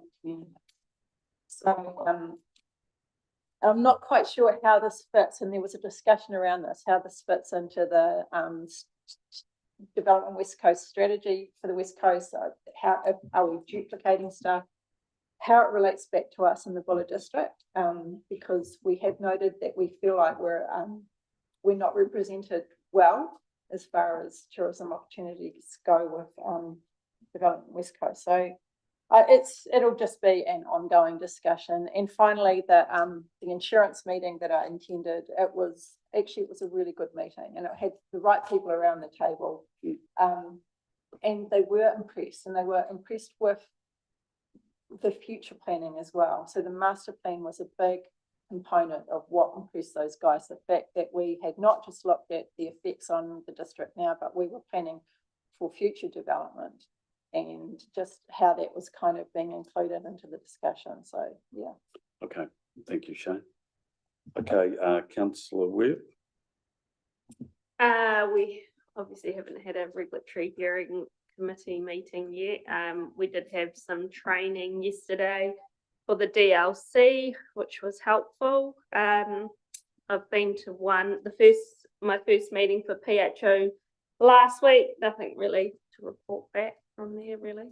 TTPP, we're now, and we've just appointed a position subcommittee, which comprises of all of us and so the next part of our the appeal mediation part is obviously working through in that committee our position on each part of the plan that has been appealed, given that we, the Buller District Council, are the appellant on some and the S274 parties, so there will be a conflict there. So you know, we won't be part of a lot of those discussions.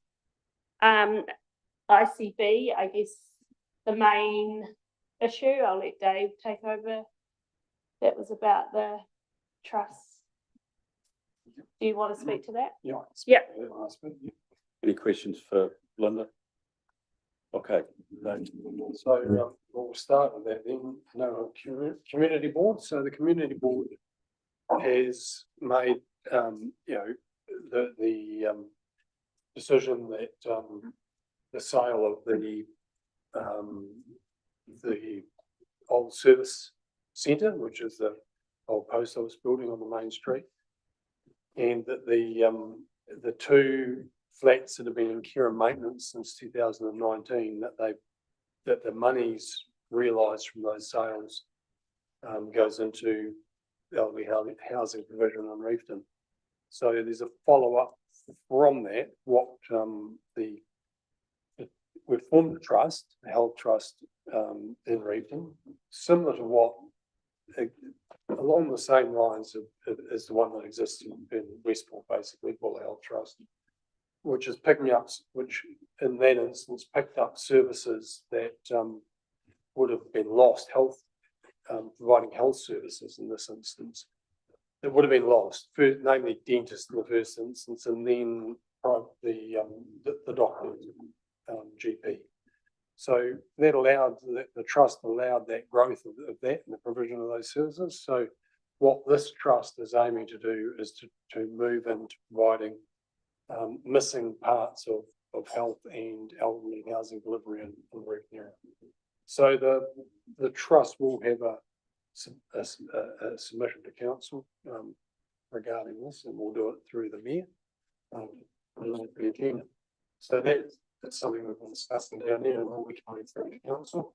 It will be a way of us trying to progress those things within the Otago area in collaboration and work together with council. Obviously, same as what happened with the creation and establishment of Buller Health Trust.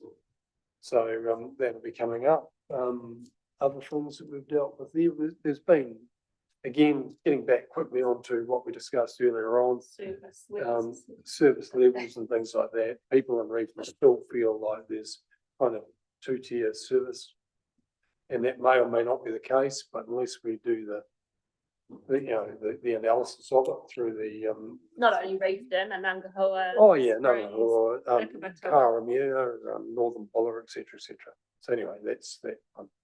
In terms of, reserve, subcommittee governance representatives, so we've identified that there's a number of commonality, issues across all of the subcommittees, and we need to have a uniform approach. We're kind of settled on the fact that we're going to have kind of 3 different levels of subcommittee involvement, if you like, because some of them have camping grounds, which is high level stuff, and we've got some risk around us in those areas that we need to make sure that we're covering off within the operation. And within, in the case of campgrounds, that it ties into the contracts that we let for management. So we've got that there. So we're trying to get some semblance of that. That'll be that level. Then there'll be reserves that have maintenance and playgrounds and whatever. And then we'll have reserves that are just standalone reserve that have very little input. So there'll be a kind of a tiered level of, yeah. And that Chrissy's group are working on at the moment. So that's worked out. We had as Shane said, we had a get together with concerns around that reserve, which is good, and any other reserves will do the same. Local water done well governance group. We've had that discussion tonight, and I don't need to go into any more. The concerns have been aired, and we've found a way forward, which hopefully allows us to have another revisit of what it is. And my view is that it gives us the opportunity to ask DIA why they think 1/10 of funding towards establishment is a 20th, Ray corrected me, but I think it's it is, yeah. So it's a 20th basically of the funding, and expect that the ratepayers pick up the rest, so that you guys have a chance to bring that forward. And I think that's important. And again, around the debt levels that are going to accrue. So I think that's covered it off. Thanks, Dave. Any questions for Dave? Just around the health trust, Dave, and the opportunity with elderly housing. So are there discussions going on with the mining companies around support with? We will be going to community. So we are actually, what our proposal is that whatever funding, we're hopeful that we can do some sort of arrangement over the 2 mothballed units, and do something with them in terms of a refit. And there's some interesting things that came out in the investigation into that around costings. But what we hope to do is to use the community input, so work in kind, cash, and contributions, and hopefully through mining companies, etc., to be able to build that ability to develop what we're doing going forward. And Buller Resilience Trust might be an option depending on how it's structured as well. The only thing is that we discussed is there's currently a resolution that has been resolved by council that we are selling those units, and that process is underway. So that would have to be resolved.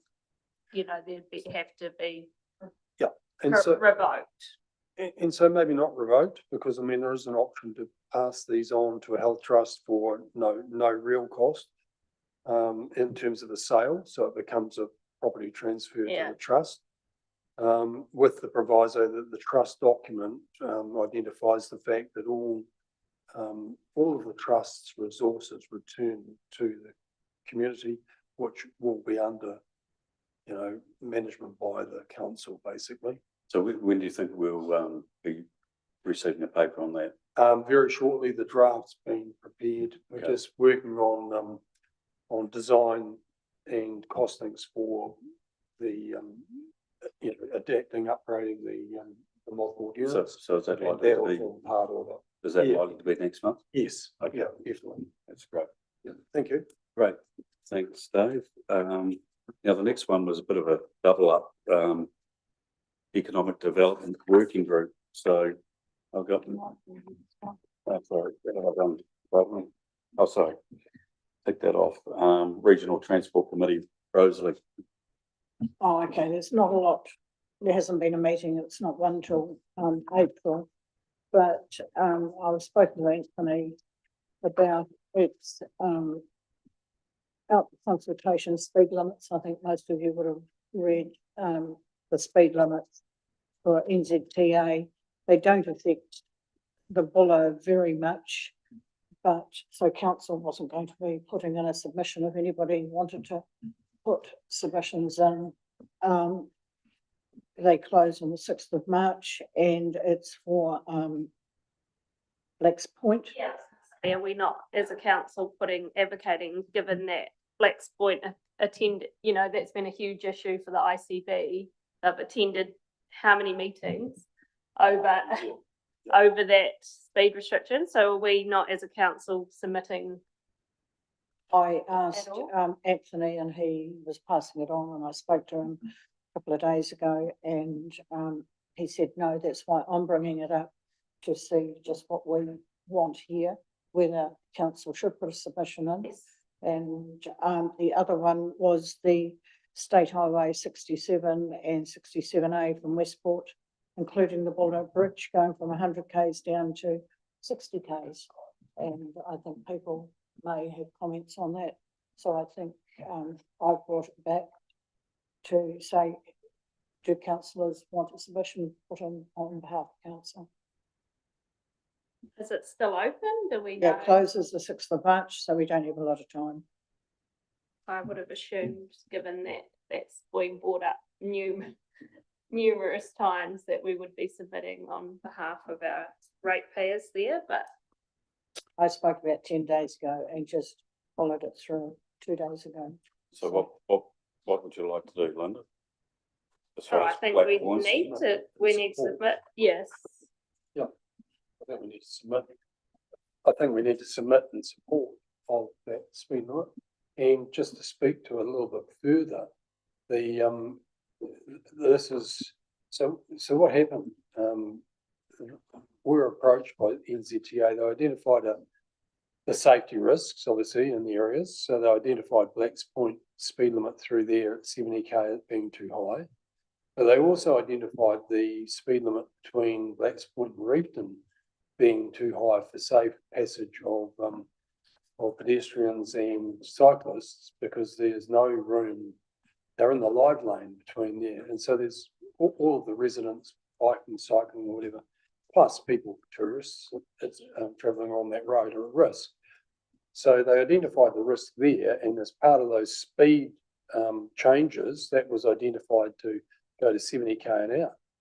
And then they approached us as a powerhouse trust, which I'm a member, to see if there was an appetite to allow the cycling and walking traffic to travel up the other side of the river through land that's currently owned and or occupied under occupation rights from council and DOC and others, to allow a track to be formed through there to take cyclists, pedestrians, and then a swing bridge to be constructed at Blacks Point end to take them out the road out there and avoid the main road altogether.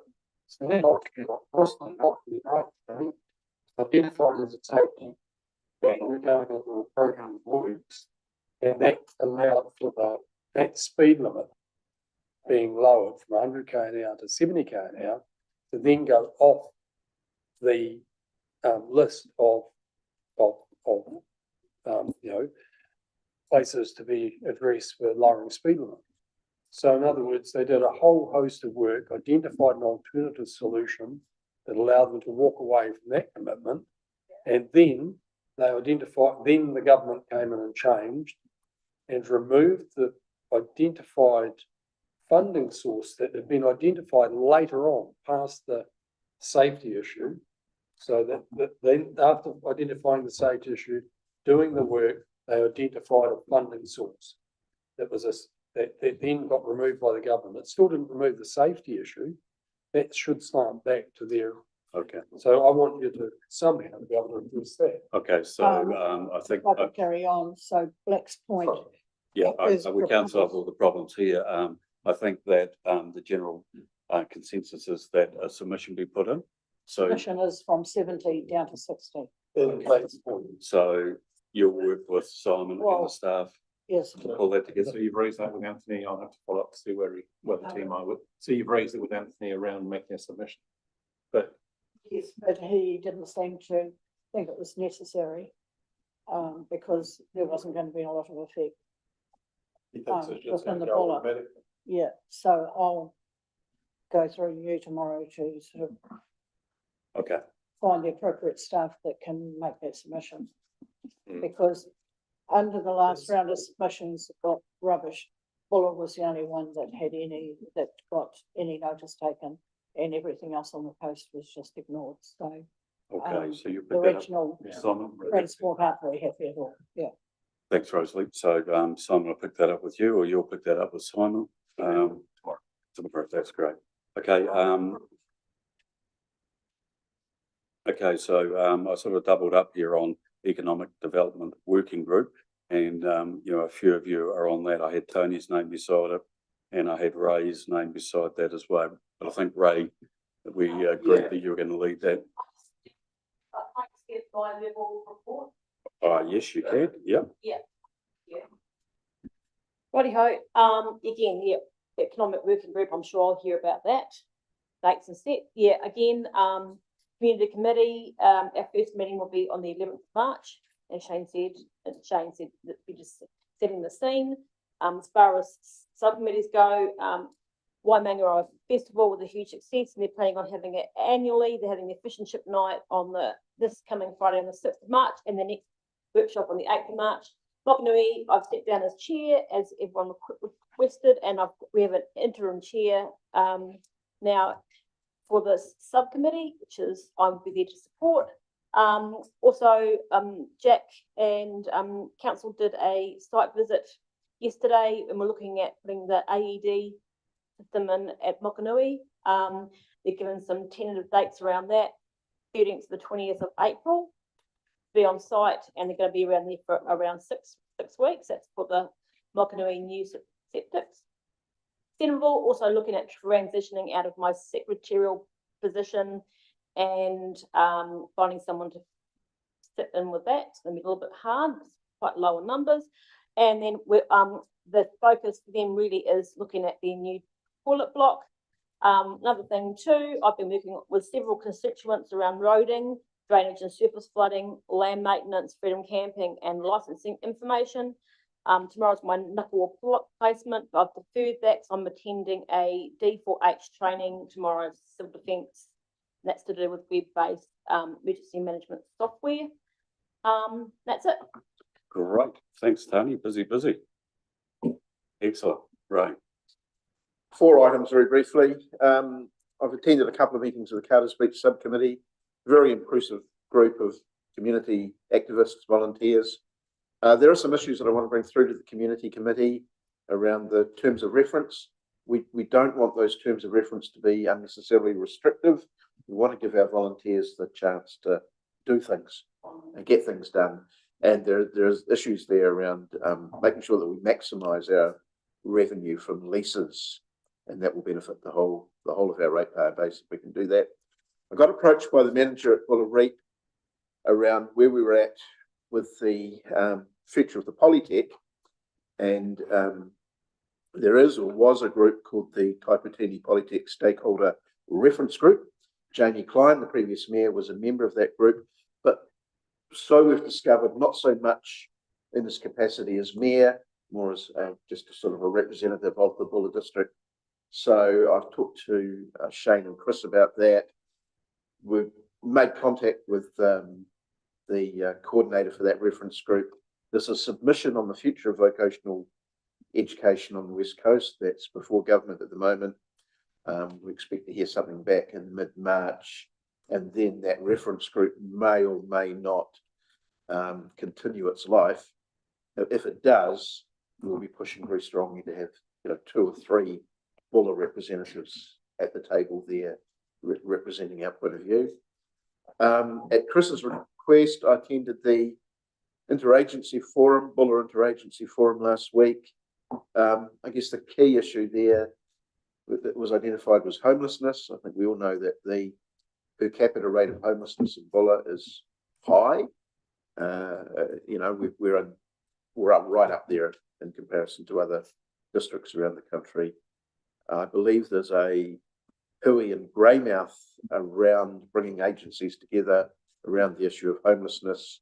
There's some talk of a similar hui here in Buller at some stage in the future. And the Economic Development Working Group, I've been in discussion with Paul Zahn and Simon Bastian, and I expect that I will be able to circulate an email tomorrow. So the first meeting of that Economic Development Working Group is on March the 11th, the same day as the Community Committee. So yeah, there's just sort of a set of kind of objectives and guidelines that I'll circulate for discussion when that when that group meets. Thanks. That's great. Thanks, Franz. Thanks for stepping in and taking care of that. Yeah, for me. Okay. I just have a couple of other similar points for the economic working group, development group. It's not directly council work, or it hasn't been, but I think it's specific just council. In that Microphone, Dave. Microphone. Both Ray and I were on the Advanced North and West Coast committee, and we were basically had a charge of advancing North and West Coast development at Buller, identifying business opportunities and encouraging business development in the Buller district.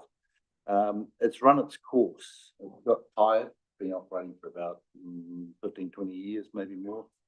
And we're in the process now of transferring responsibilities and funds to the Promotions Buller Incorporated, which will take the responsibilities for promoting Buller, obviously, and the development there, and also for starting up a Buller Business Association.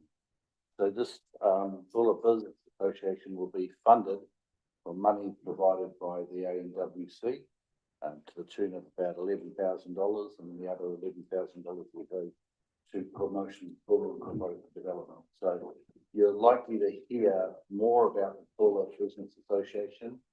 You'll probably have a touch point or a regular point of contact for business development in Buller, not just Westport and Buller. Okay, thanks, Dave. And you're going to give us just a quick verbal on the risk and audit? Yep. Yeah, so, and I've taken out the stuff that we're going to deal with in the closed session. So the risk and audit, during the recent meeting of the risk and audit committee, members focused on two primary areas of concern. The first centered on the risks associated with the dredge capability, while the second addressed weaknesses in the accounting system and the potential to supply misleading information. As the meeting progressed, the involvement of the Buller District Council, Mayor and councillors who serve as members of the RAC, and myself as a councillor chairing the meeting, sometimes the discussions often drifted towards decision-making areas. I think that was just a natural tendency when you got a whole lot of leaders there that they want to make decisions. So as an interim chair, I acknowledge that the current composition of the RAC, comprising all the elected members of the Buller District Council, poses certain risks in this area.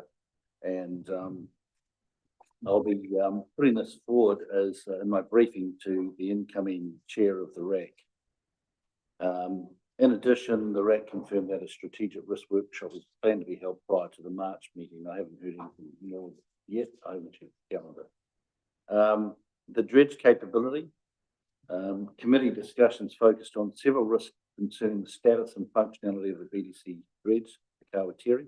Areas included risks relating to the dredge's current capability, including its operational functionality, supporting systems, personnel requirements, capacity and the ongoing requirements for maintenance.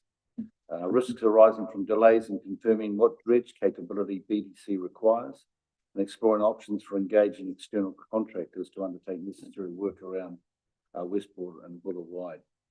and also risks associated with the ability of the Kawatiri dredge to secure contracts outside of BDC, which would help cover maintenance costs. So the dredge capability in summary, this is from the meeting. Maintaining the dredge capability Kawatiri, or the vessel Kawatiri, is costly. The vessel has not demonstrated effectiveness in reducing the risk of flooding in the Buller River. Its capability to secure external contracts is limited, and even if such contracts are obtained, they would not suffice to cover the annual maintenance expenses. Instead, contractors could be engaged to perform necessary dredging for the port area every 2 to 3 years at significantly lower cost than maintaining the Kawatiri vessel. Delaying decisions regarding the future of the dredge capability risks exacerbating BDC's financial challenges and affordability.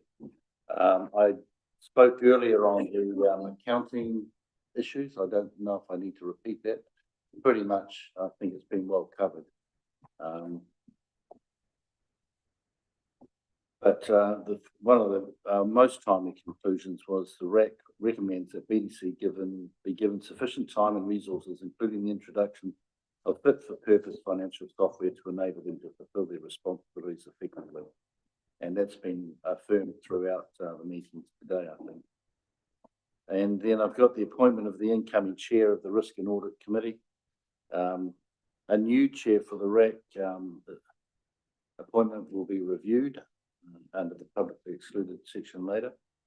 I'm preparing a handover for the incoming chair, and I propose to do that circa March 26th. I know there's some issues that may change around that day.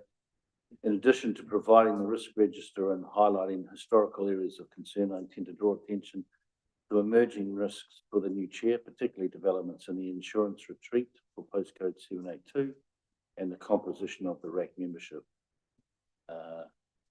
And then I had some notes that I'll save for the process.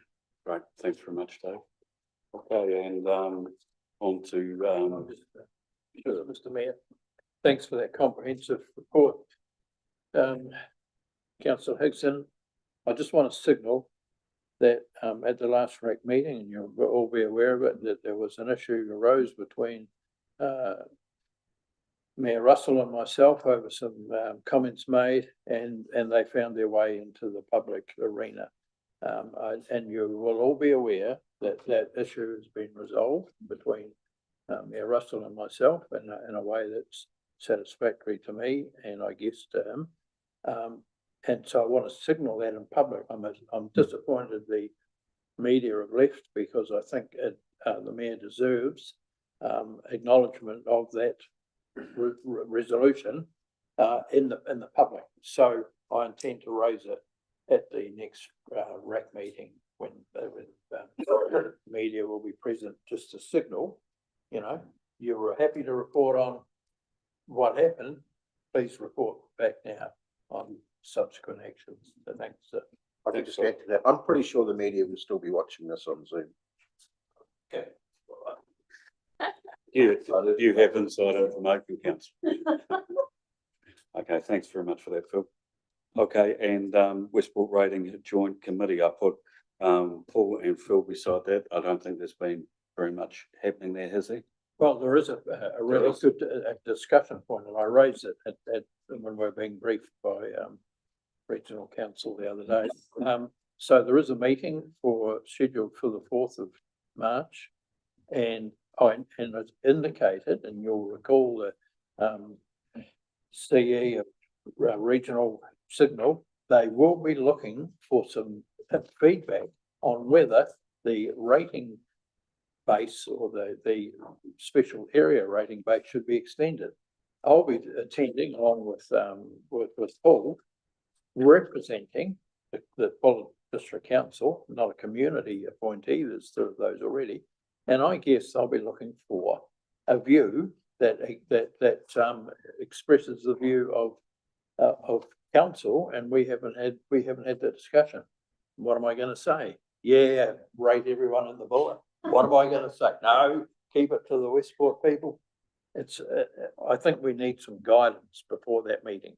When is it? 4th of March, next Thursday. Okay, so picking up on that, what do you propose, Phil, as far as? Do you want a workshop? Do you want Yeah. I'll take advice from Simon. How would you sort of go about getting a council view on that issue? I'm sorry, I'm not sure how we've done this, especially in the past. I don't remember a council workshop where we've done this prior. I don't believe we've done any council workshops for it, and just noting the timelines, I wonder if it's because you've got some council roundtable sessions. Might just be on this occasion, it might just be some feedback for yourself, and then we can schedule that in. The workshops next month are already chock-a-block. So potentially before the next meeting, we might be able to hold a workshop so there can be opportunity for you to give us some feedback. So I will, remind you that I pointed this out back last year, that this was going to be a potential issue for this committee. And, we had a range of, not in my patch, matey, so this should not be new to any of you, yet we have not, for whatever reason, found a way to resolve it. Shane.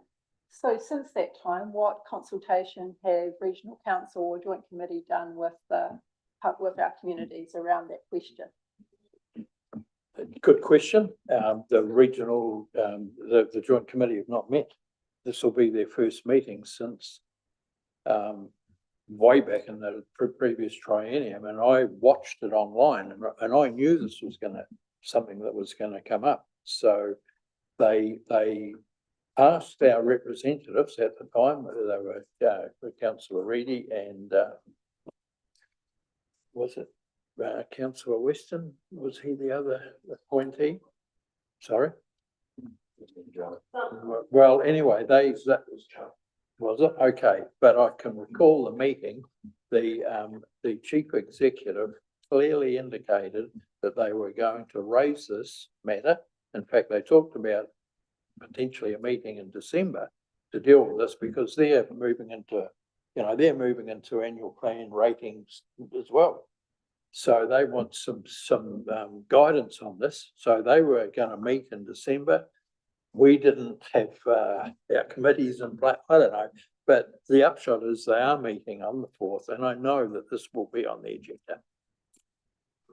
Thanks, Phil. Those that have ended up in the rating footprint have found out through the rate demand. I don't think there's no consultation with anybody. No, I've not been told anyway. So anyway, I know I'm going to be rated as through a rate demand.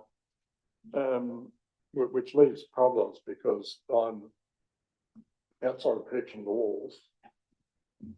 And those who are inside the walls are getting protection, but they say, well, you're going to get the advantage of a dry town to go there, but you're paying the same as someone that gets protection. And certainly those two don't sort of line up, do they? So there's going to be some interesting discussions on how they're going to find that footprint. Okay, thanks for that, Paul. When you move to the dry town, you're going to find the police giving you a move on order because you're not allowed here. You can't sleep under the bridge. And I think, Phil, you may have heard that there are other rating districts within the Buller, and I think that just needs to be brought to attention. Punakaiki, Mokanui, Karamea, we all get rated really heavily. So sorry, look, I'm well aware of that. That doesn't get away from the question that'll be asked at the table. Everyone knows that, including regional themselves, because they administer that. But I can say, hey, hang on, you've already got these. That doesn't describe our position on should the area for this be extended, yes or no. Okay, thanks, guys. We need to move on. So yeah, move on. Well, in terms of that, I believe that there's a percentage of public good that you need to. Okay, thanks for that. Okay, that finishes off. Thanks everybody for those updates. That's very thorough. Okay, we move. We need to vote on this first. Oh, we need to vote on that first. Okay. Okay, so thank you. Sorry, what was that? I'll move we Extend. No, the verbal updates. Okay, so draft recommendation, council received verbal updates from the following elected members, which we all just have. Oh, Okay, there's one hand, everybody so- wants to get involved, you choose. All voted yes, okay, so that's unanimous. Oh, but yeah, Okay, I've got. moved by Tony, seconded by Councillor Hingston. Kingston. Yeah. All in favour? Against? Passed unanimously, thank you. Okay, public forum response, so agenda 10.5. No, it's not. No, public response. Okay, so we had, getting a bit tired, we had Debbie Deaker and Christine Carter basically speaking, about the same thing, and that was about the annual report adoption. Any comments about what we should, how we should go back and respond to that?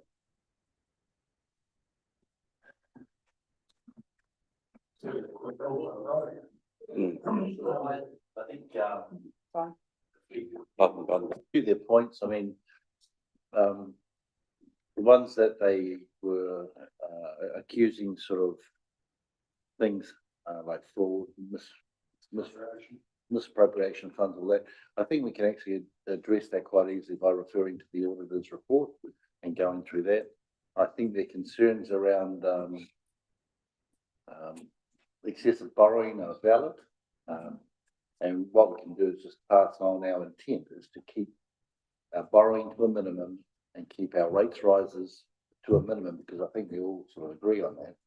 And we don't know where we're going to land yet on the borrowing or the rates rises. So we can tell them that our intent, I think, is to keep it to a minimum and do our best to make it affordable for rate payers.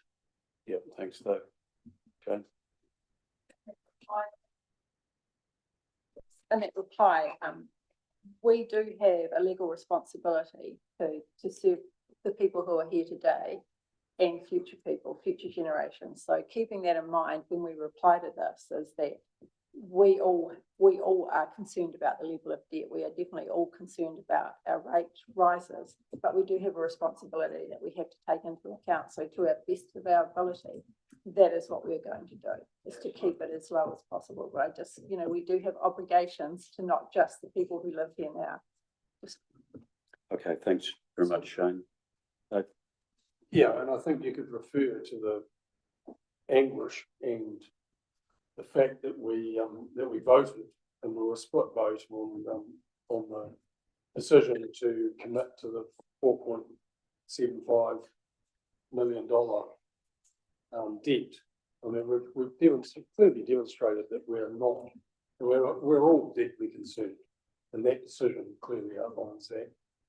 Yeah, and I think also, I think picking up on the comments so far is that I'll touch on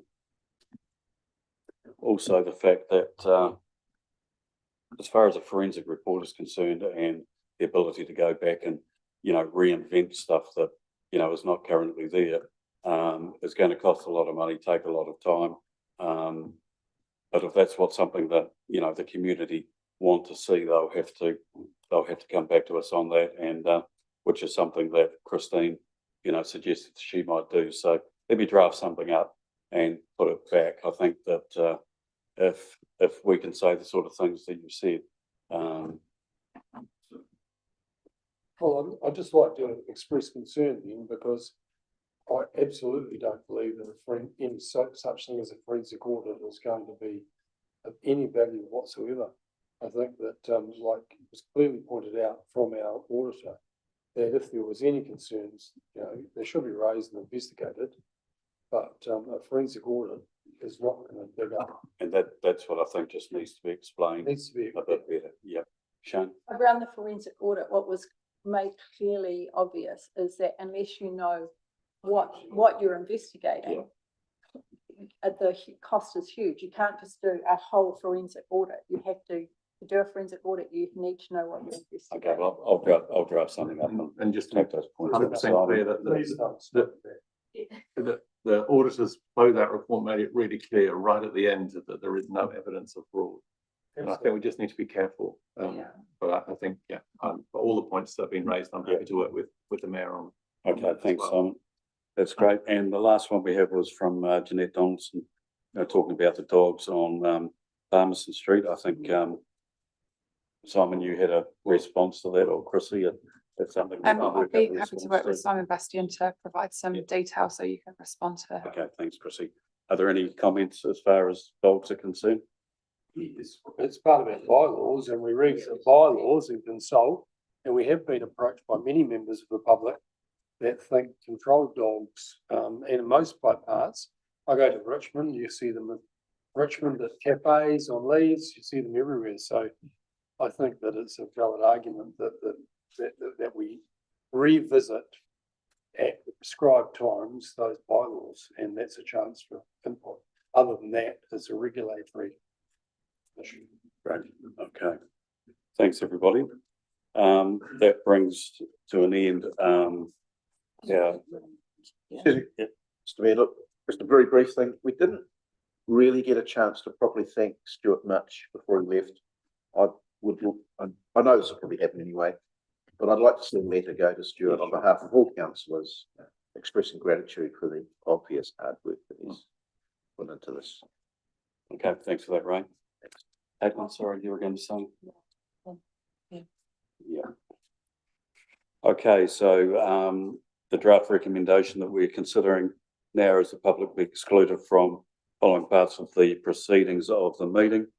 Agenda item 10.1, risk and audit independent chair appointment. The reasons for the confidentiality. Point of order. Yes, sir. Should we be moving to go into extended meeting time? And you still have another 40 minutes before your 6 hours is up. Okay, but thanks for keeping on, Phil. Okay, just to go back to the reasons for confidentiality, Lagoima section 7(2), subject to section 6, 8 and 17, the section applies if and only if the withholding of information is necessary to A, protect the privacy of natural persons, including that of deceased natural persons, or I, enable any local authority holding the information to carry on without prejudice or disadvantage negotiations, including commercial and industrial negotiations. Councillor Keith moved. Councillor Hingston.